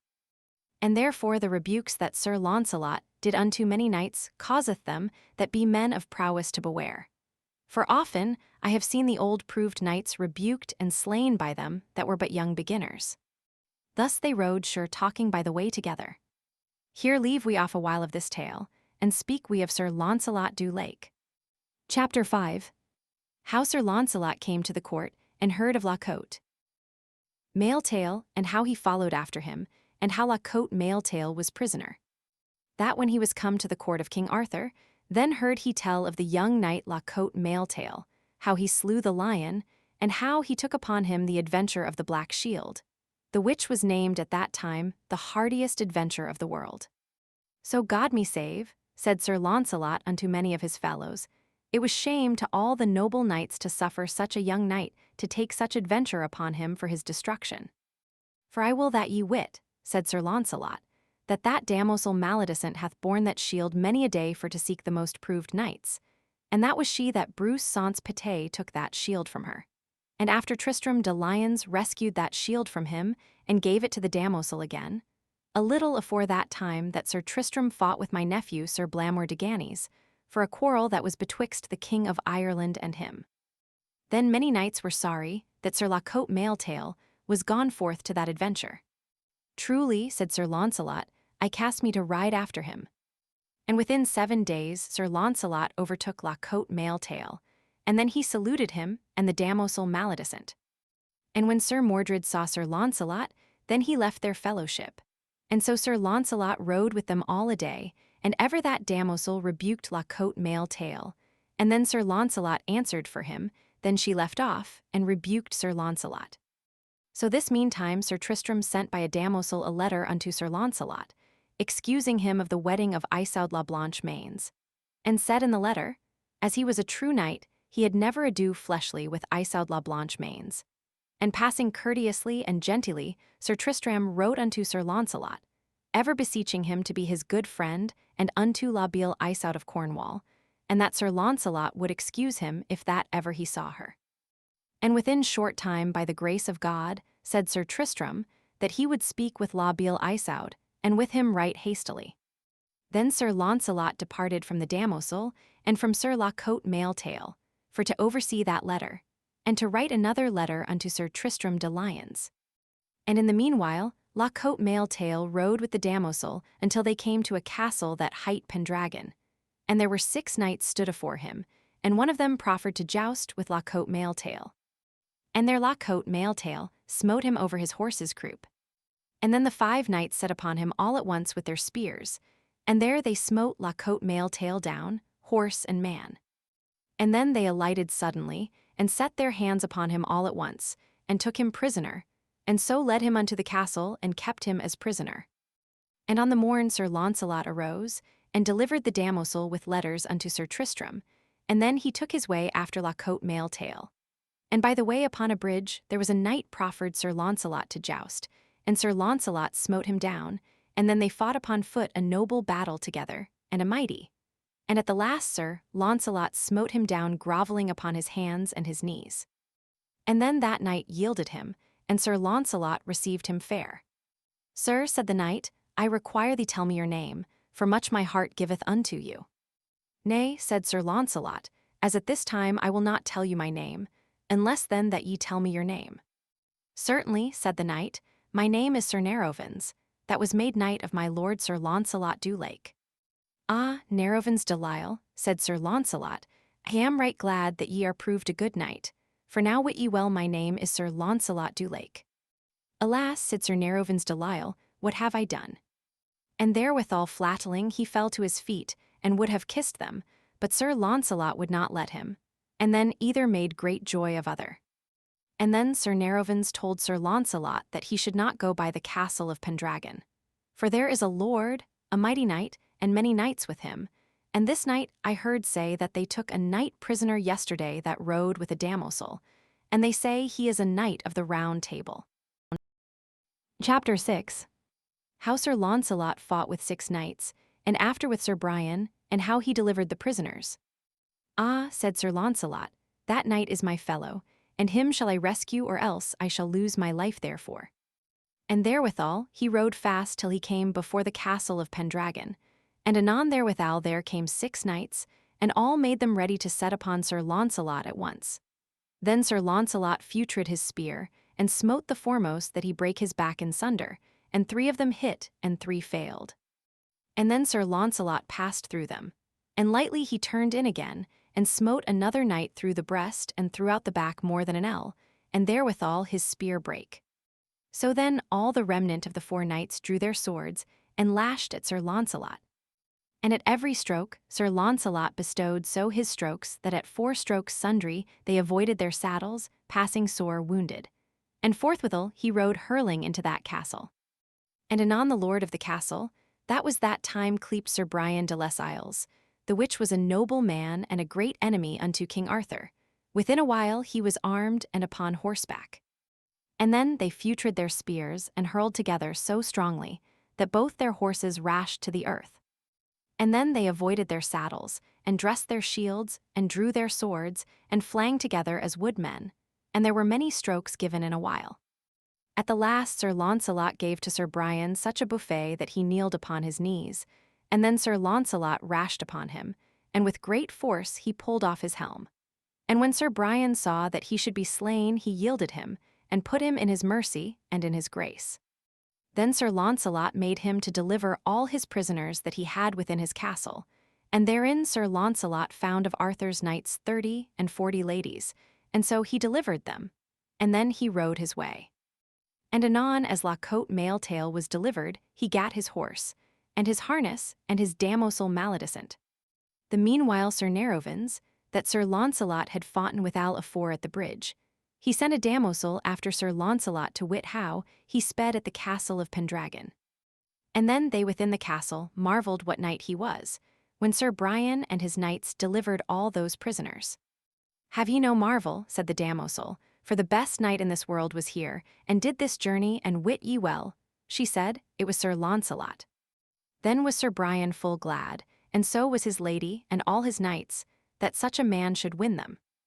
And when the damosel and La Cote Male Tail understood that it was Sir Launcelot du Lake that had ridden with them in fellowship, and that she remembered her how she had rebuked him and called him coward, then was she passing heavy. Chapter 7. How Sir Launcelot met with the damosel named Male Desant, and named her the damosel Bienpensant. So then they took their horses, and rode forth apace after Sir Launcelot. And within 2 mile they overtook him, and saluted him, and thanked him, and the damosel cried Sir Launcelot mercy of her evil deed, and saying, For now I know the flower of all knighthood is departed even between Sir Tristram and you. For God knoweth, said the damosel, that I have sought you my lord, Sir Launcelot, and Sir Tristram long, and now I thank God I have met with you. And once at Camelot I met with Sir Tristram, and there he rescued this black shield with the white hand holding a naked sword that Sir Bruce Sans Pité had taken from me. Now, fair damosel, said Sir Launcelot, who told you my name. Sir, said she, there came a damosel from a knight that ye fought withal at the bridge, and she told me your name was Sir Launcelot du Lake. Blame have she then, said Sir Launcelot, but her lord, Sir Nerovens, hath told her. But damosel, said Sir Launcelot, upon this covenant I will ride with you, so that ye will not rebuke this knight Sir La Cote Male Tail no more. For he is a good knight, and I doubt not he shall prove a noble knight, and for his sake and pity that he should not be destroyed, I followed him to succor him in this great need. Ah, Jesu thank you, said the damosel, for now I will say unto you and to him both, I rebuked him never for no hate that I hated him, but for great love that I had to him. For ever I supposed that he had been too young and too tender to take upon him these adventures. And therefore by my will I would have driven him away for jealousy that I had of his life, for it may be no young knight's deed that shall achieve this adventure to the end. Pardie you, said Sir Launcelot, it is well said, and where ye are called the damosel maledicent, I will call you the damosel bienpensant. And so they rode forth a great while unto they came to the border of the country of Surlus, and there they found a fair village with a strong bridge like a fortress. And when Sir Launcelot and they were at the bridge, there stert forth afore them of gentlemen and yeomen many, that said, Fair lords, ye may not pass this bridge and this fortress, because of that black shield that I see one of you bear, and therefore there shall not pass but one of you at once. Therefore choose you which of you shall enter within this bridge first. Then Sir Launcelot proffered himself first to enter within this bridge. Sir, said La Cote Male Tail, I beseech you let me enter within this fortress. And if I may speed well I will send for you, and if it happen that I be slain, there it goeth. And if so be that I am a prisoner taken, then may ye rescue me. I am loath, said Sir Launcelot, to let you pass this passage. Sir, said La Cote Male Tail, I pray you let me put my body in this adventure. Now go your way, said Sir Launcelot, and Jesu be your speed.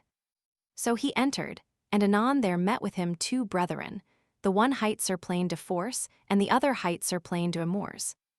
And anon they met with Sir La Cote Male Tail, and first La Cote Male Tail smote down Plain de Force, and after he smote down Plain de Amours, and then they dressed them to their shields and swords, and bade La Cote Male Tail alight, and so he did.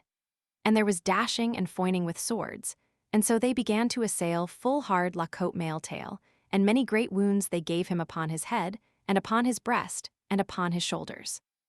And as he might ever among, he gave sad strokes again. And then the two brethren traced, and traversed for to be of both hands of Sir La Cote Male Tail, but he by fine force and knightly prowess gat them afore him. And then, when he felt himself so wounded, then he doubled his strokes, and gave them so many wounds that he felled them to the earth, and would have slain them had they not yielded them. And right so Sir La Cote Male Tail took the best horse that there was of them three, and so rode forth his way to the other fortress and bridge.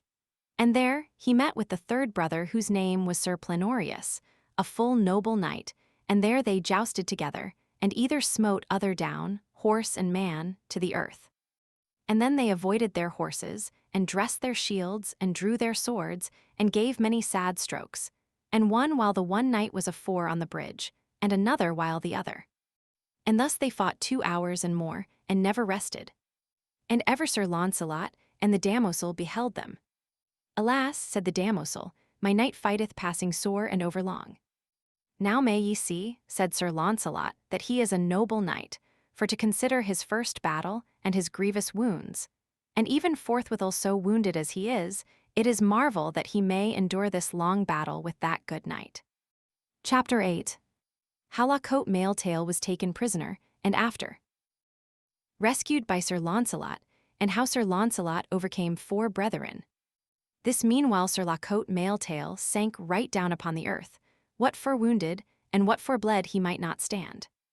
Then the other knight had pity of him, and said, Fair young knight, dismay you not, for had ye been fresh when ye met with me, as I was, I wot well that I should not have endured so long as ye have done. And therefore for your noble deeds of arms I shall show to you kindness and gentleness in all that I may. And forthwithal this noble knight, Sir Plenorius, took him up in his arms and led him into his tower. And then he commanded him the wine, and made to search him and to stop his bleeding wounds. Sir, said La Cote Male Tail, withdraw you from me, and hie you to yonder bridge again, for there will meet with you another manner knight than ever was I. Why, said Plenorius, is there another manner knight behind of your fellowship? Yea, said La Cote Male Tail, there is a much better knight than I am. What is his name? Said Plenorius. Ye shall not know for me, said La Cote Male Tail. Well, said the knight, he shall be encountered with all whatsoever he be. Then Sir Plenorius heard a knight call that said, Sir Plenorius, where art thou?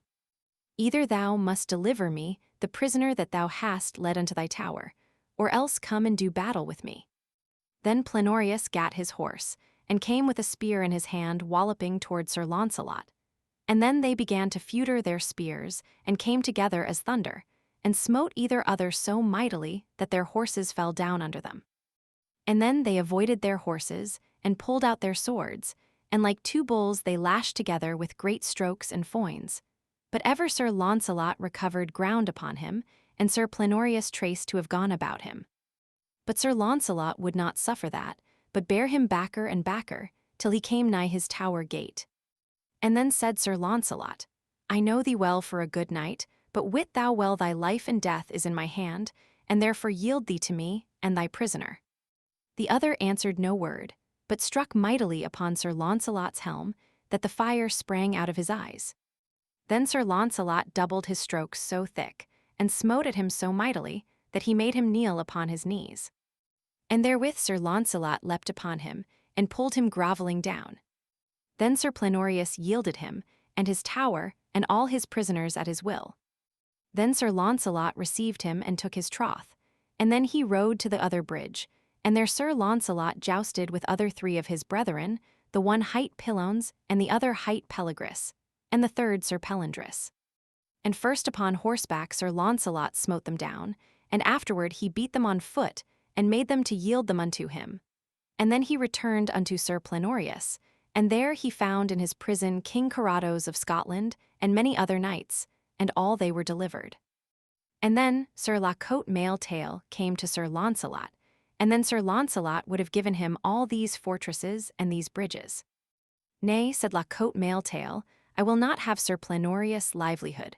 With that he will grant you, my lord Sir Launcelot, to come unto King Arthur's court, and to be his knight, and all his brethren, I will pray you, my lord, to let him have his livelihood. I will well, said Sir Launcelot, with this that he will come to the court of King Arthur, and become his man, and his brethren 5. And as for you, Sir Plenorius, I will undertake, said Sir Launcelot at the next feast, so there be a place voided, that ye shall be knight of the Round Table. Sir, said Plenorius, at the next feast of Pentecost, I will be at Arthur's court, and at that time I will be guided and ruled as King Arthur, and ye will have me. Then Sir Launcelot and Sir La Cote Male Tail reposed them there, unto the time that Sir La Cote Male Tail was whole of his wounds, and there they had merry cheer, and good rest, and many good games, and there were many fair ladies. Chapter 9. How Sir Launcelot made La Cote Male Tail lord of the castle of Pendragon, and after was made knight of the Round Table. And in the meanwhile came Sir Kay, the seneschal, and Sir Brandiles, and anon they fellowshipped with them. And then within 10 days, then departed those knights of Arthur's court from these fortresses. And as Sir Launcelot came by the castle of Pendragon, there he put Sir Brian de les Isles from his lands, for cause he would never be withhold with King Arthur. And all that castle of Pendragon and all the lands thereof he gave to Sir La Cote Male Tail. And then Sir Launcelot sent for Nerovens that he made once knight, and he made him to have all the rule of that castle and of that country under La Cote Male Tail. And so they rode to Arthur's court all wholly together. And at Pentecost next following there was Sir Plenorius and Sir La Cote Male Tail, called otherwise by right Sir Brunner le Noir, both made knights of the Table Round.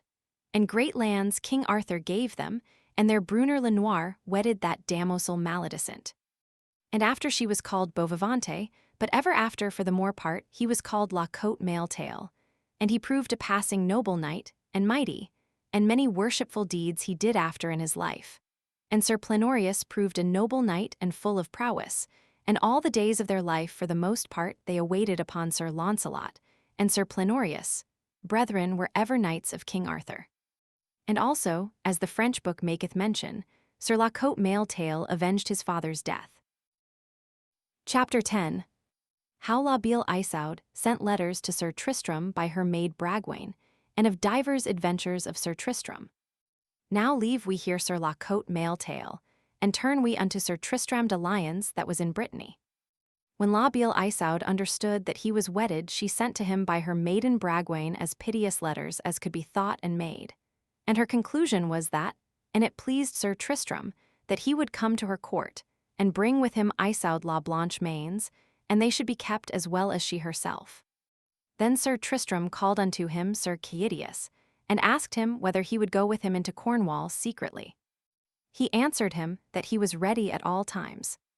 And then he let ordain privily a little vessel, and therein they went, Sir Tristram, Caidius, Dame Bragwaine, and Gouvernail, Sir Tristram's squire. So when they were in the sea, a contrarious wind blew them on the coasts of North Wales, nigh the castle Perilous.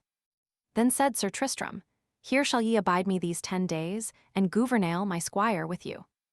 And if so be I come not again by that day, take the next way into Cornwall. For in this forest are many strange adventures, as I have heard say, and some of them cast me to prove, or I depart. And when I may, I shall hie me after you. Then Sir Tristram and Caidius took their horses, and departed from their fellowship. And so they rode within that forest a mile and more.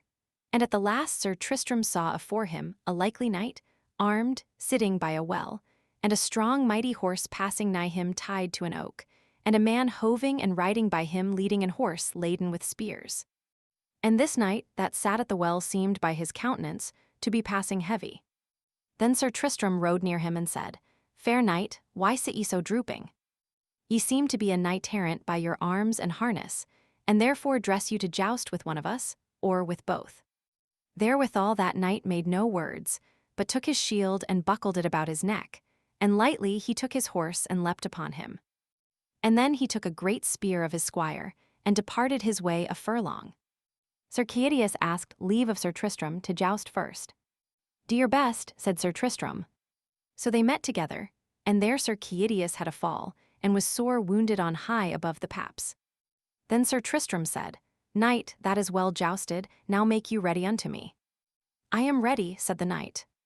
And then that knight took a greater spear in his hand, and encountered with Sir Tristram, and thereby great force that knight smote down Sir Tristram from his horse, and had a great fall. Then Sir Tristram was sore ashamed, and lightly he avoided his horse, and put his shield afore his shoulder, and drew his sword. And then Sir Tristram required that knight of his knighthood to alight upon foot and fight with him. I will well, said the knight. And so he alighted upon foot, and avoided his horse, and cast his shield upon his shoulder, and drew his sword, and there they fought a long battle together full nigh 2 hours. Then Sir Tristram said, Fair knight, hold thine hand, and tell me of whence thou art, and what is thy name. As for that, said the knight, I will be avised, but an thou wilt tell me thy name peradventure, I will tell thee mine. Chapter 11. How Sir Tristram met with Sir Lamorak de Gaulies, and how they fought, and after accorded never to fight together. Now, fair knight, he said, my name is Sir Tristram de Lions. Sir, said the other knight, and my name is Sir Lamorak de Gaulies.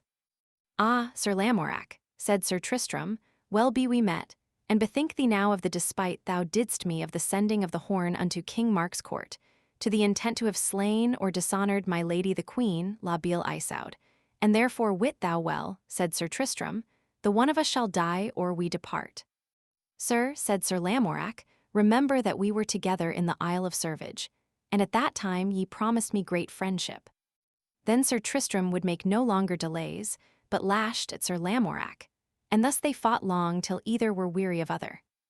Then Sir Tristram said to Sir Lamorak, In all my life met I never with such a knight that was so big and well-breathed as ye be, therefore, said Sir Tristram, it were pity that any of us both should here be mischieved.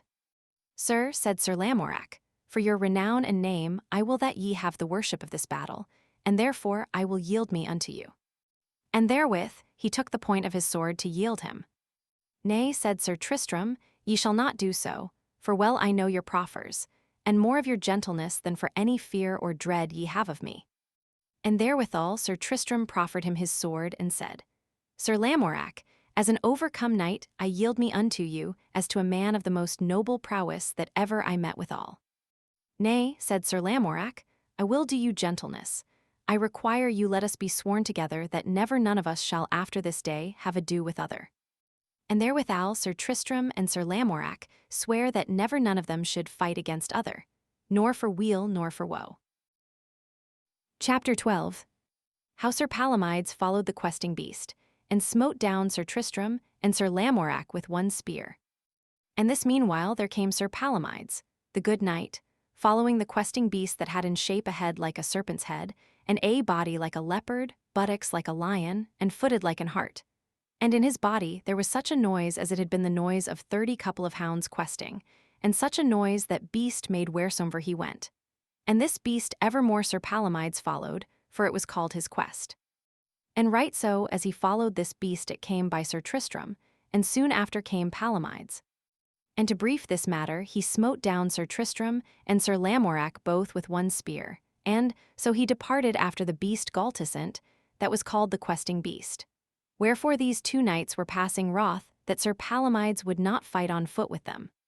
Here men may understand that be of worship, that he was never formed that all times might stand, but sometime he was put to the worse by malfortune, and at some time the worse knight put the better knight to a rebuke.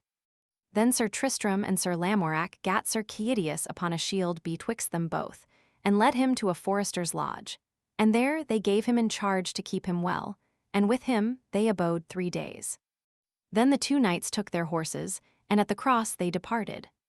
And then said Sir Tristram to Sir Lamorak, I require you, if ye hap to meet with Sir Palomides, say him that he shall find me at the same well where I met him, and there I, Sir Tristram, shall prove whether he be better knight than I. And so either departed from other a sundry way, and Sir Tristram rode nigh thereas was Sir Keidius. And Sir Lamorak rode until he came to a chapel, and there he put his horse unto pasture. And anon there came Sir Meliagance, that was King Bagdemagus' son, and he there put his horse to pasture, and was not ware of Sir Lamorak.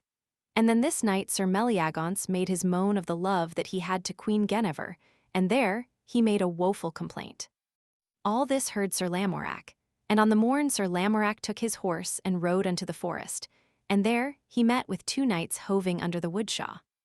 Fair knights, said Sir Lamorak, what do ye hoving here and watching? And if ye be knights errant that will joust, lo, I am ready. Nay, Sir Knight, they said, not so, we abide not here to joust with you, but we lie here in a wait of a knight that slew our brother. What knight was that, said Sir Lamorak, that you would fain meet withal?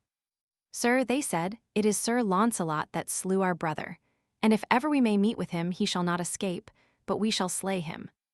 Ye take upon you a great charge, said Sir Lamorak, for Sir Launcelot is a noble proved knight. As for that we doubt not, for there nis none of us but we are good enough for him.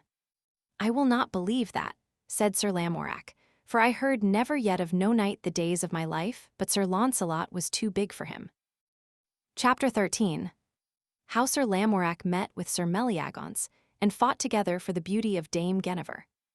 Right so as they stood talking thus Sir Lamorak was where how Sir Launcelot came riding straight toward them. Then Sir Lamorak saluted him, and he him again. And then Sir Lamorak asked Sir Launcelot if there were anything that he might do for him in these marches. Nay, said Sir Launcelot, not at this time I thank you. Then either departed from other, and Sir Lamorak rode again thereas he left the two knights, and then he found them hid in the leaved wood. Fie on you, said Sir Lamorak, false cowards, pity and shame it is that any of you should take the high order of knighthood. So Sir Lamorak departed from them, and within a while he met with Sir Meliagance. And then Sir Lamorak asked him why he loved Queen Guinevere as he did. For I was not far from you when ye made your complaint by the chapel. Did ye so? Said Sir Meliagance, then will I abide by it. I love Queen Guinevere, what will ye with it? I will prove and make good that she is the fairest lady, and most of beauty in the world. As to that, said Sir Lamorak, I say nay thereto, for Queen Morgause of Orkney, mother to Sir Gawain, and his mother is the fairest queen and lady that beareth the life. That is not so, said Sir Meliagance, and that will I prove with my hands upon thy body. Will ye so? Said Sir Lamorak, and in a better quarrel keep I not to fight. Then they departed either from other in great wrath. And then they came riding together as it had been thunder, and either smote other so sore that their horses fell backward to the earth. And then they avoided their horses, and dressed their shields, and drew their swords. And then they hurtled together as wild boars, and thus they fought a great while. For Meliagance was a good man and of great might, but Sir Lamorak was hard big for him, and put him always aback, but either had wounded other sore. And as they stood thus fighting, by fortune came Sir Launcelot and Sir Bleoberis riding. And then Sir Launcelot rode betwixt them, and asked them for what cause they fought so together.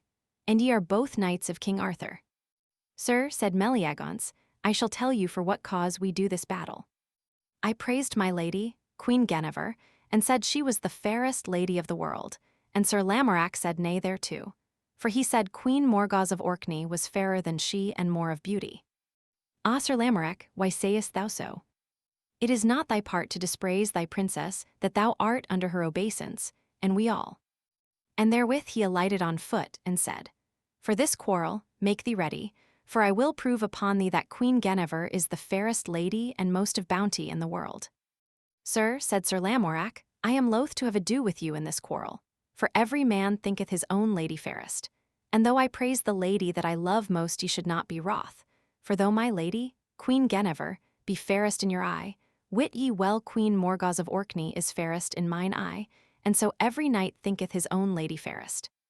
And wit ye well, sir, ye are the man in the world except Sir Tristram that I am most loathest to have ado withal.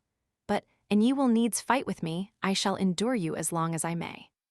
Then spake Sir Bleoberis and said, My lord Sir Launcelot, I wist you never so misadvised as ye are now, for Sir Lamorak saith you but reason and knightly. For I warn you I have a lady, and methinketh that she is the fairest lady of the world. Were this a great reason, that ye should be wroth with me for such language? And well ye wot, that Sir Lamorak is as noble a knight as I know, and he hath aught you and us ever good will, and therefore I pray you be good friends. Then Sir Launcelot said unto Sir Lamorak, I pray you forgive me mine evil will, and if I was misadvised, I will amend it. Sir, said Sir Lamorak, the amends is soon made betwixt you and me.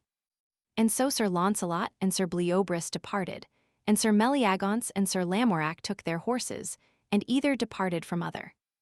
And within a while came King Arthur, and met with Sir Lamorak, and jousted with him. And there he smote down Sir Lamorak, and wounded him sore with a spear, and so he rode from him. Wherefore Sir Lamorak was wroth that he would not fight with him on foot, howbeit that Sir Lamorak knew not King Arthur. Chapter 14. How Sir Kay met with Sir Tristram, and after of the shame spoken of the knights of Cornwall, and how they jousted. Now leave we of this tale, and speak we of Sir Tristram, that as he rode he met with Sir Kay, the seneschal. And there Sir Kay asked Sir Tristram of what country he was. He answered that he was of the country of Cornwall. It may well be, said Sir Kay, for yet heard I never that ever good knight came out of Cornwall. That is evil spoken, said Sir Tristram, but an it please you to tell me your name, I require you. Sir, wit ye well, said Sir Kay, that my name is Sir Kay, the seneschal. Is that your name? Said Sir Tristram, now wit ye well that ye are named the shamefullest knight of your tongue that now is living. Howbeit ye are called a good knight, but ye are called unfortunate, and passing overthwart of your tongue. And thus they rode together, till they came to a bridge. And there was a knight would not let them pass till one of them jousted with him. And so that knight jousted with Sir Kay, and there that knight gave Sir Kay a fall. His name was Sir Tor, Sir Lamorak's half-brother. And then they two rode to their lodging, and there they found Sir Brandiles, and Sir Tor came thither anon after. And as they sat at supper these 4 knights, 3 of them spake all shame by Cornish knights. Sir Tristram heard all that they said, and he said but little, but he thought the more, but at that time he discovered not his name. Upon the morn Sir Tristram took his horse, and abode them upon their way. And there Sir Brandiles proffered to joust with Sir Tristram, and Sir Tristram smote him down, horse and all, to the earth. Then Sir Tor le Fise de Vacheur encountered with Sir Tristram, and there Sir Tristram smote him down, and then he rode his way, and Sir Kay followed him, but he would not of his fellowship. Then Sir Brandiles came to Sir Kay and said, I would wit fain what is that knight's name. Come on with me, said Sir Kay, and we shall pray him to tell us his name. So they rode together till they came nigh him, and then they were where he sat by a well, and had put off his helm to drink at the well.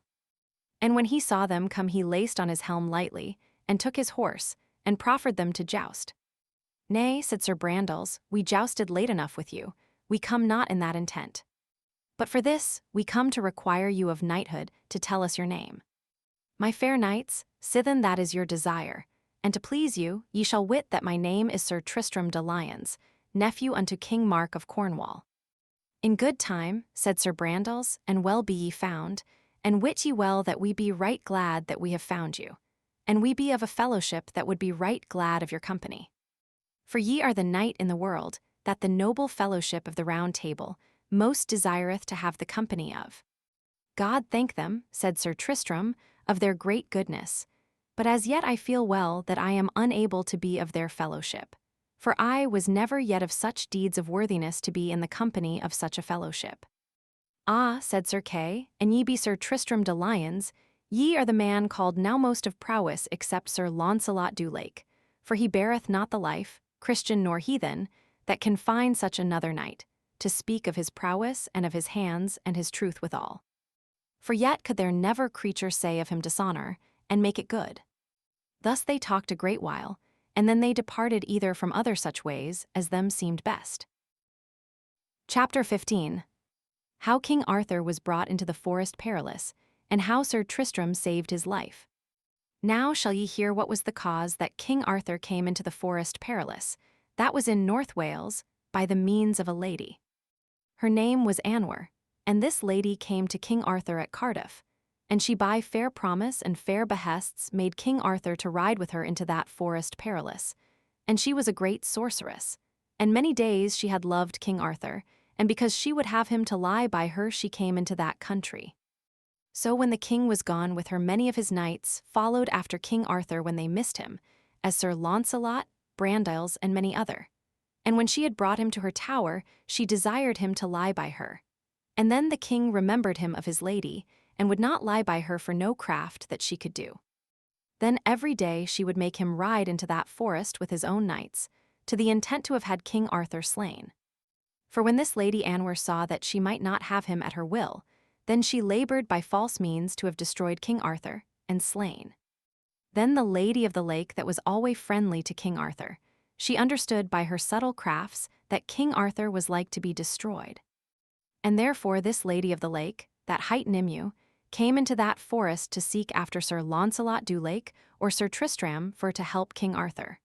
For as that same day this Lady of the Lake knew well that King Arthur should be slain, unless that he had help of one of these two knights. And thus she rode up and down till she met with Sir Tristram, and anon as she saw him she knew him. O my lord Sir Tristram, she said, well be ye met, and blessed be the time that I have met with you.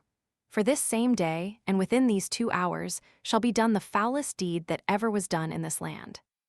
O fair damosel, said Sir Tristram, may I amend it? Come on with me, she said, and that in all the haste ye may, for ye shall see the most worshipfullest knight of the world hard bestead. Then said Sir Tristram, I am ready to help such a noble man. He is neither better nor worse, said the Lady of the Lake, but the noble King Arthur himself. God defend, said Sir Tristram, that ever he should be in such distress. Then they rode together a great pace, until they came to a little turret or castle, and underneath that castle they saw a knight standing upon foot fighting with 2 knights. And so Sir Tristram beheld them, and at the last the 2 knights smote down the one knight, and that one of them unlaced his helm to have slain him. And the Lady Anwer gat King Arthur's sword in her hand, to have stricken off his head. And therewithal came Sir Tristram with all his might, crying, Traitress, traitress, leave that. And anon there Sir Tristram smote the one of the knights through the body that he fell dead, and then he rashed to the other and smote his back asunder.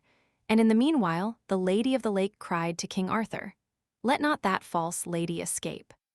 Then King Arthur overtook her, and with the same sword he smote off her head, and the Lady of the Lake took up her head and hung it up by the hair of her saddle bow. And then Sir Tristram horsed King Arthur and rode forth with him, but he charged the Lady of the Lake not to discover his name as at that time. When the king was horsed, he thanked heartily Sir Tristram and desired to wit his name, but he would not tell him but that he was a poor knight adventurous. And so he bare King Arthur fellowship till he met with some of his knights. And within a while he met with Sir Ector de Maris, and he knew not King Arthur nor Sir Tristram, and he desired to joust with one of them. Then Sir Tristram rode unto Sir Ector, and smote him from his horse. And when he had done so, he came again to the king and said, My lord, yonder is one of your knights, he may bear you fellowship, and another day that deed that I have done for you I trust to God ye shall understand that I would do you service. Alas, said King Arthur, let me wit what ye are. Not at this time, said Sir Tristram. So he departed, and left King Arthur and Sir Ector together. Chapter 16. How Sir Tristram came to La Beale Isoud, and how Caius began to love Beale Isoud, and of a letter that Tristram found. And then at a day set Sir Tristram and Sir Lamorak met at the well, and then they took Caius at the forester's house, and so they rode with him to the ship where they left Dame Bragwaine and Gouvernail, and so they sailed into Cornwall all wholly together. And by assent and information of Dame Bragwaine, when they were landed they rode unto Sir Dinas, the seneschal, a trusty friend of Sir Tristram, s. And so Dame Bragwaine and Sir Dinas rode to the court of King Mark, and told the queen, La Beale Isoud, that Sir Tristram was nigh her in that country. Then for very pure joy La Beale Isoud swooned, and when she might speak she said, Gentle knight seneschal, help that I might speak with him, out her my heart will brast. Then Sir Dinas and Dame Bragwaine brought Sir Tristram and Caius privily unto the court, unto a chamber whereas La Beale Isoud had assigned it. And to tell the joys that were betwixt La Beale Isoud and Sir Tristram, there is no tongue can tell it, nor heart think it, nor pen write it.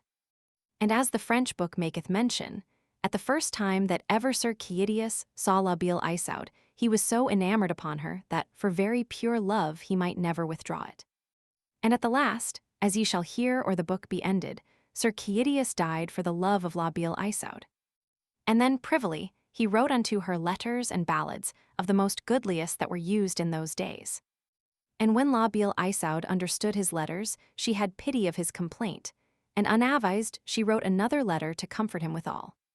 And Sir Tristram was all this while in a turret at the commandment of La Beale Isoud, and when she might she came unto Sir Tristram.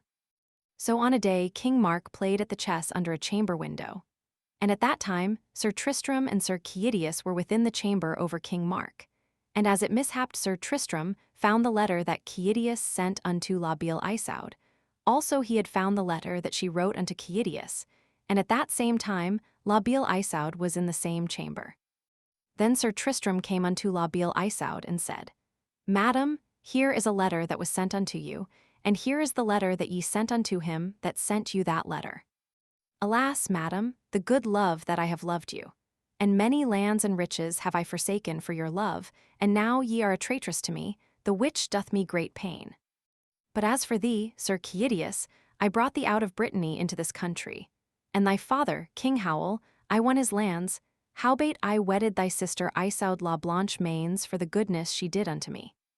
And yet, as I am true knight, she is a clean maiden for me. But wit thou well, Sir Caius, for this falsehood and treason thou hast done me, I will revenge it upon thee. And therewithal Sir Tristram drew out his sword and said, Sir Caius, keep thee, and then La Beale Isoud swooned to the earth. And when Sir Caius saw Sir Tristram come upon him, he saw none other boot, but leapt out at a bay window even over the head, where sat King Mark playing at the chess. And when the king saw one come hurling over his head, he said, Fellow, what art thou, and what is the cause thou leapest out at that window? My lord the king, said Caius, it fortuned me that I was asleep in the window above your head, and as I slept I slumbered, and so I fell down. And thus Sir Caius excused him. Chapter 17. How Sir Tristram departed from Tintagel, and how he sorrowed and was so long in a forest, till he was out of his mind. Then Sir Tristram dread sore lest he were discovered unto the king that he was there. Wherefore he drew him to the strength of the tower, and armed him in such armor as he had for to fight with them that would withstand him. And so when Sir Tristram saw there was no resistance against him, he sent Gouvernail for his horse and his spear. And nightly he rode forth out of the castle openly, that was called the Castle of Tintagel. And even at gate he met with Gingalin, Sir Gawaine's son. And anon Sir Gingalin put his spear in his rest, and ran upon Sir Tristram and brake his spear. And Sir Tristram at that time had but a sword, and gave him such a buffet upon the helm that he fell down from his saddle, and his sword slid adown, and carved asunder his horse's neck. And so Sir Tristram rode his way into the forest, and all this doing saw King Mark. And then he sent a squire unto the hurt knight, and commanded him to come to him, and so he did. And when King Mark wist that it was Sir Gingalin, he welcomed him and gave him an horse, and asked him what knight it was that had encountered with him. Sir, said Gingalin, I wot not what knight he was, but well I wot that he sigheth and maketh great dole. Then Sir Tristram within a while met with a knight of his own, that hight Sir Fergus. And when he had met with him, he made great sorrow, insomuch that he fell down off his horse in a swoon, and in such sorrow he was in 3 days and 3 nights. Then at the last Sir Tristram sent unto the court by Sir Fergus, for to speer what tidings. And so as he rode by the way he met with a damosel that came from Sir Palamides, to know and seek how Sir Tristram did. Then Sir Fergus told her how he was almost out of his mind. Alas, said the damosel, where shall I find him? In such a place, said Sir Fergus. Then Sir Fergus found Queen Isoud sick in her bed, making the greatest dole that ever any earthly woman made. And when the damosel found Sir Tristram, she made great dole because she might not amend him, for the more she made of him, the more was his pain. And at the last Sir Tristram took his horse and rode away from her. And then was it 3 days or that she could find him, and then she brought him meat and drink, but he would none. And then another time Sir Tristram escaped away from the damosel, and it happed him to ride by the same castle where Sir Palamides and Sir Tristram did battle when La Beale Isoud departed them. And there by fortune the damosel met with Sir Tristram again, making the greatest dole that ever earthly creature made. And she yede to the lady of that castle, and told her of the misadventure of Sir Tristram. Alas, said the lady of that castle, where is my lord Sir Tristram? Right here by your castle, said the damosel. In good time, said the lady, is he so nigh me. He shall have meat and drink of the best, and an harp I have of his whereupon he taught me, for of goodly harping he beareth the prize in the world. So this lady and damosel brought him meat and drink, but he ate little thereof. Then upon a night he put his horse from him, and then he unlaced his armor, and then Sir Tristram would go into the wilderness, and brast down the trees and boughs. And otherwhile when he found the harp that the lady sent him, then would he harp, and play thereupon and weep together. And sometime when Sir Tristram was in the wood that the lady wist not where he was, then would she sit her down and play upon that harp. Then would Sir Tristram come to that harp, and hearken thereto, and sometime he would harp himself. Thus he there endured a 1/4 of a year. Then at the last he ran his way, and she wist not where he was become. And then was he naked and waxed lean, and poor of flesh. And so he fell in the fellowship of herdmen and shepherds, and daily they would give him some of their meat and drink. And when he did any shrewd deed, they would beat him with rods, and so they clipped him with shears, and made him like a fool. Chapter 18. How Sir Tristram soused Dagonet in a well, and how Palamides sent a damosel to seek Tristram, and how Palamides met with King Mark. And upon a day Dagonet, King Arthur's fool, came into Cornwall with 2 squires with him. And as they rode through that forest, they came by a fair well where Sir Tristram was wont to be, and the weather was hot, and they alighted to drink of that well, and in the meanwhile their horses brake loose. Right so Sir Tristram came unto them, and first he soused Sir Dagonet in that well, and after his squires, and thereat laughed the shepherds. And forthwithal he ran after their horses and brought them again one by one, and right so, wet as they were, he made them leap up and ride their ways. Thus Sir Tristram endured there an half year naked, and would never come in town nor village.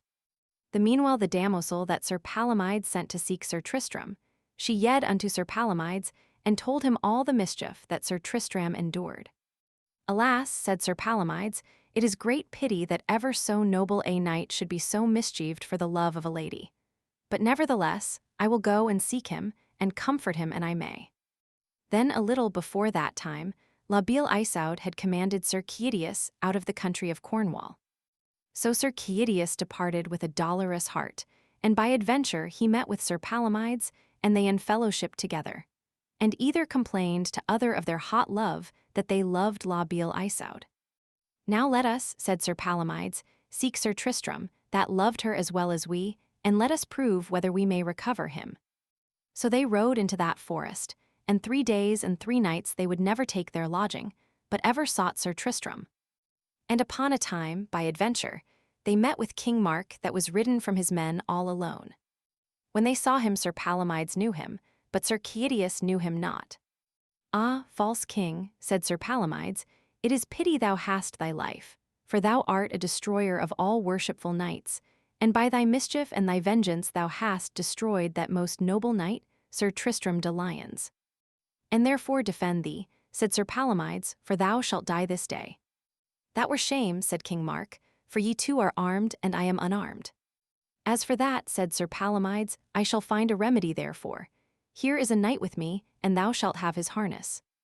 Nay, said King Mark, I will not have ado with you, for cause have ye none to me. For all the missees that Sir Tristram hath was for a letter that he found. For as to me, I did to him no displeasure, and God knoweth I am full sorry for his disease and malady. So when the king had thus excused him, they were friends, and King Mark would have had them unto Tintagel. But Sir Palomides would not, but turned unto the realm of Logres, and Sir Keidius said that he would go into Brittany. Now turn we unto Sir Dagonet again, that when he and his squires were upon horseback, he deemed that the shepherds had sent that fool to array them so, because that they laughed at them, and so they rode unto the keepers of beasts and all to beat them. Sir Tristram saw them beat that were wont to give him meat and drink. Then he ran thither and gat Sir Dagonet by the head, and gave him such a fall to the earth that he bruised him sore so that he lay still. And then he wrast his sword out of his hand, and therewith he ran to one of his squires and smote off his head, and the other fled. And so Sir Tristram took his way with that sword in his hand, running as he had been wild wood. Then Sir Dagonet rode to King Mark, and told him how he had sped in that forest. And therefore, said Sir Dagonet, beware, King Mark, that thou come not about that well in the forest. For there is a fool naked, and that fool and I fool met together, and he had almost slain me. Ah, said King Mark, that is Sir Matto le Brun, that fell out of his wit because he lost his lady. For when Sir Gaheris smote down Sir Matto and won his lady of him, never since was he in his mind, and that was pity, for he was a good knight. Chapter 19. How it was noised how Sir Tristram was dead, and how La Beale Isaud would have slain herself. Then Sir Andred, that was cousin unto Sir Tristram, made a lady that was his paramour to say, and to noise it that she was with Sir Tristram or ever he died. And this tale she brought unto King Mark's court, that she buried him by a well, and that or he died he besought King Mark to make his cousin, Sir Andred, king of the country of Lyons, of the which Sir Tristram was lord of. All this did Sir Andred, because he would have had Sir Tristram's lands. And when King Mark heard tell that Sir Tristram was dead, he wept and made great dole. But when Queen Isaud heard of these tidings, she made such sorrow that she was nigh out of her mind. And so upon a day she thought to slay herself, and never to live after Sir Tristram's death. And so upon a day La Beale Isaud gat a sword privily and bare it to her garden, and there she pight the sword through a plum tree up to the hilt, so that it stuck fast, and it stood breast high. And as she would have run upon the sword, and to have slain herself, all this espied King Mark, how she kneeled down and said, Sweet Lord Jesu, have mercy upon me, for I may not live after the death of Sir Tristram de Lyons, for he was my first love, and he shall be the last. And with these words came King Mark and took her in his arms, and then he took up the sword, and bare her away with him into a tower. And there he made her to be kept, and watched her surely, and after that she lay long sick, nigh at the point of death. This meanwhile ran Sir Tristram naked in the forest with the sword in his hand, and so he came to an hermitage, and there he laid him down and slept. And in the meanwhile the hermit stole away his sword, and laid meat down by him. Thus was he kept there 10 days, and at the last he departed and came to the herdmen again.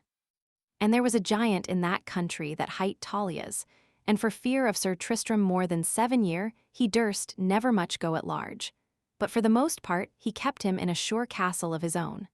And so this Talias heard tell that Sir Tristram was dead by the noise of the court of King Mark. Then this Talias went daily at large. And so he happed upon a day, he came to the herdmen wandering and languoring, and there he set him down to rest among them. The meanwhile there came a knight of Cornwall that led a lady with him, and his name was Sir Dinant. And when the giant saw him, he went from the herdmen and hid him under a tree. And so the knight came to that well, and there he alighted to repose him. And as soon as he was from his horse, this giant Talias came betwixt this knight and his horse, and took the horse and leapt upon him. So forthwith he rode unto Sir Dinant, and took him by the collar, and pulled him afore him upon his horse, and there would have stricken off his head. Then the herdman said unto Sir Tristram, Help yonder knight. Help ye him, said Sir Tristram. We dare not, said the herdman. Then Sir Tristram was ware of the sword of the knight, thereas it lay. And so thither he ran and took up the sword and struck off Sir Talias' head, and so he yed his way to the herdmen. Chapter 20. How King Mark found Sir Tristram naked, and made him to be borne home to Tintagel, and how he was there known by a brachet. Then the knight took up the giant's head, and bare it with him unto King Mark, and told him what adventure betid him in the forest, and how a naked man rescued him from the grimly giant, Talias. Where had ye this adventure? Said King Mark. Forsooth, said Sir Dinant, at the fair fountain in your forest where many adventurous knights meet, and there is the madman. Well, said King Mark, I will see that wild man. So within a day or two, King Mark commanded his knights and his hunters that they should be ready on the morn for to hunt, and so upon the morn he went unto that forest. And when the king came to that well, he found there lying by that well a fair naked man, and a sword by him. Then King Mark blew and straked, and therewith his knights came to him, and then the king commanded his knights to take that naked man with fairness, and bring him to my castle. So they did softly and fair, and cast mantles upon Sir Tristram, and so led him unto Tintagel. And there they bathed him, and washed him, and gave him hot suppings till they had brought him well to his remembrance. But all this while there was no creature that knew Sir Tristram, nor what man he was. So it fell upon a day that the queen, La Beale Isoud, heard of such a man, that ran naked in the forest, and how the king had brought him home to the court. Then La Beale Isoud called unto her Dame Bragwaine, and said, Come on with me, for we will go see this man that my lord brought from the forest the last day. So they passed forth, and spurred where was the sick man. And then a squire told the queen that he was in the garden taking his rest, and reposing him against the sun. So when the queen looked upon Sir Tristram, she was not remembered of him. But ever she said unto Dame Bragwaine, Meseemeth I should have seen him heretofore in many places. But as soon as Sir Tristram saw her, he knew her well enough. And then he turned away his visage and wept. Then the queen had always a little brachet with her, that Sir Tristram gave her the first time that ever she came into Cornwall, and never would that brachet depart from her, but if Sir Tristram was nigh thereas was La Beale Isoud. And this brachet was sent from the king's daughter of France unto Sir Tristram for great love. And anon, as this little brachet felt a savour of Sir Tristram, she leapt upon him and licked his leers and his ears, and then she whined and quested, and she smelled at his feet and at his hands, and on all parts of his body that she might come to. Ah, my lady, said Dame Bragwaine unto La Beale Isoud, alas, alas, said she, I see it is mine own lord, Sir Tristram. And thereupon Isoud fell down in a swoon, and so lay a great while. And when she might speak, she said, My lord Sir Tristram, blessed be God ye have your life, and now I am sure ye shall be discovered by this little brachet, for she will never leave you. And also I am sure as soon as my lord, King Mark, do know you he will banish you out of the country of Cornwall, or else he will destroy you. For God's sake, mine own lord, grant King Mark his will, and then draw you unto the court of King Arthur, for there are ye beloved, and ever when I may I shall send unto you. And when ye list ye may come to me, and at all times early and late I will be at your commandment, to live as poor a life as ever did queen or lady.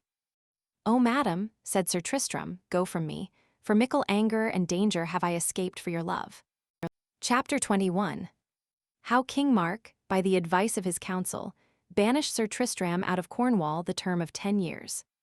Then the queen departed, but the brachet would not from him. And therewithal came King Mark, and the brachet set upon him, and bade at them all. Therewithal Sir Andred spake and said, Sir, this is Sir Tristram, I see by the brachet. Nay, said the king, I cannot suppose that. Then the king asked him upon his faith what he was, and what was his name. So God me help, said he, my name is Sir Tristram de Lyons, now do by me what ye list. Ah, said King Mark, me repenteth of your recovery. And then he let call his barons, to judge Sir Tristram to the death. Then many of his barons would not assent thereto, and in especial Sir Dinas, the seneschal, and Sir Fergus.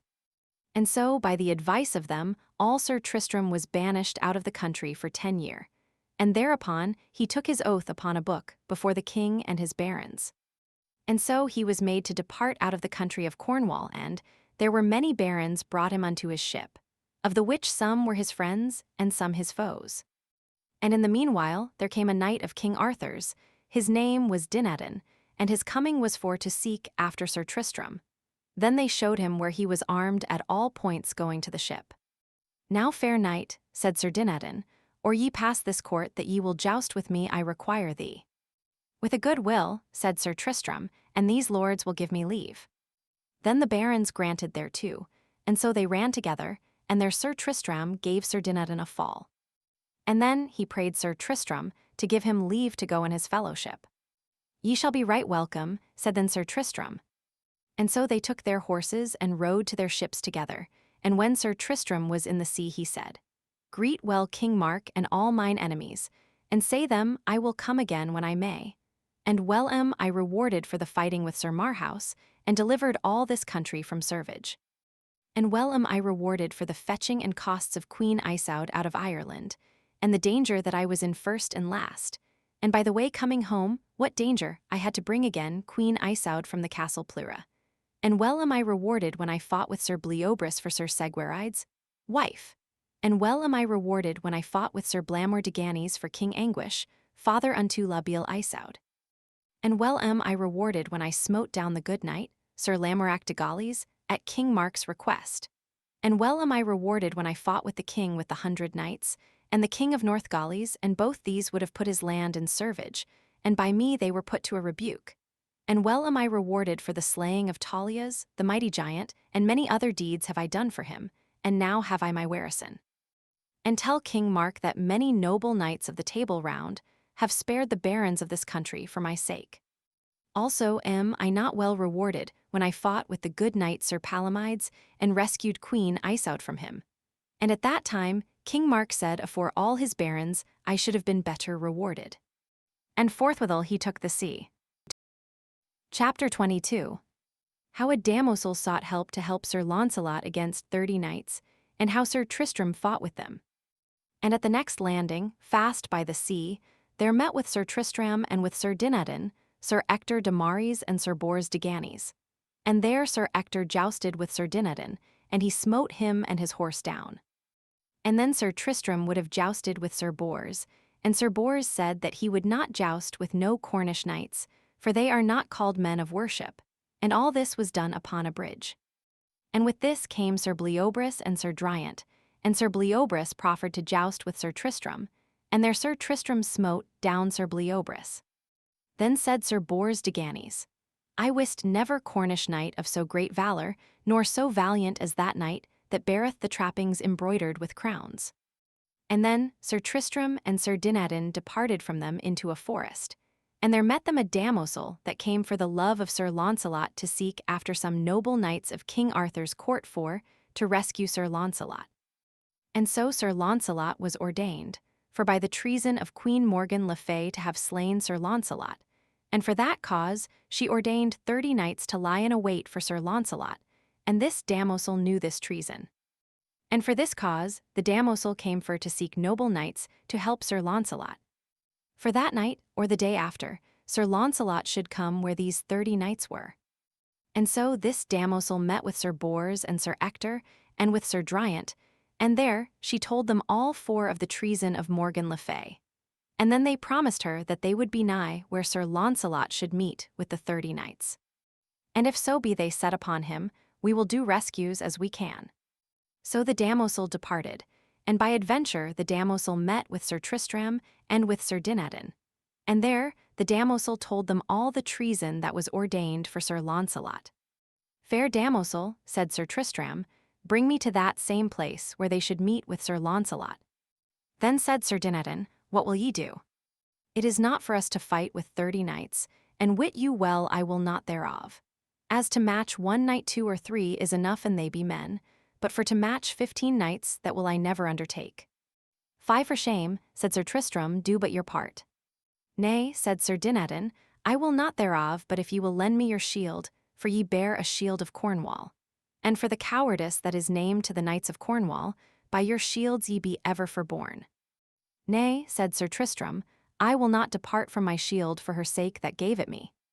"But one thing," said Sir Tristram, "I promise thee, Sir Dinadan, but if thou wilt promise me to abide with me, here I shall slay thee, for I desire no more of thee but answer one knight.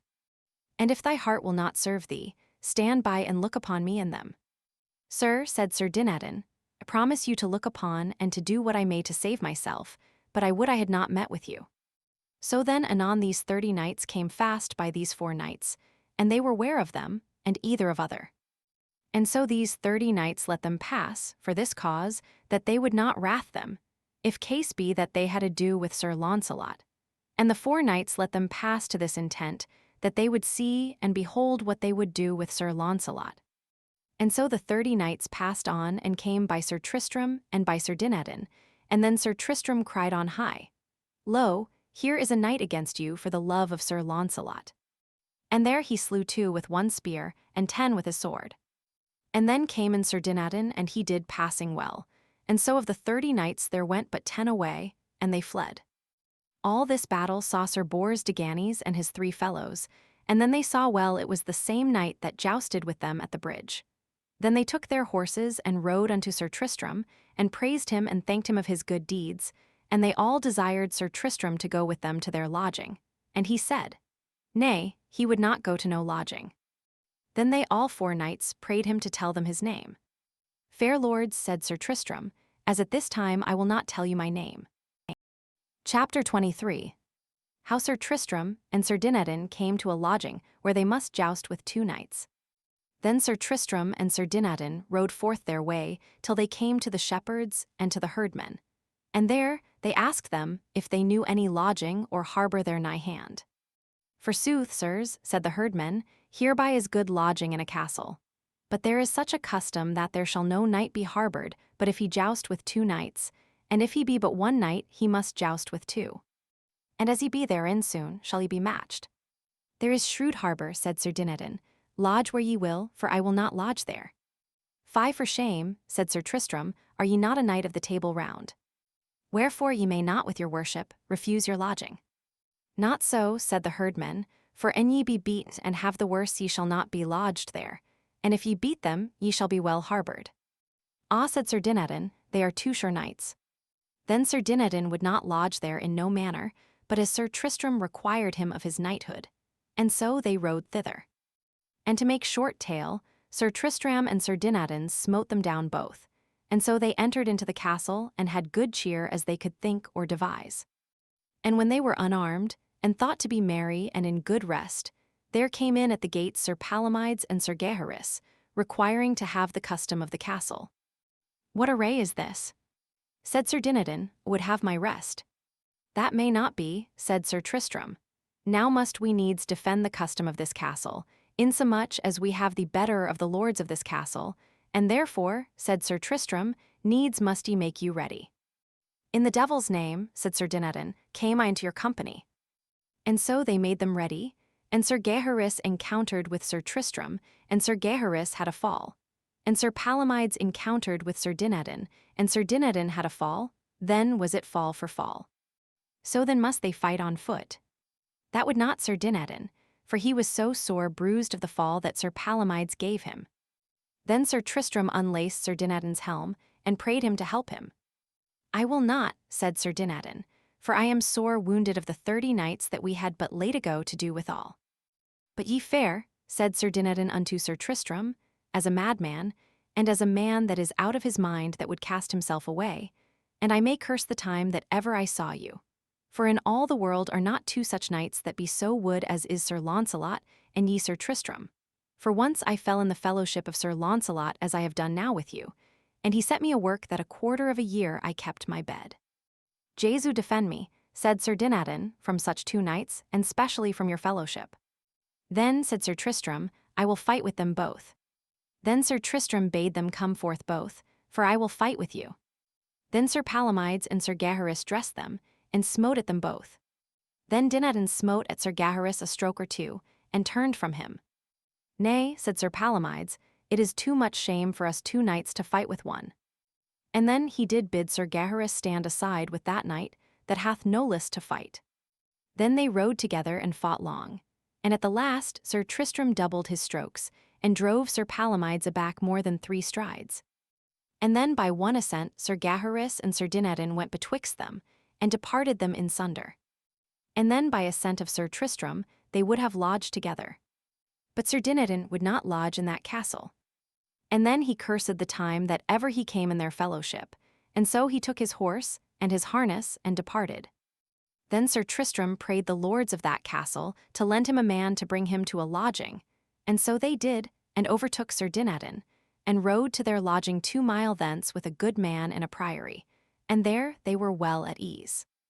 And that same night Sir Bors and Sir Bleoberis, and Sir Ector and Sir Driant, abode still in the same place, thereas Sir Tristram fought with the 30 knights. And there they met with Sir Launcelot the same night, and had made promise to lodge with Sir Colgrevance the same night. Chapter 24. How Sir Tristram jousted with Sir Kay and Sir Sagramore le Desirous, and how Sir Gawain turned Sir Tristram from Morgan le Fay. But anon as the noble knight, Sir Launcelot, heard of the shield of Cornwall, then wist he well that it was Sir Tristram that fought with his enemies. And then Sir Launcelot praised Sir Tristram, and called him the man of most worship in the world. So there was a knight in that priory that hight Pellinore, and he desired to wit the name of Sir Tristram, but in no wise he could not.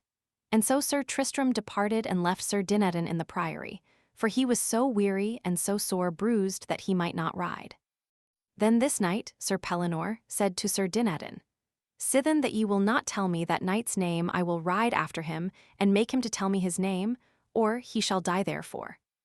Beware, Sir Knight, said Sir Dinadan, for an ye follow him ye shall repent it. So that night Sir Pellinore rode after Sir Tristram and required him of jousts. Then Sir Tristram smote him down and wounded him through the shoulder, and so he passed on his way.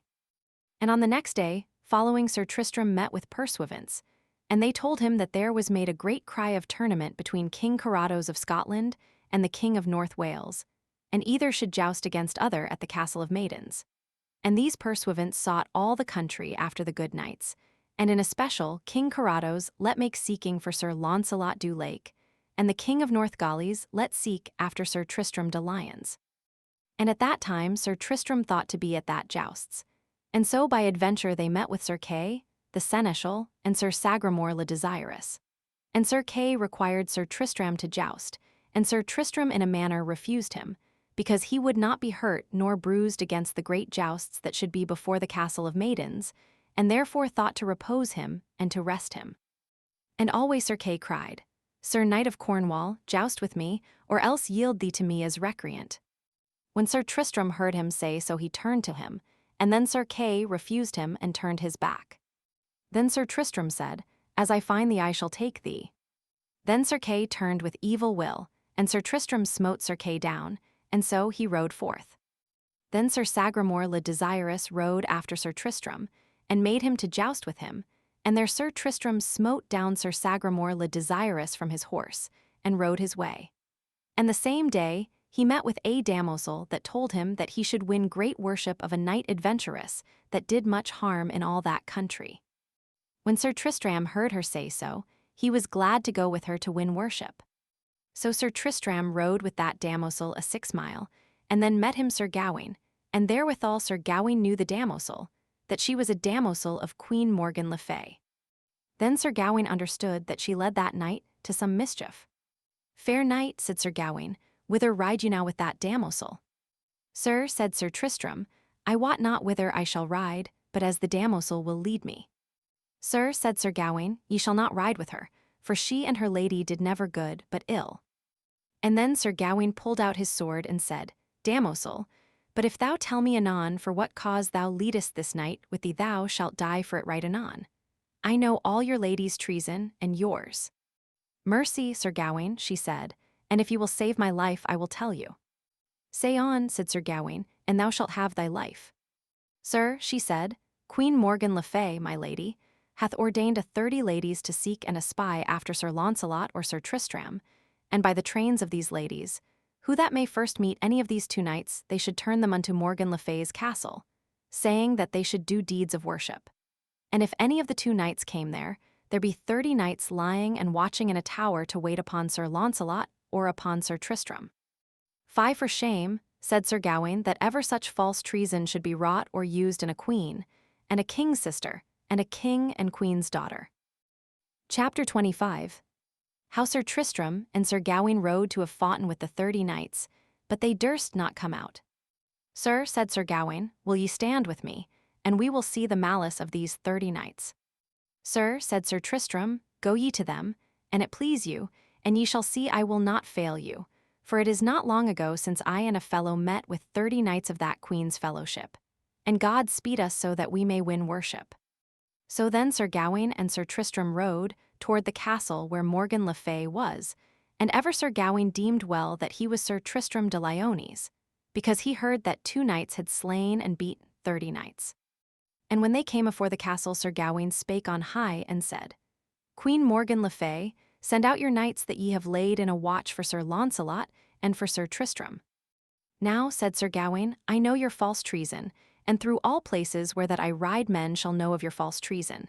And now let's see, said Sir Gawain, whether ye dare come out of your castle, ye 30 knights. Then the queen spake and all the 30 knights at once, and said, Sir Gawain, full well wottest thou what thou dost and sayest. For by God we know thee passing well, but all that thou speakest and dost, thou sayest it upon pride of that good knight that is there with thee. For there be some of us that know full well the hands of that knight over all well. And wit thou well, Sir Gawain, it is more for his sake than for thine that we will not come out of this castle. For wit ye well, Sir Gawain, the knight that beareth the arms of Cornwall, we know him and what he is. Then Sir Gawain and Sir Tristram departed and rode on their ways a day or 2 together. And there, by adventure, they met with Sir Kay and Sir Sagramore le Desirous. And then they were glad of Sir Gawain, and he of them, but they wist not what he was with the shield of Cornwall, but by deeming. And thus they rode together a day or 2. And then they were ware of Sir Bruce Saunce Pité chasing a lady for to have slain her, for he had slain her paramour afore. Hold you all still, said Sir Gawain, and show none of you forth, and ye shall see me reward yonder false knight. For an he espy you, he is so well horsed that he will escape away.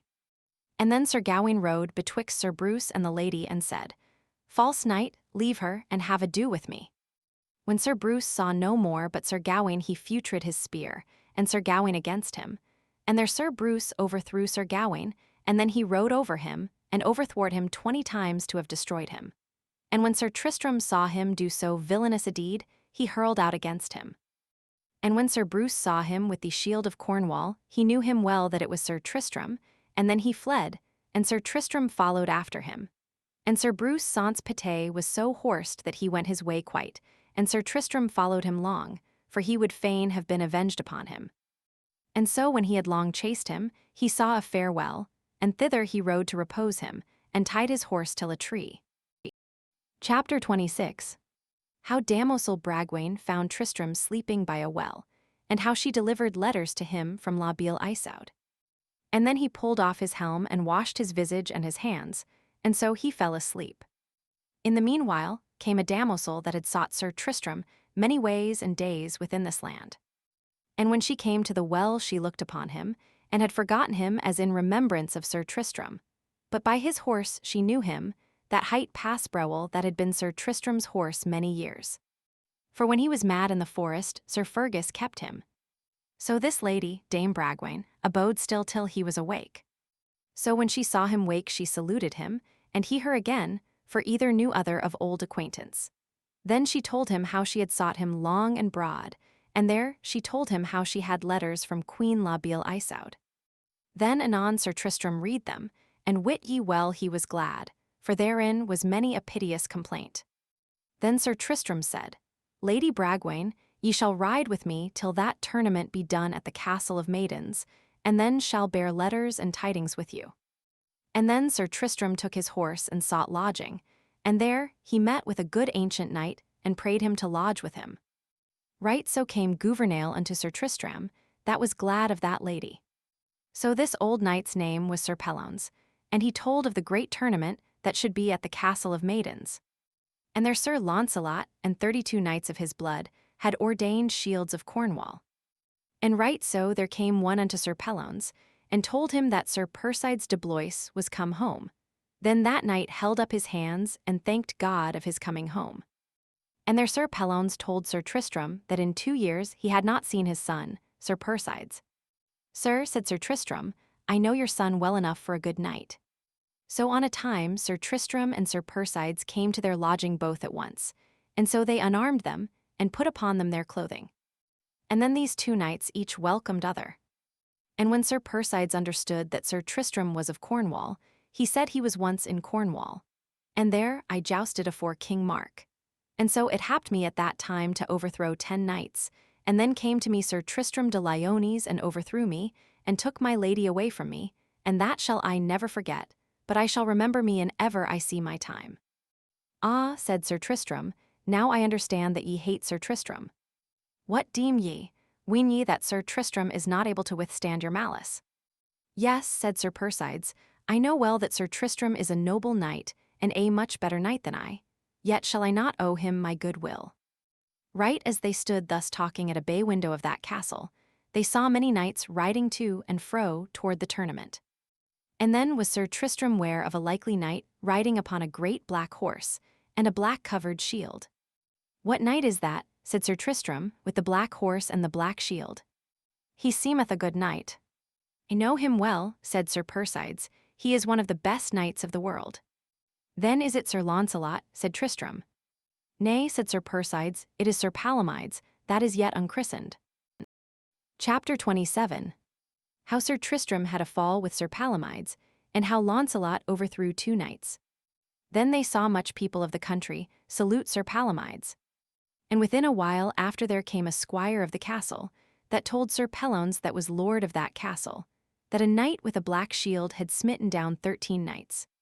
Fair brother, said Sir Tristram unto Sir Persides, let us cast upon us cloaks, and let us go see the play. Not so, said Sir Persides, we will not go like knaves thither, but we will ride like men and good knights to withstand our enemies. So they armed them, and took their horses and great spears, and thither they went thereas many knights assayed themselves before the tournament.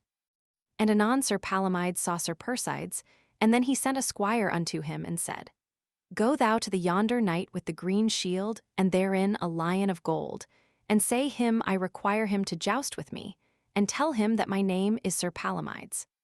When Sir Persides understood that request of Sir Palomides, he made him ready, and there anon they met together, but Sir Persides had a fall.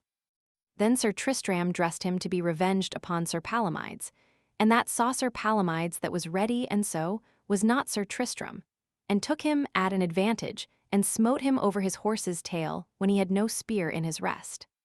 Then stirred up Sir Tristram and took his horse lightly, and was wroth out of measure, and sore ashamed of that fall. Then Sir Tristram sent unto Sir Palomides by Gouvernail, and prayed him to joust with him at his request. Nay, said Sir Palomides, as at this time I will not joust with that knight, for I know him better than he weeneth. And if he be wroth, he may write it to morn at the Castle of Maidens, where he may see me and many other knights. With that came Sir Dinadan, and when he saw Sir Tristram wroth, he list not to jape. Lo, said Sir Dinadan, here may a man prove, be a man never so good yet may he have a fall, and he was never so wise but he might be overseen, and he writeth well that never fell. So Sir Tristram was passing wroth, and said to Sir Persides and to Sir Dinadan, I will revenge me. Right so as they stood talking there came by Sir Tristram a likely knight, riding passing soberly and heavily with a black shield. What knight is that? Said Sir Tristram unto Sir Persides. I know him well, said Sir Persides, for his name is Sir Bryant of North Wales. So he passed on among other knights of North Wales. And there came in Sir Launcelot du Lake with a shield of the arms of Cornwall, and he sent a squire unto Sir Bryant, and required him to joust with him. Well, said Sir Bryant, sithen I am required to joust, I will do what I may. And there Sir Launcelot smote down Sir Bryant from his horse a great fall. And then Sir Tristram marvelled what knight he was, that bare the shield of Cornwall. Whatsoever he be, said Sir Dinadan, I warrant you he is of King Ban's blood, the which be knights of the most noble prowess in the world, for to account so many for so many. Then there came 2 knights of Northgales, that one hight Hugh de la Montagne, and the other Sir Madoc de la Montagne, and they challenged Sir Launcelot foot-hot. Sir Launcelot not refusing them, but made him ready. With one spear he smote them down both over their horses, croups, and so Sir Launcelot rode his way. By the good Lord, said Sir Tristram, he is a good knight that beareth the shield of Cornwall, and meseemeth he rideth in the best manner that ever I saw knight ride. Then the king of Northgales rode unto Sir Palomides, and prayed him heartily for his sake to joust with that knight that hath done us of Northgales despite. Sir, said Sir Palomides, I am full loath to have ado with that knight, and cause why is, for as to morn the great tournament shall be, and therefore I will keep myself fresh by my will. Nay, said the king of Northgales, I pray you require him of jousts. Sir, said Sir Palomides, I will joust at your request, and require that knight to joust with me, and often I have seen a man have a fall at his own request. Chapter 28. Of the treason of King Mark, and how Sir Gaheris smote him down, and Andred his cousin. Then there came Sir Kay, the seneschal, unto King Mark, and there he had good cheer showing outward. Now, fair lords, said he, will ye prove any adventure in the forest of Morris, in the which I know well is as hard an adventure as I know any. Sir, said Sir Kay, I will prove it. And Sir Gaheris said he would be avised for King Mark was ever full of treason. And therewithal Sir Gaheris departed and rode his way. And by the same way that Sir Kay should ride he laid him down to rest, charging his squire to wait upon Sir Kay, and warn me when he cometh. So within a while Sir Kay came riding that way, and then Sir Gaheris took his horse and met him, and said, Sir Kay, ye are not wise to ride at the request of King Mark, for he dealeth all with treason. Then said Sir Kay, I require you let us prove this adventure. I shall not fail you, said Sir Gaheris. And so they rode that time, till a lake that was that time called the Perilous Lake, and there they abode under the shaw of the wood. The meanwhile King Mark within the castle of Tintagel avoided all his barons, and all others save such as were privy with him were avoided out of his chamber. And then he let call his nephew Sir Andred, and bade arm him and horse him lightly, and by that time it was midnight. And so King Mark was armed in black, horse and all. And so at a privy postern they 2 issued out with their varlets with them, and rode till they came to that lake. Then Sir Kay espied them first, and gat his spear, and proffered to joust. And King Mark rode against him, and smote each other full hard, for the moon shone as the bright day. And there at that jousts Sir Kay's horse fell down, for his horse was not so big as the king's horse, and Sir Kay's horse bruised him full sore. Then Sir Gaheris was wroth that Sir Kay had a fall. Then he cried, Knight, sit thou fast in thy saddle, for I will revenge my fellow. Then King Mark was afeard of Sir Gaheris, and so with evil will King Mark rode against him, and Sir Gaheris gave him such a stroke that he fell down. So then forthwithal Sir Gaheris ran unto Sir Andred, and smote him from his horse quite, that his helm smote in the earth, and nigh had broken his neck. And therewithal Sir Gaheris alighted, and gat up Sir Kay. And then they yode both on foot to them, and bade them yield them, and tell their names out her they should die. Then with great pain Sir Andred spake first, and said, It is King Mark of Cornwall, therefore be ye ware what ye do, and I am Sir Andred, his cousin. Fie on you both, said Sir Gaheris, for a false traitor, and false treason hast thou wrought and he both, under the feigned cheer that ye made us. It were pity, said Sir Gaheris, that thou shouldst live any longer. Save my life, said King Mark, and I will make amends, and consider that I am a king anointed. It were the more shame, said Sir Gaheris, to save thy life, Thou art a king anointed with cream, and therefore thou shouldst hold with all men of worship, and therefore thou art worthy to die." With that he lashed at King Mark without saying any more, and covered him with his shield, and defended him as he might. And then Sir Kay lashed at Sir Andred, and therewithal King Mark yielded him unto Sir Gaheris. And then he kneeled down, and made his oath upon the cross of the sword, that never while he lived he would be against errant knights. And also he sware to be good friend unto Sir Tristram, if ever he came into Cornwall. By then Sir Andred was on the earth, and Sir Kay would have slain him. "Let be," said Sir Gaheris, "slay him not, I pray you." "It were pity," said Sir Kay, "that he should live any longer. For this is nigh cousin unto Sir Tristram, and ever he hath been a traitor unto him, and by him he was exiled out of Cornwall, and therefore I will slay him," said Sir Kay. "Ye shall not," said Sir Gaheris. "Sithen I have given the king his life, I pray you give him his life." And therewithal Sir Kay let him go. And so Sir Kay and Sir Gaheris rode their way unto Dinas, the seneschal, for because they heard say that he loved well Sir Tristram. So they reposed them there, and soon after they rode unto the realm of Logris. And so within a little while they met with Sir Launcelot that always had Dame Bragwaine with him, to that intent he weened to have met the sooner with Sir Tristram. And Sir Launcelot asked what tidings in Cornwall, and whether they heard of Sir Tristram or not. Sir Kay and Sir Gaheris answered and said that they heard not of him. Then they told Sir Launcelot word by word of their adventure. Then Sir Launcelot smiled and said, "Hard it is to take out of the flesh that is bred in the bone," and so made them merry together.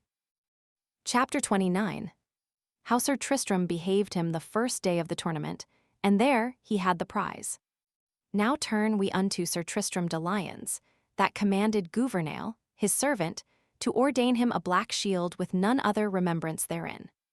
And so Sir Persides and Sir Tristram departed from their host Sir Pellones, and they rode early toward the tournament, and then they drew them to King Carado's side of Scotland.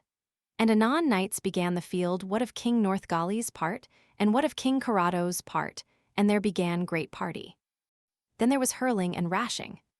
Right so came in Sir Persides and Sir Tristram, and so they did fare that they put the King of Northgales aback.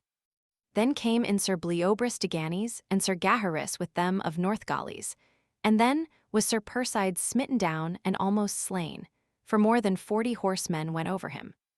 For Sir Bleobrus did great deeds of arms, and Sir Gaheris failed him not.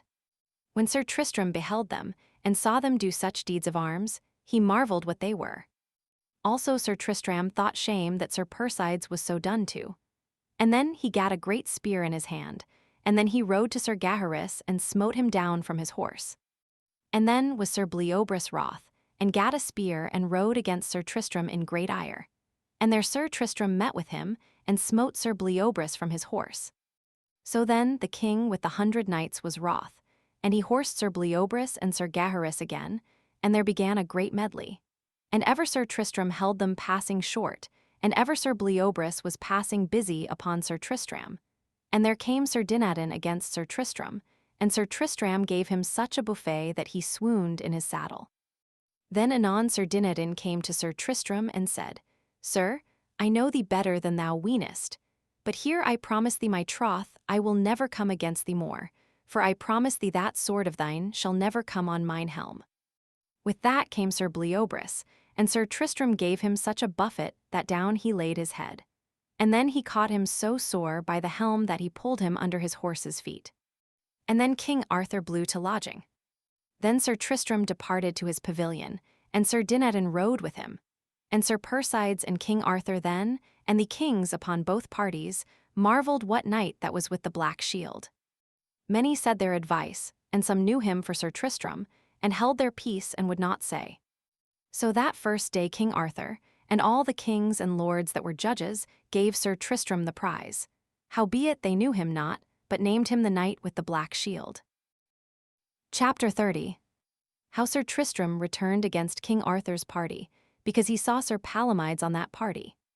Then upon the morn Sir Palomides returned from the King of Northgales, and rode to King Arthur's side, where was King Carados, and the King of Ireland, and Sir Launcelot's kin, and Sir Gawaine's kin. So Sir Palomides sent the damosel unto Sir Tristram that he sent to seek him when he was out of his mind in the forest. And this damosel asked Sir Tristram what he was and what was his name. As for that, said Sir Tristram, tell Sir Palomides ye shall not wit, as at this time unto the time I have broken 2 spears upon him. But let him wit thus much, said Sir Tristram, that I am the same knight that he smote down in over evening at the tournament. And tell him plainly on what party that Sir Palomides be I will be of the contrary party. Sir, said the damosel, ye shall understand that Sir Palomides will be on King Arthur's side, where the most noble knights of the world be. In the name of God, said Sir Tristram, then will I be with the King of Northgales, because Sir Palomides will be on King Arthur's side, and else I would not but for his sake. So when King Arthur was come they blew unto the field, and then there began a great party. And so King Carados jousted with the King of the 100 Knights, and their King Carados had a fall. Then was there hurling and rushing, and right so came in knights of King Arthur's, and they bare aback the King of Northgales' knights. Then Sir Tristram came in, and began so roughly and so bigly that there was none might withstand him, and thus Sir Tristram dured long. And at the last Sir Tristram fell among the fellowship of King Ban, and there fell upon him Sir Bors de Ganis, and Sir Ector de Maris, and Sir Blamor de Ganis, and many other knights. And then Sir Tristram smote on the right hand and on the left hand, that all lords and ladies spake of his noble deeds. But at the last Sir Tristram should have had the worse had not the king, with the 100 knights been. And then he came with his fellowship, and rescued Sir Tristram, and brought him away from those knights that bear the shields of Cornwall. And then Sir Tristram saw another fellowship by themselves, and there were 40 knights together, and Sir Kay, the seneschal, was their governor. Then Sir Tristram rode in amongst them, and there he smote down Sir Kay from his horse. And there he fared among those knights like a greyhound among canaille. Then Sir Launcelot found a knight that was sore wounded upon the head. Sir, said Sir Launcelot, who wounded you so sore? Sir, he said, a knight that beareth a black shield, and I may curse the time that ever I met with him, for he is a devil and no man. So Sir Launcelot departed from him and thought to meet with Sir Tristram, and so he rode with his sword drawn in his hand to seek Sir Tristram. And then he espied him how he hurled here and there, and at every stroke Sir Tristram well-nigh smote down a knight. O mercy Jesu, said the king, sith the times I bear arms saw I never no knight do so marvellous deeds of arms. And if I should set upon this knight, said Sir Launcelot to himself, I did shame to myself, and therewithal Sir Launcelot put up his sword. And then the king with the 100 knights and 100 more of North Wales set upon the 20 of Sir Launcelot's kin. And they 20 knights held them ever together as wild swine, and none would fail other. And so when Sir Tristram beheld the noblesse of these 20 knights, he marvelled of their good deeds. For he saw by their fare and by their rule that they had liefer die than avoid the field. Now Jesu, said Sir Tristram, well may he be valiant and full of prowess that hath such a sort of noble knights unto his kin, and full like is he to be a noble man that is their leader and governor. He meant it by Sir Launcelot du Lake. So when Sir Tristram had beholden them, long he thought shame to see 200 knights battering upon 20 knights. Then Sir Tristram rode unto the king with the 100 knights and said, Sir, leave your fighting with those 20 knights, for ye win no worship of them, ye be so many and they so few. And wit ye well they will not out of the field I see by their cheer and countenance, and worship get ye none and ye slay them. Therefore leave your fighting with them, for I to increase my worship I will ride to the 20 knights, and help them with all my might and power. Nay, said the king with the 100 knights, ye shall not do so. Now I see your courage and courtesy I will withdraw my knights for your pleasure, for evermore a good knight will favor another, and like will draw to like. Chapter 31. How Sir Tristram found Palomides by a well, and brought him with him to his lodging. Then the king with the 100 knights withdrew his knights. And all this while, and long tofore, Sir Launcelot had watched upon Sir Tristram with a very purpose to have fellowshipped with him. And then suddenly Sir Tristram, Sir Dinadan, and Gouvernail, his man, rode their way into the forest, that no man perceived where they went. So then King Arthur blew unto lodging, and gave the King of Northgales the prize, because Sir Tristram was upon his side. Then Sir Launcelot rode here and there, so wood as lion that fought at his fill, because he had lost Sir Tristram, and so he returned unto King Arthur. And then in all the field was a noise that with the wind it might be heard 2 mile thence, how the lords and ladies cried, "The knight with the black shield hath won the field." "Alas," said King Arthur, "where is that knight become? It is shame to all those in the field so to let him escape away from you. But with gentleness and courtesy ye might have brought him unto me to the castle of maidens." Then the noble King Arthur went unto his knights, and comforted them in the best wise that he could, and said, "My fair fellows, be not dismayed, howbeit ye have lost the field this day. And many were hurt and sore wounded, and many were whole. My fellows," said King Arthur, "look that ye be of good cheer, for to morn I will be in the field with you, and revenge you of your enemies." So that night King Arthur and his knights reposed themselves. The damosel that came from La Beale Isoud unto Sir Tristram, all the while the tournament was a-doing she was with Queen Guinevere. And ever the queen asked her for what cause she came into that country. "Madam," she answered, "I come for none other cause but from my lady La Beale Isoud to wit of your welfare." For in no wise she would not tell the queen that she came for Sir Tristram's sake. So this lady, Dame Bragwaine, took her leave of Queen Guinevere, and she rode after Sir Tristram. And as she rode through the forest, she heard a great cry. Then she commanded her squire to go into the forest to wit what was that noise. And so he came to a well, and there he found a knight bounden till a tree, crying as he had been wood, and his horse and his harness standing by him.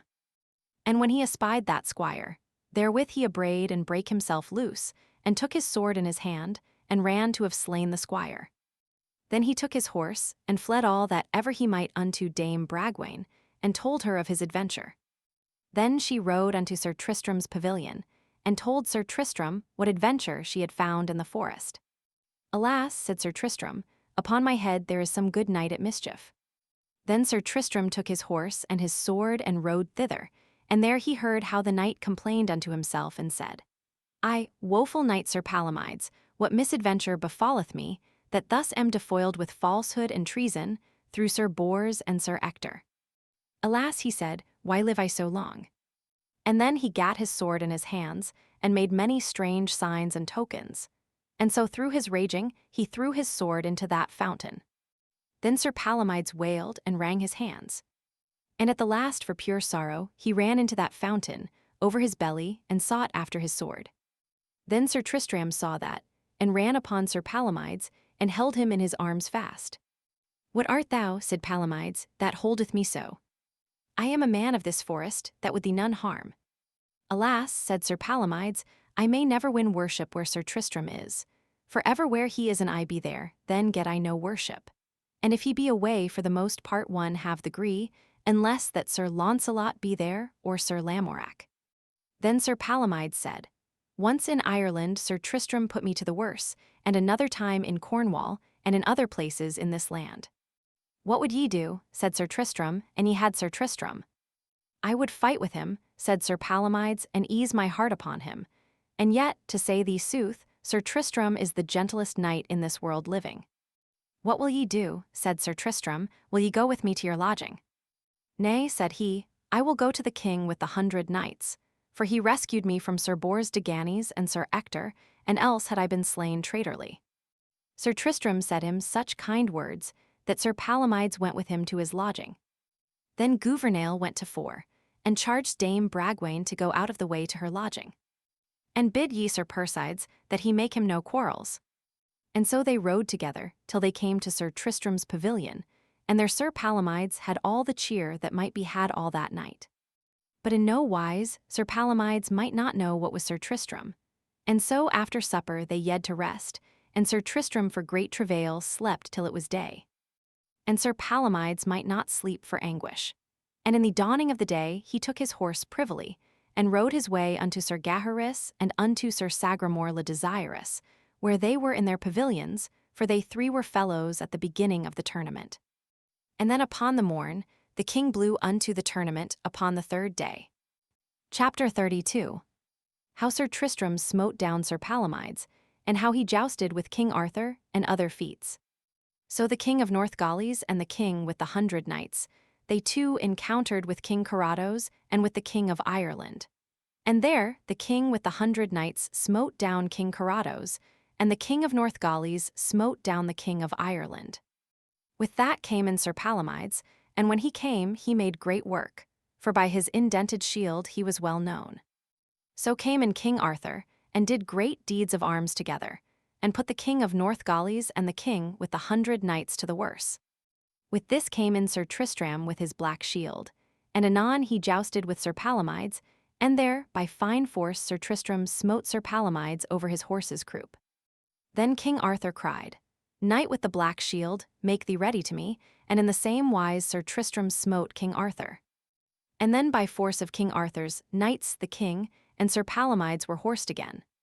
Then King Arthur, with a great eager heart, he gat a spear in his hand, and there, upon the one side, he smote Sir Tristram over his horse. Then foot-hot Sir Palomides came upon Sir Tristram, as he was upon foot, to have overridden him. Then Sir Tristram was ware of him, and there he stooped aside, and with great ire he gat him by the arm and pulled him down from his horse. Then Sir Palomides lightly arose, and then they dashed together mightily with their swords, and many kings, queens, and lords stood and beheld them. And at the last Sir Tristram smote Sir Palomides upon the helm 3 mighty strokes, and at every stroke that he gave him he said, "This for Sir Tristram's sake." With that Sir Palomides fell to the earth grovelling. Then came the king with the 100 knights, and brought Sir Tristram and horse, and so was he horsed again. By then was Sir Palomides horsed, and with great ire he jousted upon Sir Tristram with his spear as it was in the rest, and gave him a great dash with his sword. Then Sir Tristram avoided his spear, and gat him by the neck with his both hands, and pulled him clean out of his saddle, and so he bare him afore him the length of 10 spears, and then in the presence of them all he let him fall at his adventure. Then Sir Tristram was ware of King Arthur with a naked sword in his hand, and with his spear Sir Tristram ran upon King Arthur. And then King Arthur boldly abode him, and with his sword he smote to his spear, and therewithal Sir Tristram stonied. And so King Arthur gave him 3 or 4 strokes, or he might get out his sword, and at the last Sir Tristram drew his sword and assailed other passing hard. With that the great press departed. Then Sir Tristram rode here and there, and did his great pain, that 11 of the good knights of the blood of King Ban, that was of Sir Launcelot's kin, that day Sir Tristram smote down, that all the estates marvelled of his great deeds, and all cried upon the knight with the black shield. Chapter 33. How Sir Launcelot hurt Sir Tristram, and how after Sir Tristram smote down Sir Palomides. Then this cry was so large that Sir Launcelot heard it. And then he gat a great spear in his hand, and came towards the cry. Then Sir Launcelot cried, "The knight with the black shield, make thee ready to joust with me." When Sir Tristram heard him say so, he gat his spear in his hand, and either abashed down their heads, and came together as thunder. And Sir Tristram's spear brake in pieces, and Sir Launcelot by malfortune struck Sir Tristram on the side a deep wound nigh to the death. But yet Sir Tristram avoided not his saddle, and so the spear brake. Therewithal Sir Tristram that was wounded gat out his sword, and he rushed to Sir Launcelot, and gave him 3 great strokes upon the helm that the fire sprang thereout, and Sir Launcelot abashed his head lowly toward his saddle-bow. And therewithal Sir Tristram departed from the field, for he felt him so wounded that he weened he should have died. And Sir Dinadan espied him, and followed him into the forest. Then Sir Launcelot abode, and did many marvellous deeds. So when Sir Tristram was departed by the forest side he alighted, and unlaced his harness, and freshed his wound. Then weened Sir Dinadan that he should have died. "Nay, nay," said Sir Tristram, "Dinadan never dread thee, for I am heart-whole, and of this wound I shall soon be whole by the mercy of God." By that Sir Dinadan was where came Palomides riding straight upon them. And then Sir Tristram was where that Sir Palomides came to have destroyed him. And so Sir Dinadan gave him warning, and said, "Sir Tristram, my lord, ye are so sore wounded that ye may not have ado with him, therefore I will ride against him, and do to him what I may, and if I be slain ye may pray for my soul. And in the meanwhile ye may withdraw you and go into the castle, or in the forest, that he shall not meet with you." Sir Tristram smiled and said, "I thank you, Sir Dinadan, of your good will, but ye shall wit that I am able to handle him." And then anon hastily he armed him, and took his horse, and a great spear in his hand, and said to Sir Dinadan, Adieu, and rode toward Sir Palomides a soft pace. Then when Sir Palomides saw that, he made countenance to amend his horse, but he did it for this cause, for he abode Sir Gaheris that came after him. And when he was come, he rode toward Sir Tristram. Then Sir Tristram sent unto Sir Palomides, and required him to joust with him, and if he smote down Sir Palomides, he would do no more to him. And if it so happened that Sir Palomides smote down Sir Tristram, he bade him do his utterance. So they were accorded. Then they met together, and Sir Tristram smote down Sir Palomides that he had a grievous fall, so that he lay still as he had been dead. And then Sir Tristram ran upon Sir Gaheris, and he would not have jousted. But whether he would or not, Sir Tristram smote him over his horse's croup, that he lay still as though he had been dead. And then Sir Tristram rode his way and left Sir Persides, squire, within the pavilions, and Sir Tristram and Sir Dinadan rode to an old knight's place to lodge them. And that old knight had 5 sons at the tournament, for whom he prayed God heartily for their coming home. And so, as the French book saith, they came home all 5 well beaten. And when Sir Tristram departed into the forest, Sir Launcelot held alway the stour like hard, as a man arroged that took no heed to himself, and wit ye well there was many a noble knight against him. And when King Arthur saw Sir Launcelot do so marvellous deeds of arms, he then armed him, and took his horse and his armor, and rode into the field to help Sir Launcelot. And so many knights came in with King Arthur. And to make short tale in conclusion, the King of Northgales and the King of the 100 Knights were put to the worse. And because Sir Launcelot abode, and was the last in the field, the prize was given him. But Sir Launcelot would neither for king, queen, nor knight have the prize, but where the cry was cried through the field, Sir Launcelot hath won the field this day, Sir Launcelot let make another cry contrary. Sir Tristram hath won the field, for he began first, and last he hath endured, and so hath he done the first day, the second, and the third day. Chapter 34. How the prize of the third day was given to Sir Launcelot, and Sir Launcelot gave it to Sir Tristram. Then all the estates and degrees high and low said of Sir Launcelot great worship, for the honour that he did unto Sir Tristram. And for that honour doing to Sir Tristram, he was at that time more praised and renowned than he had overthrown 500 knights. And all the people wholly for this gentleness, first the estates both high and low, and after the commonalty cried at once, Sir Launcelot hath won the field, whosoever say nay. Then was Sir Launcelot wroth and ashamed, and so therewithal he rode to King Arthur. Alas, said the king, we are all dismayed that Sir Tristram is thus departed from us. By God, said King Arthur, he is one of the noblest knights that ever I saw hold spear or sword in hand, and the most courteous knight in his fighting. For full hard I saw him, said King Arthur, when he smote Sir Palomides upon the helm thrice, that he abashed his helm with his strokes, and also he said, Here is a stroke for Sir Tristram, and thus thrice he said. Then King Arthur, Sir Launcelot, and Sir Dodinas le Savage took their horses to seek Sir Tristram, and by the means of Sir Persides he had told King Arthur where Sir Tristram was in his pavilion. But when they came there, Sir Tristram and Sir Dinadan were gone. Then King Arthur and Sir Launcelot were heavy, and returned again to the castle of maidens, making great dole for the hurt of Sir Tristram, and his sudden departing. So God me help, said King Arthur, I am more heavy that I cannot meet with him than for all the hurts that all my knights have had at the tournament. Right so came Sir Gaheris, and told King Arthur how Sir Tristram had smitten down Sir Palomides, and it was at Sir Palomides' own request. Alas, said King Arthur, that was great dishonour to Sir Palomides, inasmuch as Sir Tristram was sore wounded, and now may we all, kings and knights and men of worship, say that Sir Tristram may be called a noble knight, and one of the best knights that ever I saw the days of my life.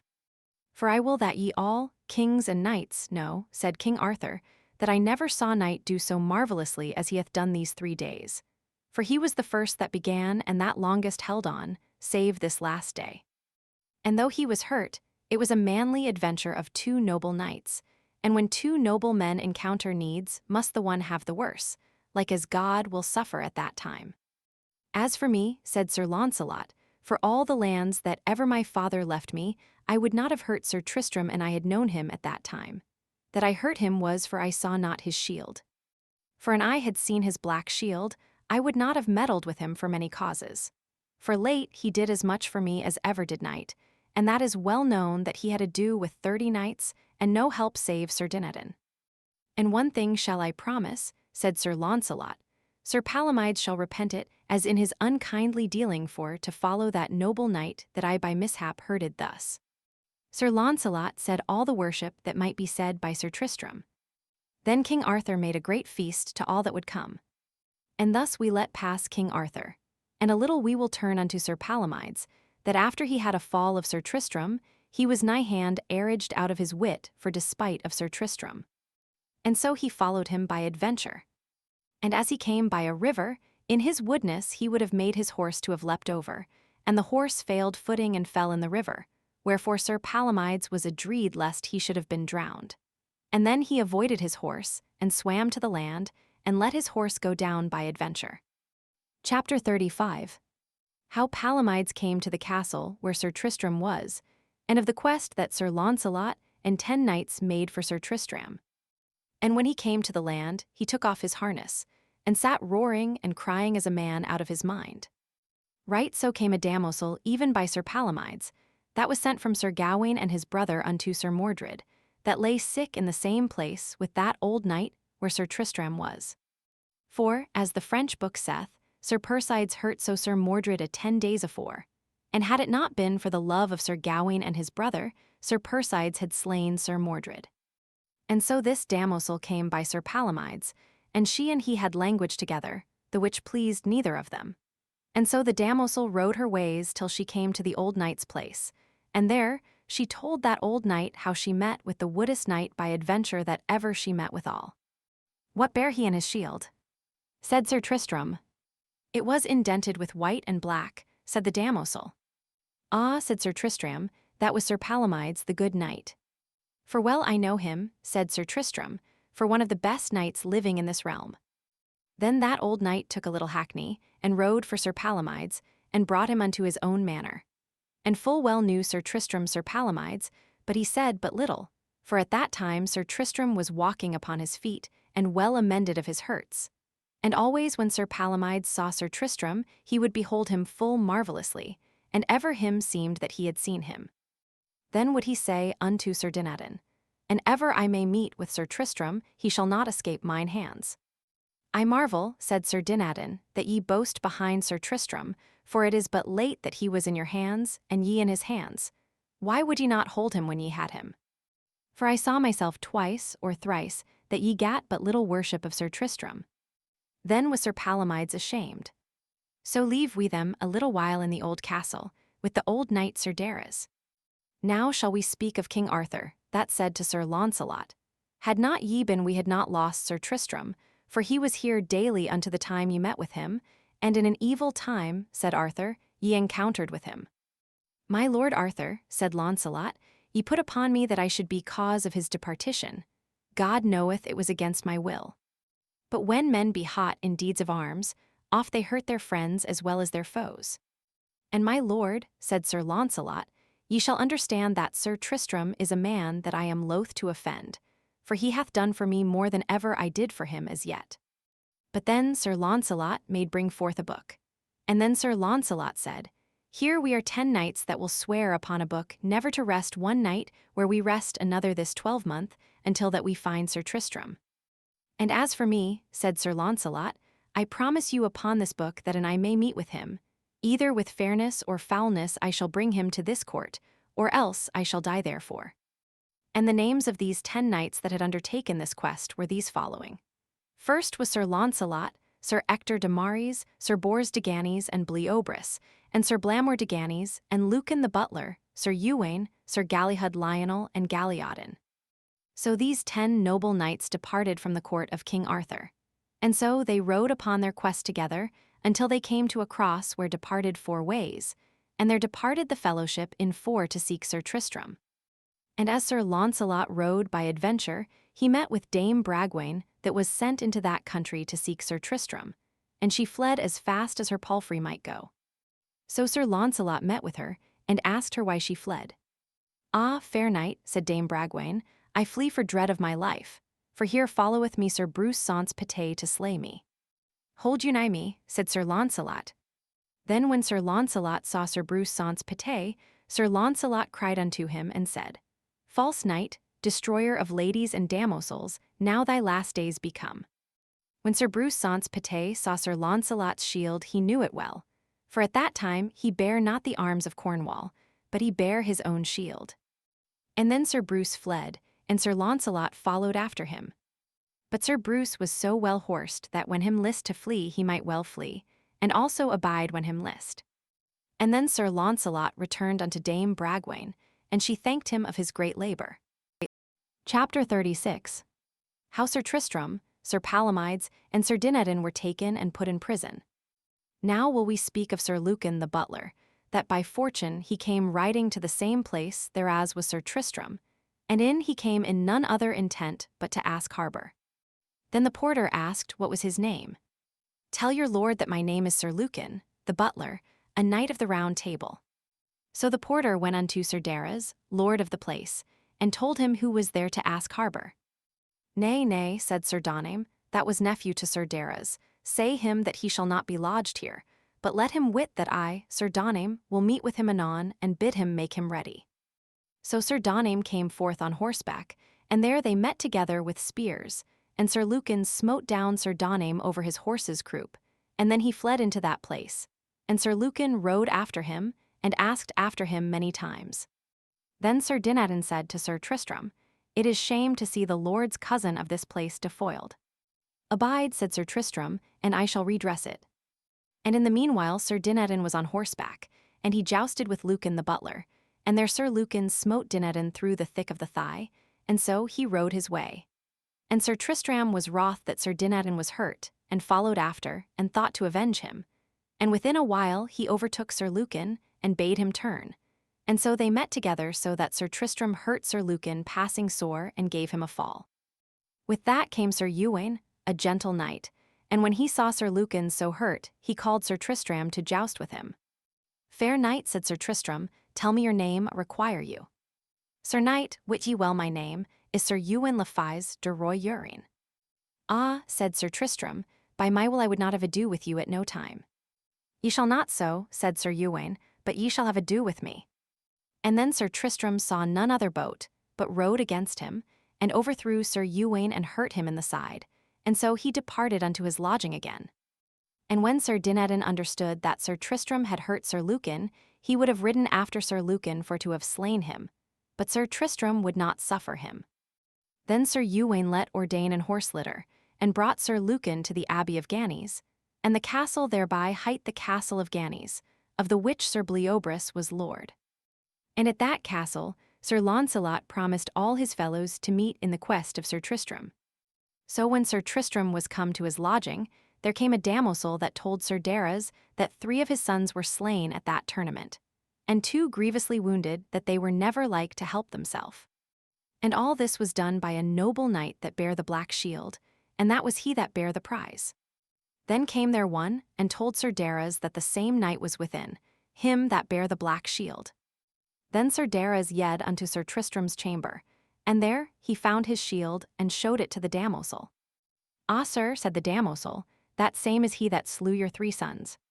Then without any tarrying Sir Darras put Sir Tristram, and Sir Palomides, and Sir Dinadan, within a strong prison, and there Sir Tristram was like to have died of great sickness.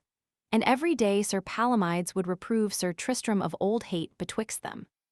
And ever Sir Tristram spake fair, and said little.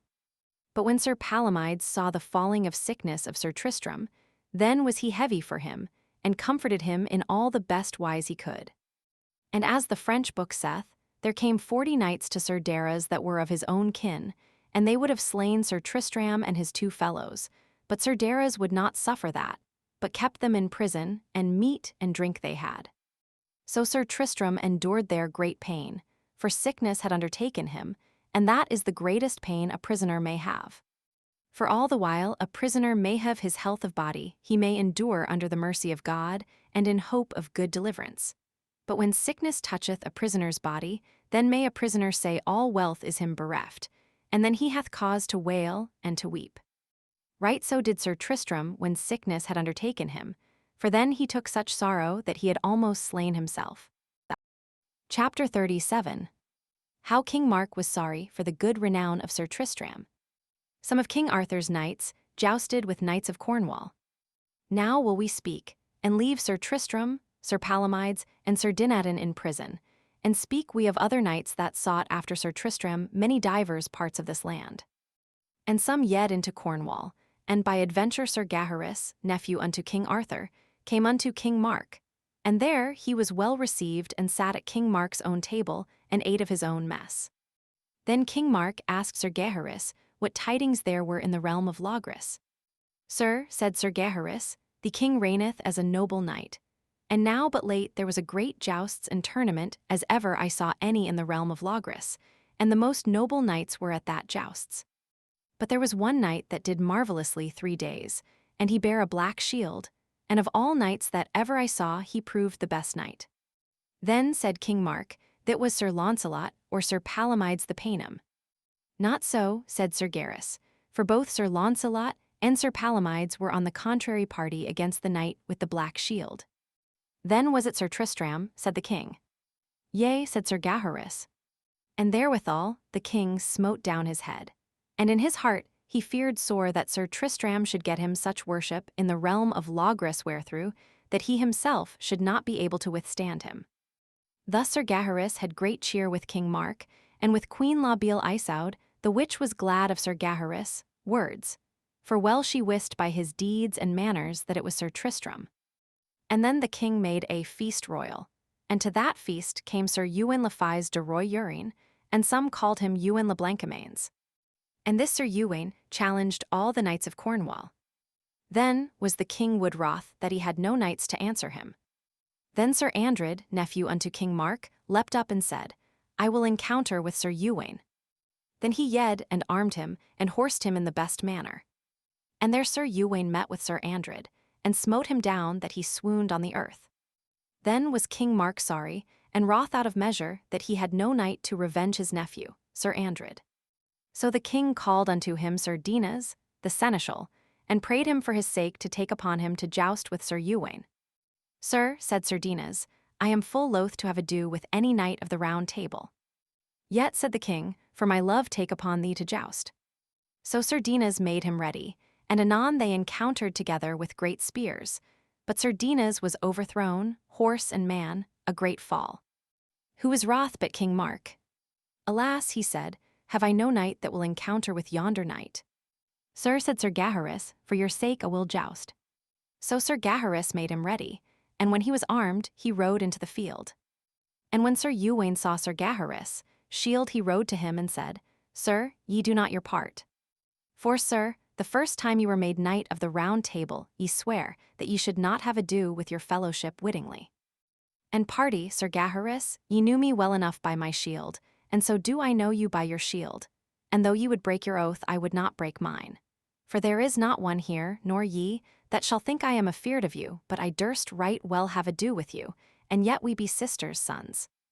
Then was Sir Gaheris ashamed, and so therewithal every knight went their way, and Sir Ewain rode into the country. Then King Mark armed him, and took his horse and his spear, with a squire with him. And then he rode afore Sir Ewain, and suddenly at a gap he ran upon him as he that was not ware of him, and there he smote him almost through the body, and there left him. So within a while there came Sir Kay and found Sir Ewain, and asked him how he was hurt. I wot not, said Sir Ewain, why nor wherefore, but by treason I am sure I gat this hurt. For here came a knight suddenly upon me, or that I was ware, and suddenly hurt me. Then there was come Sir Andred to seek King Mark. Thou traitor knight, said Sir Kay, and I wist it were thou that thus traitorly hast hurt this noble knight, thou shouldst never pass my hands. Sir, said Sir Andred, I did never hurt him, and that I will report me to himself. Fie on you false knight, said Sir Kay, for ye of Cornwall are not worth. So Sir Kay made carry Sir Ewain to the Abbey of the Black Cross, and there he was healed. And then Sir Gaheris took his leave of King Mark, but or he departed he said, Sir King, ye did a foul shame unto you and your court, when ye banished Sir Tristram out of this country, for ye needed not to have doubted no knight and he had been here. And so he departed. Chapter 19. How after that Sir Tristram, Sir Palomides, and Sir Dinadan had been long in prison they were delivered. Now leave we off this tale, and speak we of Sir Dinas that had within the castle a paramour, and she loved another knight better than him. And so when Sir Dinas went out a-hunting, she slipped down by a towel, and took with her 2 brachets, and so she yed to the knight that she loved, and he her again. And when Sir Dinas came home, and missed his paramour and his brachets, then was he the more rather for his brachets than for the lady. So then he rode after the knight that had his paramour, and bade him turn and joust. So Sir Dinas smote him down, that with the fall he brake his leg and his arm. And then his lady and paramour cried Sir Dinas mercy, and said she would love him better than ever she did. Nay, said Sir Dinas, I shall never trust them that once betrayed me, and therefore, as ye have begun, so end, for I will never meddle with you. And so Sir Dinas departed, and took his brachets with him, and so rode to his castle. Now will we turn unto Sir Launcelot, that was right heavy that he could never hear no tidings of Sir Tristram, for all this while he was in prison with Sir Daras, Palomides, and Dinadan. Then Dame Bragwaine took her leave to go into Cornwall, and Sir Launcelot, Sir Kay, and Sir Gaheris rode to seek Sir Tristram in the country of Surlus. Now speaketh this tale of Sir Tristram and of his 2 fellows, for every day Sir Palomides brawled and said language against Sir Tristram. I marvel, said Sir Dinadan, of thee, Sir Palomides, and thou hadst Sir Tristram here thou wouldst do him no harm. For an a wolf and a sheep were together in a prison, the wolf would suffer the sheep to be in peace. And wit thou well, said Sir Dinadan, this same is Sir Tristram at a word, and now must thou do thy best with him, and let's see now if ye can skift it with your hands. Then was Sir Palomides abashed, and said little. Sir Palomides, then said Sir Tristram, I have heard much of your maugre against me, but I will not meddle with you as at this time by my will, because I dread the lord of this place that hath us in governance. For an I dread him not more than I do thee, soon it should be skift. So they peaced themselves. Right so came in a damosel and said, Knights, be of good cheer, for ye are sure of your lives, and that I heard say my lord Sir Daras. Then were they glad all 3, for daily they weened they should have died. Then soon after this Sir Tristram fell sick, that he weened to have died. Then Sir Dinadan wept, and so did Sir Palomides under them, both making great sorrow. So a damosel came into them, and found them mourning. Then she went unto Sir Daras, and told him how that mighty knight that bare the black shield was likely to die. That shall not be, said Sir Daras, for God defend when knights come to me for succor that I should suffer them to die within my prison. Therefore, said Sir Daras to the damosel, fetch that knight and his fellows afore me. And then anon Sir Daras saw Sir Tristram brought afore him. He said, Sir knight, me repenteth of thy sickness, for thou art called a full noble knight, and so it seemeth by thee. And wit ye well it shall never be said that Sir Daras shall destroy such a noble knight as thou art in prison, howbeit that thou hast slain 3 of my sons, whereby I was greatly aggrieved. But now shalt thou go and thy fellows, and your harness and horses have been fair and clean kept, and ye shall go where it liketh you, upon this covenant, that thou, knight, wilt promise me to be good friend to my sons too that be now alive, and also that thou tell me thy name. Sir, said he, as for me my name is Sir Tristram de Lyones, and in Cornwall was I born, and nephew I am unto King Mark. And as for the death of your sons, I might not do withal, for an they had been the next kin that I might have done none otherwise. And if I had slain them by treason or treachery, I had been worthy to have died. All this I consider, said Sir Daras, that all that ye did was by force of knighthood, and that was the cause I would not put you to death. But sith ye be Sir Tristram, the good knight, I pray you heartily to be my good friend and to my sons. Sir, said Sir Tristram, I promise you by the faith of my body, ever while I live I will do you service, for ye have done to us but as a natural knight ought to do. Then Sir Tristram reposed him there, till that he was amended of his sickness. And when he was big and strong, they took their leave, and every knight took their horses, and so departed and rode together till they came to a cross way. Now, fellows, said Sir Tristram, here will we depart in sundry ways. And because Sir Dinadan had the first adventure of him, I will begin. Chapter 40. How Sir Dinadan rescued a lady from Sir Bruce Saunce Pité, and how Sir Tristram received a shield of Morgan le Fay. So as Sir Dinadan rode by a well, he found a lady making great dole. "What aileth you?" said Sir Dinadan.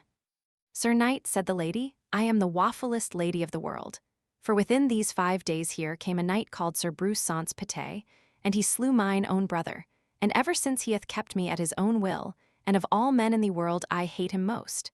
And therefore I require you of knighthood to avenge me, for he will not tarry, but be here anon." "Let him come," said Sir Dinadan, "and because of honor of all women I will do my part." With this came Sir Bruce, and when he saw a knight with his lady, he was wood wroth.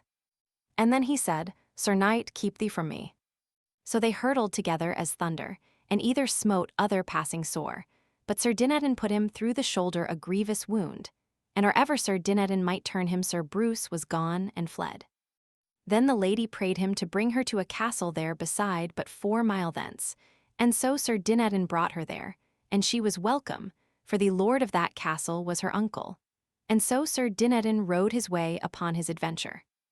Now turn we this tale unto Sir Tristram, that by adventure he came to a castle to ask lodging, wherein was Queen Morgan le Fay. And so when Sir Tristram was led into that castle, he had good cheer all that night. And upon the morn, when he would have departed, the queen said, "Wit ye well ye shall not depart lightly, for ye are here as a prisoner." "Jesu defend," said Sir Tristram, "for I was but laid a prisoner." "Fair knight," said the queen, "ye shall abide with me till that I wit what ye are, and from whence ye come."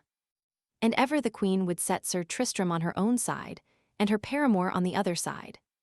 And ever Queen Morgan would behold Sir Tristram, and thereat the knight was jealous, and was in will suddenly to have run upon Sir Tristram with a sword, but he left it for shame. Then the queen said to Sir Tristram, "Tell me thy name, and I shall suffer you to depart when ye will." "Upon that covenant I tell you my name is Sir Tristram de Lyons." "Ah," said Morgan le Fay, "and I had wist that thou shouldst not have departed so soon as thou shalt. But sithen I have made a promise I will hold it. With that thou wilt promise me to bear upon thee a shield that I shall deliver thee unto the castle of the hard rock, where King Arthur had cried a great tournament, and there I pray you that ye will be, and to do for me as much deeds of arms as ye may do. For at the castle of maidens, Sir Tristram, ye did marvellous deeds of arms as ever I heard knight do." "Madam," said Sir Tristram, "let me see the shield that I shall bear." Then the shield was brought forth, and the field was goldish, with a king and a queen therein painted, and a knight standing above them, 1 foot upon the king's head, and the other upon the queen's. "Madam," said Sir Tristram, "this is a fair shield and a mighty. But what signifieth this king and this queen, and the knight standing upon both their heads?" "I shall tell you," said Morgan le Fay, "it signifieth King Arthur and Queen Guinevere, and a knight who holdeth them both in bondage and in servage." "Who is that knight?" said Sir Tristram. "That shall ye not wit as at this time," said the queen. But as the French book saith, Queen Morgan loved Sir Launcelot best, and ever she desired him, and he would never love her nor do nothing at her request, and therefore she held many knights together for to have taken him by strength. And because she deemed that Sir Launcelot loved Queen Guinevere paramour, and she him again, therefore Queen Morgan le Fay ordained that shield to put Sir Launcelot to a rebuke, to that intent that King Arthur might understand the love between them. Then Sir Tristram took that shield, and promised her to bear it at the tournament at the castle of the hard rock. But Sir Tristram knew not that that shield was ordained against Sir Launcelot, but afterward he knew it. Chapter 41. How Sir Tristram took with him the shield, and also how he slew the paramour of Morgan le Fay. So then Sir Tristram took his leave of the queen, and took the shield with him. Then came the knight that held Queen Morgan le Fay. His name was Sir Hemison, and he made him ready to follow Sir Tristram. "Fair friend," said Morgan, "ride not after that knight, for ye shall not win no worship of him." "Fie on him, coward," said Sir Hemison, "for I wist never good knight come out of Cornwall, but if it were Sir Tristram de Lyonesse." "What an that be he?" said she. "Nay, nay," said he is with La Beale Isaud, and this is but a daffish knight." "Alas, my fair friend, ye shall find him the best knight that ever ye met withal, for I know him better than ye do." "For your sake," said Sir Hemison, "I shall slay him." "Ah, fair friend," said the queen, me repenteth that ye will follow that knight, for I fear me sore of your again coming. With this knight rode his way wood wroth, and he rode after Sir Tristram as fast as he had been chased with knights. When Sir Tristram heard a knight come after him, so fast he returned about, and saw a knight coming against him. And when he came nigh to Sir Tristram, he cried on high, Sir Knight, keep thee from me. Then they rushed together as it had been thunder, and Sir Hemison brised his spear upon Sir Tristram, but his harness was so good that he might not hurt him. And Sir Tristram smote him harder, and bare him through the body, and he fell over his horse's croup. Then Sir Tristram turned to have done more with his sword, but he saw so much blood go from him that him seemed he was likely to die, and so he departed from him and came to a fair manor to an old knight, and there Sir Tristram lodged. Chapter 42. How Morgan le Fay buried her paramour, and how Sir Tristram praised Sir Launcelot and his kin. Now leave to speak of Sir Tristram, and speak we of the knight that was wounded to the death. Then his varlet alighted, and took off his helm, and then he asked his lord whether there were any life in him. There is in me life, said the knight, but it is but little, and therefore leap thou up behind me when thou hast holpen me up, and hold me fast that I fall not, and bring me to Queen Morgan le Fay. For deep draughts of death draw to my heart that I may not live, for I would fain speak with her, or I died. For else my soul will be in great peril and I die. For with great pain his varlet brought him to the castle, and there Sir Hemison fell down dead. When Morgan le Fay saw him dead, she made great sorrow out of reason. And then she let despoil him unto his shirt, and so she let him put into a tomb. And about the tomb she let write, Here lieth Sir Hemison, slain by the hands of Sir Tristram de Lyones. Now turn we unto Sir Tristram, that asked the knight his host if he saw late any knights adventurous. Sir, he said, the last night here lodged with me Ector de Maris, and a damosel with him, and that damosel told me that he was one of the best knights of the world. That is not so, said Sir Tristram, for I know 4 better knights of his own blood, and the first is Sir Launcelot du Lake, call him the best knight, and Sir Bors de Ganis, Sir Bleoberis, Sir Blamor de Ganis, and Sir Gaheris. Nay, said his host, Sir Gawain is a better knight than he. That is not so, said Sir Tristram, for I have met with them both, and I felt Sir Gaheris for the better knight, and Sir Lamorak I call him as good as any of them except Sir Launcelot. Why name ye not Sir Tristram? Said his host, for I account him as good as any of them. I know not Sir Tristram, said Tristram. Thus they talked and birded as long as them list, and then went to rest. And on the morn Sir Tristram departed, and took his leave of his host, and rode toward the Roch door, and none adventure had Sir Tristram but that. And so he rested not till he came to the castle, where he saw 500 tents. Chapter 43. How Sir Tristram at a tournament bare the shield that Morgan le Fay delivered to him. Then the King of Scots and the King of Ireland held against King Arthur's knights, and there began a great medley. So came in Sir Tristram, and did marvellous deeds of arms, for there he smote down many knights. And ever he was afore King Arthur with that shield. And when King Arthur saw that shield, he marvelled greatly in what intent it was made. But Queen Guinevere deemed as it was, wherefore she was heavy. Then was there a damosel of Queen Morgan in a chamber by King Arthur. And when she heard King Arthur speak of that shield, then she spake openly unto King Arthur. Sir King, wit ye well this shield was ordained for you, to warn you of your shame and dishonor, and that longeth to you and your queen. And then anon that damosel picked her away privily, that no man wist where she was become. Then was King Arthur sad and wroth, and asked from whence came that damosel. There was not one that knew her nor wist where she was become. Then Queen Guinevere called to her Sir Ector de Maris, and there she made her complaint to him, and said, I wot well this shield was made by Morgan le Fay in despite of me and of Sir Launcelot, wherefore I dread me sore lest I should be destroyed. And ever the king beheld Sir Tristram, that did so marvellous deeds of arms that he wondered sore what knight he might be, and well he wist it was not Sir Launcelot. And it was told him that Sir Tristram was in petty Britain with Isoud la Blanche Mains, for he deemed, and he had been in the realm of Logres, Sir Launcelot or some of his fellows that were in the quest of Sir Tristram, that they should have found him or that time. So King Arthur had marvel what knight he might be. And ever Sir Arthur's eye was on that shield. All that espied the queen, and that made her sore afeard. Then ever Sir Tristram smote down knights wonderly to behold, what upon the right hand and upon the left hand, that unnethe no knight might withstand him. And the King of Scots and the King of Ireland began to withdraw them. When Arthur espied that, he thought that that knight with the strange shield should not escape him. Then he called unto him Sir Uwaine le Blanche Mains, and bade him arm him and make him ready. So anon King Arthur and Sir Uwaine dressed them before Sir Tristram, and required him to tell them where he had that shield. Sir, he said, I had it of Queen Morgan le Fay, sister unto King Arthur. So here endeth this history of this book, for it is the first book of Sir Tristram de Lyons, and the second book of Sir Tristram followeth. Glossary. Abashed, abased, lowered, abate, depress, calm, abaught, paid for a braid, started, accompted, counted, accorded, agreed, accordment, agreement, acquit, repay, actually, actively, adoubted, afraid, advisian, vision, afeared, afraid, afterdeal, disadvantage, against, retract, anon, known, allegement, alleviation, allegiance, alleviation, allow, approve, almaries, chests, all their gen. PL, of all amounted, mounted, anald, anointed anguishly in pain anon at once a pair, weaken apparelled, fitted up, appeach, impeach, appealed, challenged, accused, appertices, displays, arraged, enraged.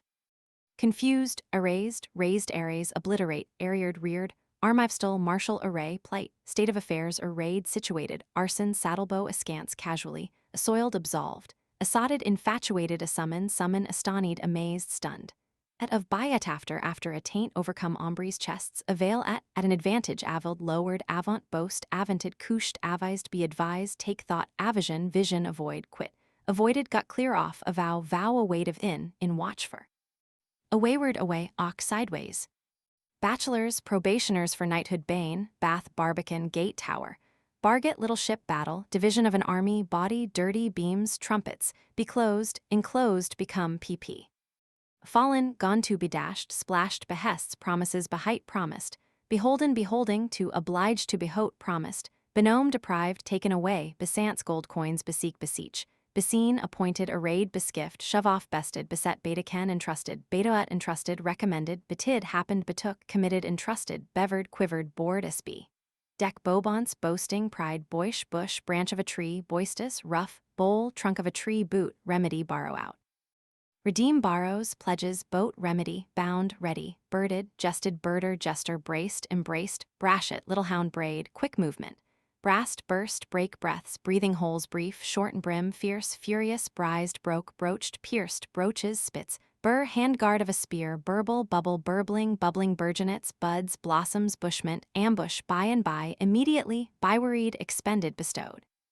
Canal bone, collar bone, cankered, inveterate, cantle, slice, strip, careful, sorrowful, full of troubles, cast of bread, loaves baked at the same time, cast, ref, propose, settle, schedule, note, sear, wax over, embalm, ceril, certs, certainly, chafe, heat, decompose. Chafed, heated, chaflet, platform, scaffold, champagne, open country, chariot, fr, charette, cart, cheer, countenance, entertainment, cheert, dearness, chrism, anointing oil, clatter, talk confusedly, cleat, clutched, cleaped, called clipping, embracing, cog, small boat, cognizance, badge, mark of distinction, coif, headpiece, comfort, strengthen, help, communal, common, complished, complete, con, no, be able. Conthanalt, be grateful, conserve, preserve, conversant, abiding in, courting, agreement, coronal, circlet, cost, side, costed, kept up with, couched, lay, courage, encourage, curtilage, courtyard, covert, sheltered, covetize, covetousness, coven, deceit, cream, oil, credence, faith, croup, crupper, curdaste, most courteous. Daffish, foolish, danger in, under obligation to, in the power of Dodd, vtr. Revived, inter. Donned, deadly, mortal, human, deal, part, portion, debate, quarrel, strife, debonair, courteous, deceivable, deceitful, defated, fated, default, fault, defend, forbid, defended.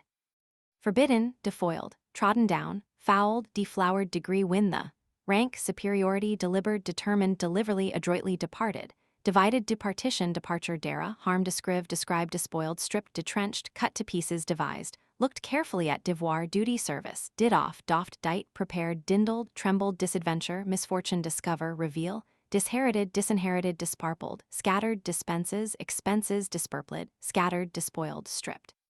Disdained, sullied, dishonored, disworship, shame dole, gift of alms dole, sorrow domineth, dominates, rules dawn, gift, doted, foolish, doubted, redoubtable, drafts, privities, secret interviews, recesses, drenched, drowned, dress, make ready, dressed up, raised, dretched, troubled in sleep, dretching, being troubled in sleep, dromounds, war vessels, endure last, dured, during, duress, bondage, hardship, twined, dwindled, eased, entertained, eft, after again, efters, passages, embattled, ranged for battle, embushed, concealed in the woods, uncle, empoison, poison, emprised, undertook, embraid, enchafe, heat, enchafed, heated, enchieve, achieve, and long, alongside of enude, painted, enforce, constrain, engine, device, enough, enquest, enterprise, ensured, assured, intermeet, intermetal, errant, wandering, estates, ranks, even hand, at an equality, even long, along, everich, each, everyone. Fader, vagabond, fair, sb. Adieu, commotion, farren, pp. Treated, fought, lack, foughted, lacked, fealty, oath of fidelity. Fear, frighten, fute, trace, track, feuter, set in rest, couch, futrid, set in socket, fiance, affiance, promise, flang, flung, rushed, flattling, prostrate, fleet, float, fleamed, put to flight, flittered, fluttered, foiled, defeated, shamed, foined, thrust, foining, thrusting, foins, thrusts, foot hot, hastily forbled, spent with bleeding, force no concern, fordial, advantage, fordo, destroy. Forded, forecast, preconcerted, plot, forfared, worsted, forfend, forbid, forfetten, weary with fighting, forhewn, hewn to pieces, forjousted, tired with jousting, forthinketh, repents, fortuned, happened, forward, vanguard, foromdiad, sorely wounded, free, noble, freshed, froward, away from. Gad, wedge or spike of iron, gainest, readiest, gar, cause, gart, compelled gentilly like a gentleman, gerfalcon, a fine hawk, germain, closely allied, jest, deed, story, gisarm, halberd, battle-axe, glaive, sword, glasting, barking, gladisant, barking, yelping, gobbets, lumps, graithed, made ready, gree, degree, superiority, greed, pp. Pleased, content, gresques, steps, grimly, ugly, groveling on his face, guerdonless, without reward, guise, fashion. Habergeon, hauberk with leggings attached, hair, a hair shirt. Hail and how, a sailor's cry, help, helped, halsed, embraced, halsing, embracing, handfast, betrothed, hansel, earnest money, hangers, testicles, harbingers, messengers sent to prepare lodgings, harness, armor, heart of grease, fat deer, hauberk, coat of mail, hout, high, noble, hautain, haughty, heavy, sad, heat, command, hide, skin, hide, hurried, high on, allowed, higher hand, the uppermost, height, called, hilled, covered, concealed, holden, held, hulp, helped. Holtz, woods, hobone, back part of negent, houseld, to be given the Eucharist, hoved, hovered, waded about, hurled, dashed, staggered, hurling, hurdle, dash. Incontinent, forthwith, ind, dark blue in fellowship, join in fellowship in like, alike, intermit, interpose. Japer, jester, japes, jest, jesserant, a short cuirass. Keep, sb. Care, keep, care, rec, kemps, champions, kind, nature, kindly, natural, knights, parters, marshals, know, acknowledge, knowledging, acknowledgement, confession. Lane, conceal, landering, sauntering. Lapped, took in her lap, large, generous, largeness, liberality, Latin, brass, lawned, waste, plain, lane, conceal, lazarcot, leper house. Learn, teach, leers, cheeks, leaved, leafy, lecher, fornicator, leech, physician, lemon, lover, let, cause to let, hinder, ludist, most ignorant, liquors, lecherous, leaf, dear, leafer, more gladly, leave, believe, limb, meal, limb from limb, list, desire, pleasure. Lithe, joint, longing unto, belonging to, long on, upon, because of lose, praise. Lotless, without a share, loved a day for. Settling disputes, loving, praising, loons, leashes, strings, lusk, lubber, lusts, inclinations. Maims, wounds, makeless, matchless makers, authors, poets, mass, ease, discomfort. Mal-engine, evil design, malfortune, ill luck, mishap, marches, borders, mass benny, offering at mass for the dead. Match old, machicolated, with holes for defense, maugre, sb. Despite, measle, disease, meddled, mingled, medley, melee, general encounter, many, retinue, mickle, much, minever, ermine, mischieved, hurt. Mischievous, painful, miscorfort, discomfort, miscreature, unbeliever, misse, revile. Mised, more and less, rich and poor, motes, notes on a horn, mount lance, amount of extent, much, great. Naked, unarmed, namely, especially, knee nor near hand, nearly. Near needly needs on your own compulsion, nesh, soft, tender, nigh hand, nearly, nil, will not, nilt, will not, nis, knee is not, nist, knee wist, knew not, noblesse, nobleness, nobly, nobility, splendor. Noised, reported, nolled, would not, noseling on his nose, not for then, nevertheless, notterly, notoriously. Noyous, hurtful. Obeisance, obedience, or before orgule, haughtiness, orgulist, haughtiest, orgulite, pride, arrogance, orgulous, proud, other or ouches, jewels, ought, owned, outcept, except, out her or outtaken, except, over evening, last night, overget, overtake, overhilled, covered, overled, domineered over, overlong, the length of overslip, pass, overthwartage, cross, overthwart, sb. Mischance, overthwart and endlong by the breadth and length. Painture, painting, patrels, breastplate of a horse, paltocks, short coats, parage, descent, peril, like, passing, surpassingly, painim, pagan, pencil, pennon, perclose, partition, purdy, pardia, paragot, falcon, parish, destroy, peron, tombstone, pite, pitched, pike, steal away, piked, stole, pillars, plunderers, pilling, plundering, pleasance, pleasure, plenner, complete, plump, sb. Cluster, pointeling, aiming, pont, bridgeport, gate, posseted, possessed, potestate, governor, processors, predecessors, press, throng. Pretendeth belongs to pricker, hard rider, pricking, spurring, prime, a 1000, prize, capture, puissance, power, purfle, trimming, purfled, embroidered, purvey, provide. Quarrels, arrowheads, questing, barking, quick, alive, quit, repaid, acquitted, behaved. Raced, rosed, tore, rack of bulls. Herd, reigns, a town in Brittany famous for its cloth ramping, raging, range, rank, station, ransacked, searched. Rashed, fell headlong, rashing, rushing, raising, rushing, rasure, rondin, impetuosity, rear, raise, rechate, note of recall, recomforted, comforted, cheered, recounter, rencounter, encounter, recover, rescue, redet, advise, sb. Counsel, redounded, glanced back, religion, religious order, renai, deny, report, refer, resemblant. Semblance, retrade, drew back rightwise, rightly. Rivage, shore, roamed, roared, roded, practiced, rove, cleft, roncepic, a branch. Sacring, consecrating. Sad, serious, sadly, heartily, earnestly. Sal, room, samite, silk stuff with gold or silver threads. Sangreal, holy grail, sarps, girdle, saw, proverb, scathes, harms, hurts. Icrupture, writing, search, probe, wound, cellar, canopy. Semblable, like, semblant, semblance. Sendal, fine cloth, senite, weak servage, slavery, sewer, officer who sat on dishes and tasted them, shaftmon, handbreadth, shaw, thicket.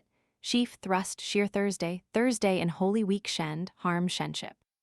Disgrace, shent, undone, blamed, shower, attack, shrew, rascal, shrewd, knavish, sib akin to sidling, sideways, siege, seat, signified, likened, psycher, sure, psycherness, assurance, sith, since, sithen, afterwards, since, skift, changed, slayed, valley, slake, glen, soil to go to.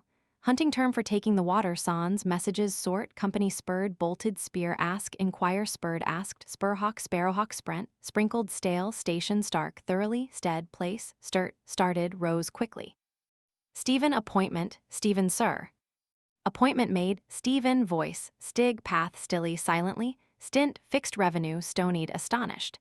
Became confused, store, battle, strain, race, descent, straight, narrow, straked, blew a horn, sue, pursue, sued, pursued, surcingles, saddle, girths. Swung, swung, sweven, dream, swow, sound of wind. Talent, desire, tallages, taxes, tallies, taxes, tamed, crushed, tatches, qualities, teen, sorrow, term, period of time, thilk. That same though, then thrang, pushed. Thralled, pushed, till, to brast, burst to fore, before to mourn, tomorrow took, gave to rove, broke up to shivered. Broken to pieces, traced, advanced and retreated, trains, devices, whiles, tracing, pressing forward, travers. Met it. Came across, traverse, slantwise, traversed, moved sideways, tray, grief, treat is, treaty, tree, timber, trenchant, cutting. Sharp, trez, hunting term, truage, tribute, trust, pact. Ubly, wafer, host, umbicast, cast about, umberer. The part of the helmet which shaded the eyes, umber, shade, unavised, thoughtlessly, uncouth, strange underknee, a 1000, ungoodly, rudely, unhappy, unlucky, unhilled, uncovered, unner, the scarcely, unsicker, unstable, unwimpled, uncovered, unrast, untwisted, unbound, upright, flat on the back, upside down, your usage. Utas, octave of a festival, utterance, uttermost. Varlet, servant. Venery, hunting, ven ales, breathing holes, villain, man of low birth, visors, the perforated parts of helmets voided, slipped away from. Wagging, shaking, waited, watched, waits, watches, wallop, gallop, wanhope, despair, wap, ripple, wear, aware, warison, reward, warn, forbid, refuse, weeds, garments, weltered, rolled about, wend, thought, werewolf, a man turned into a wolf by magic, where, whereas, wide wear over wide space, wield, possess, have power over, wield himself, come to himself. White, brave, strong, whitely, swiftly, wildsome, desolate. Wimpled with the head covered. Win, make way, white, blame within forth, on the inside, without forth. On the outside, wittiest, cleverest, wittily, cleverly, witting, knowledge, wold or nold, would or would not wonder, edge. Wondrous, wonder, add, wondrously, wonderly, wonderfully, would, mad, woodness, madness. Woodshaw, thicket of the wood worship, honor worshipped, cause to be honored, warts, roots, wat, no, rack, destruction, roken, reeked, roth, twisted. Yed, ran, yelden, yielded, yerd, stick, stem, yode, went, yolden, yielded, wise, certainly.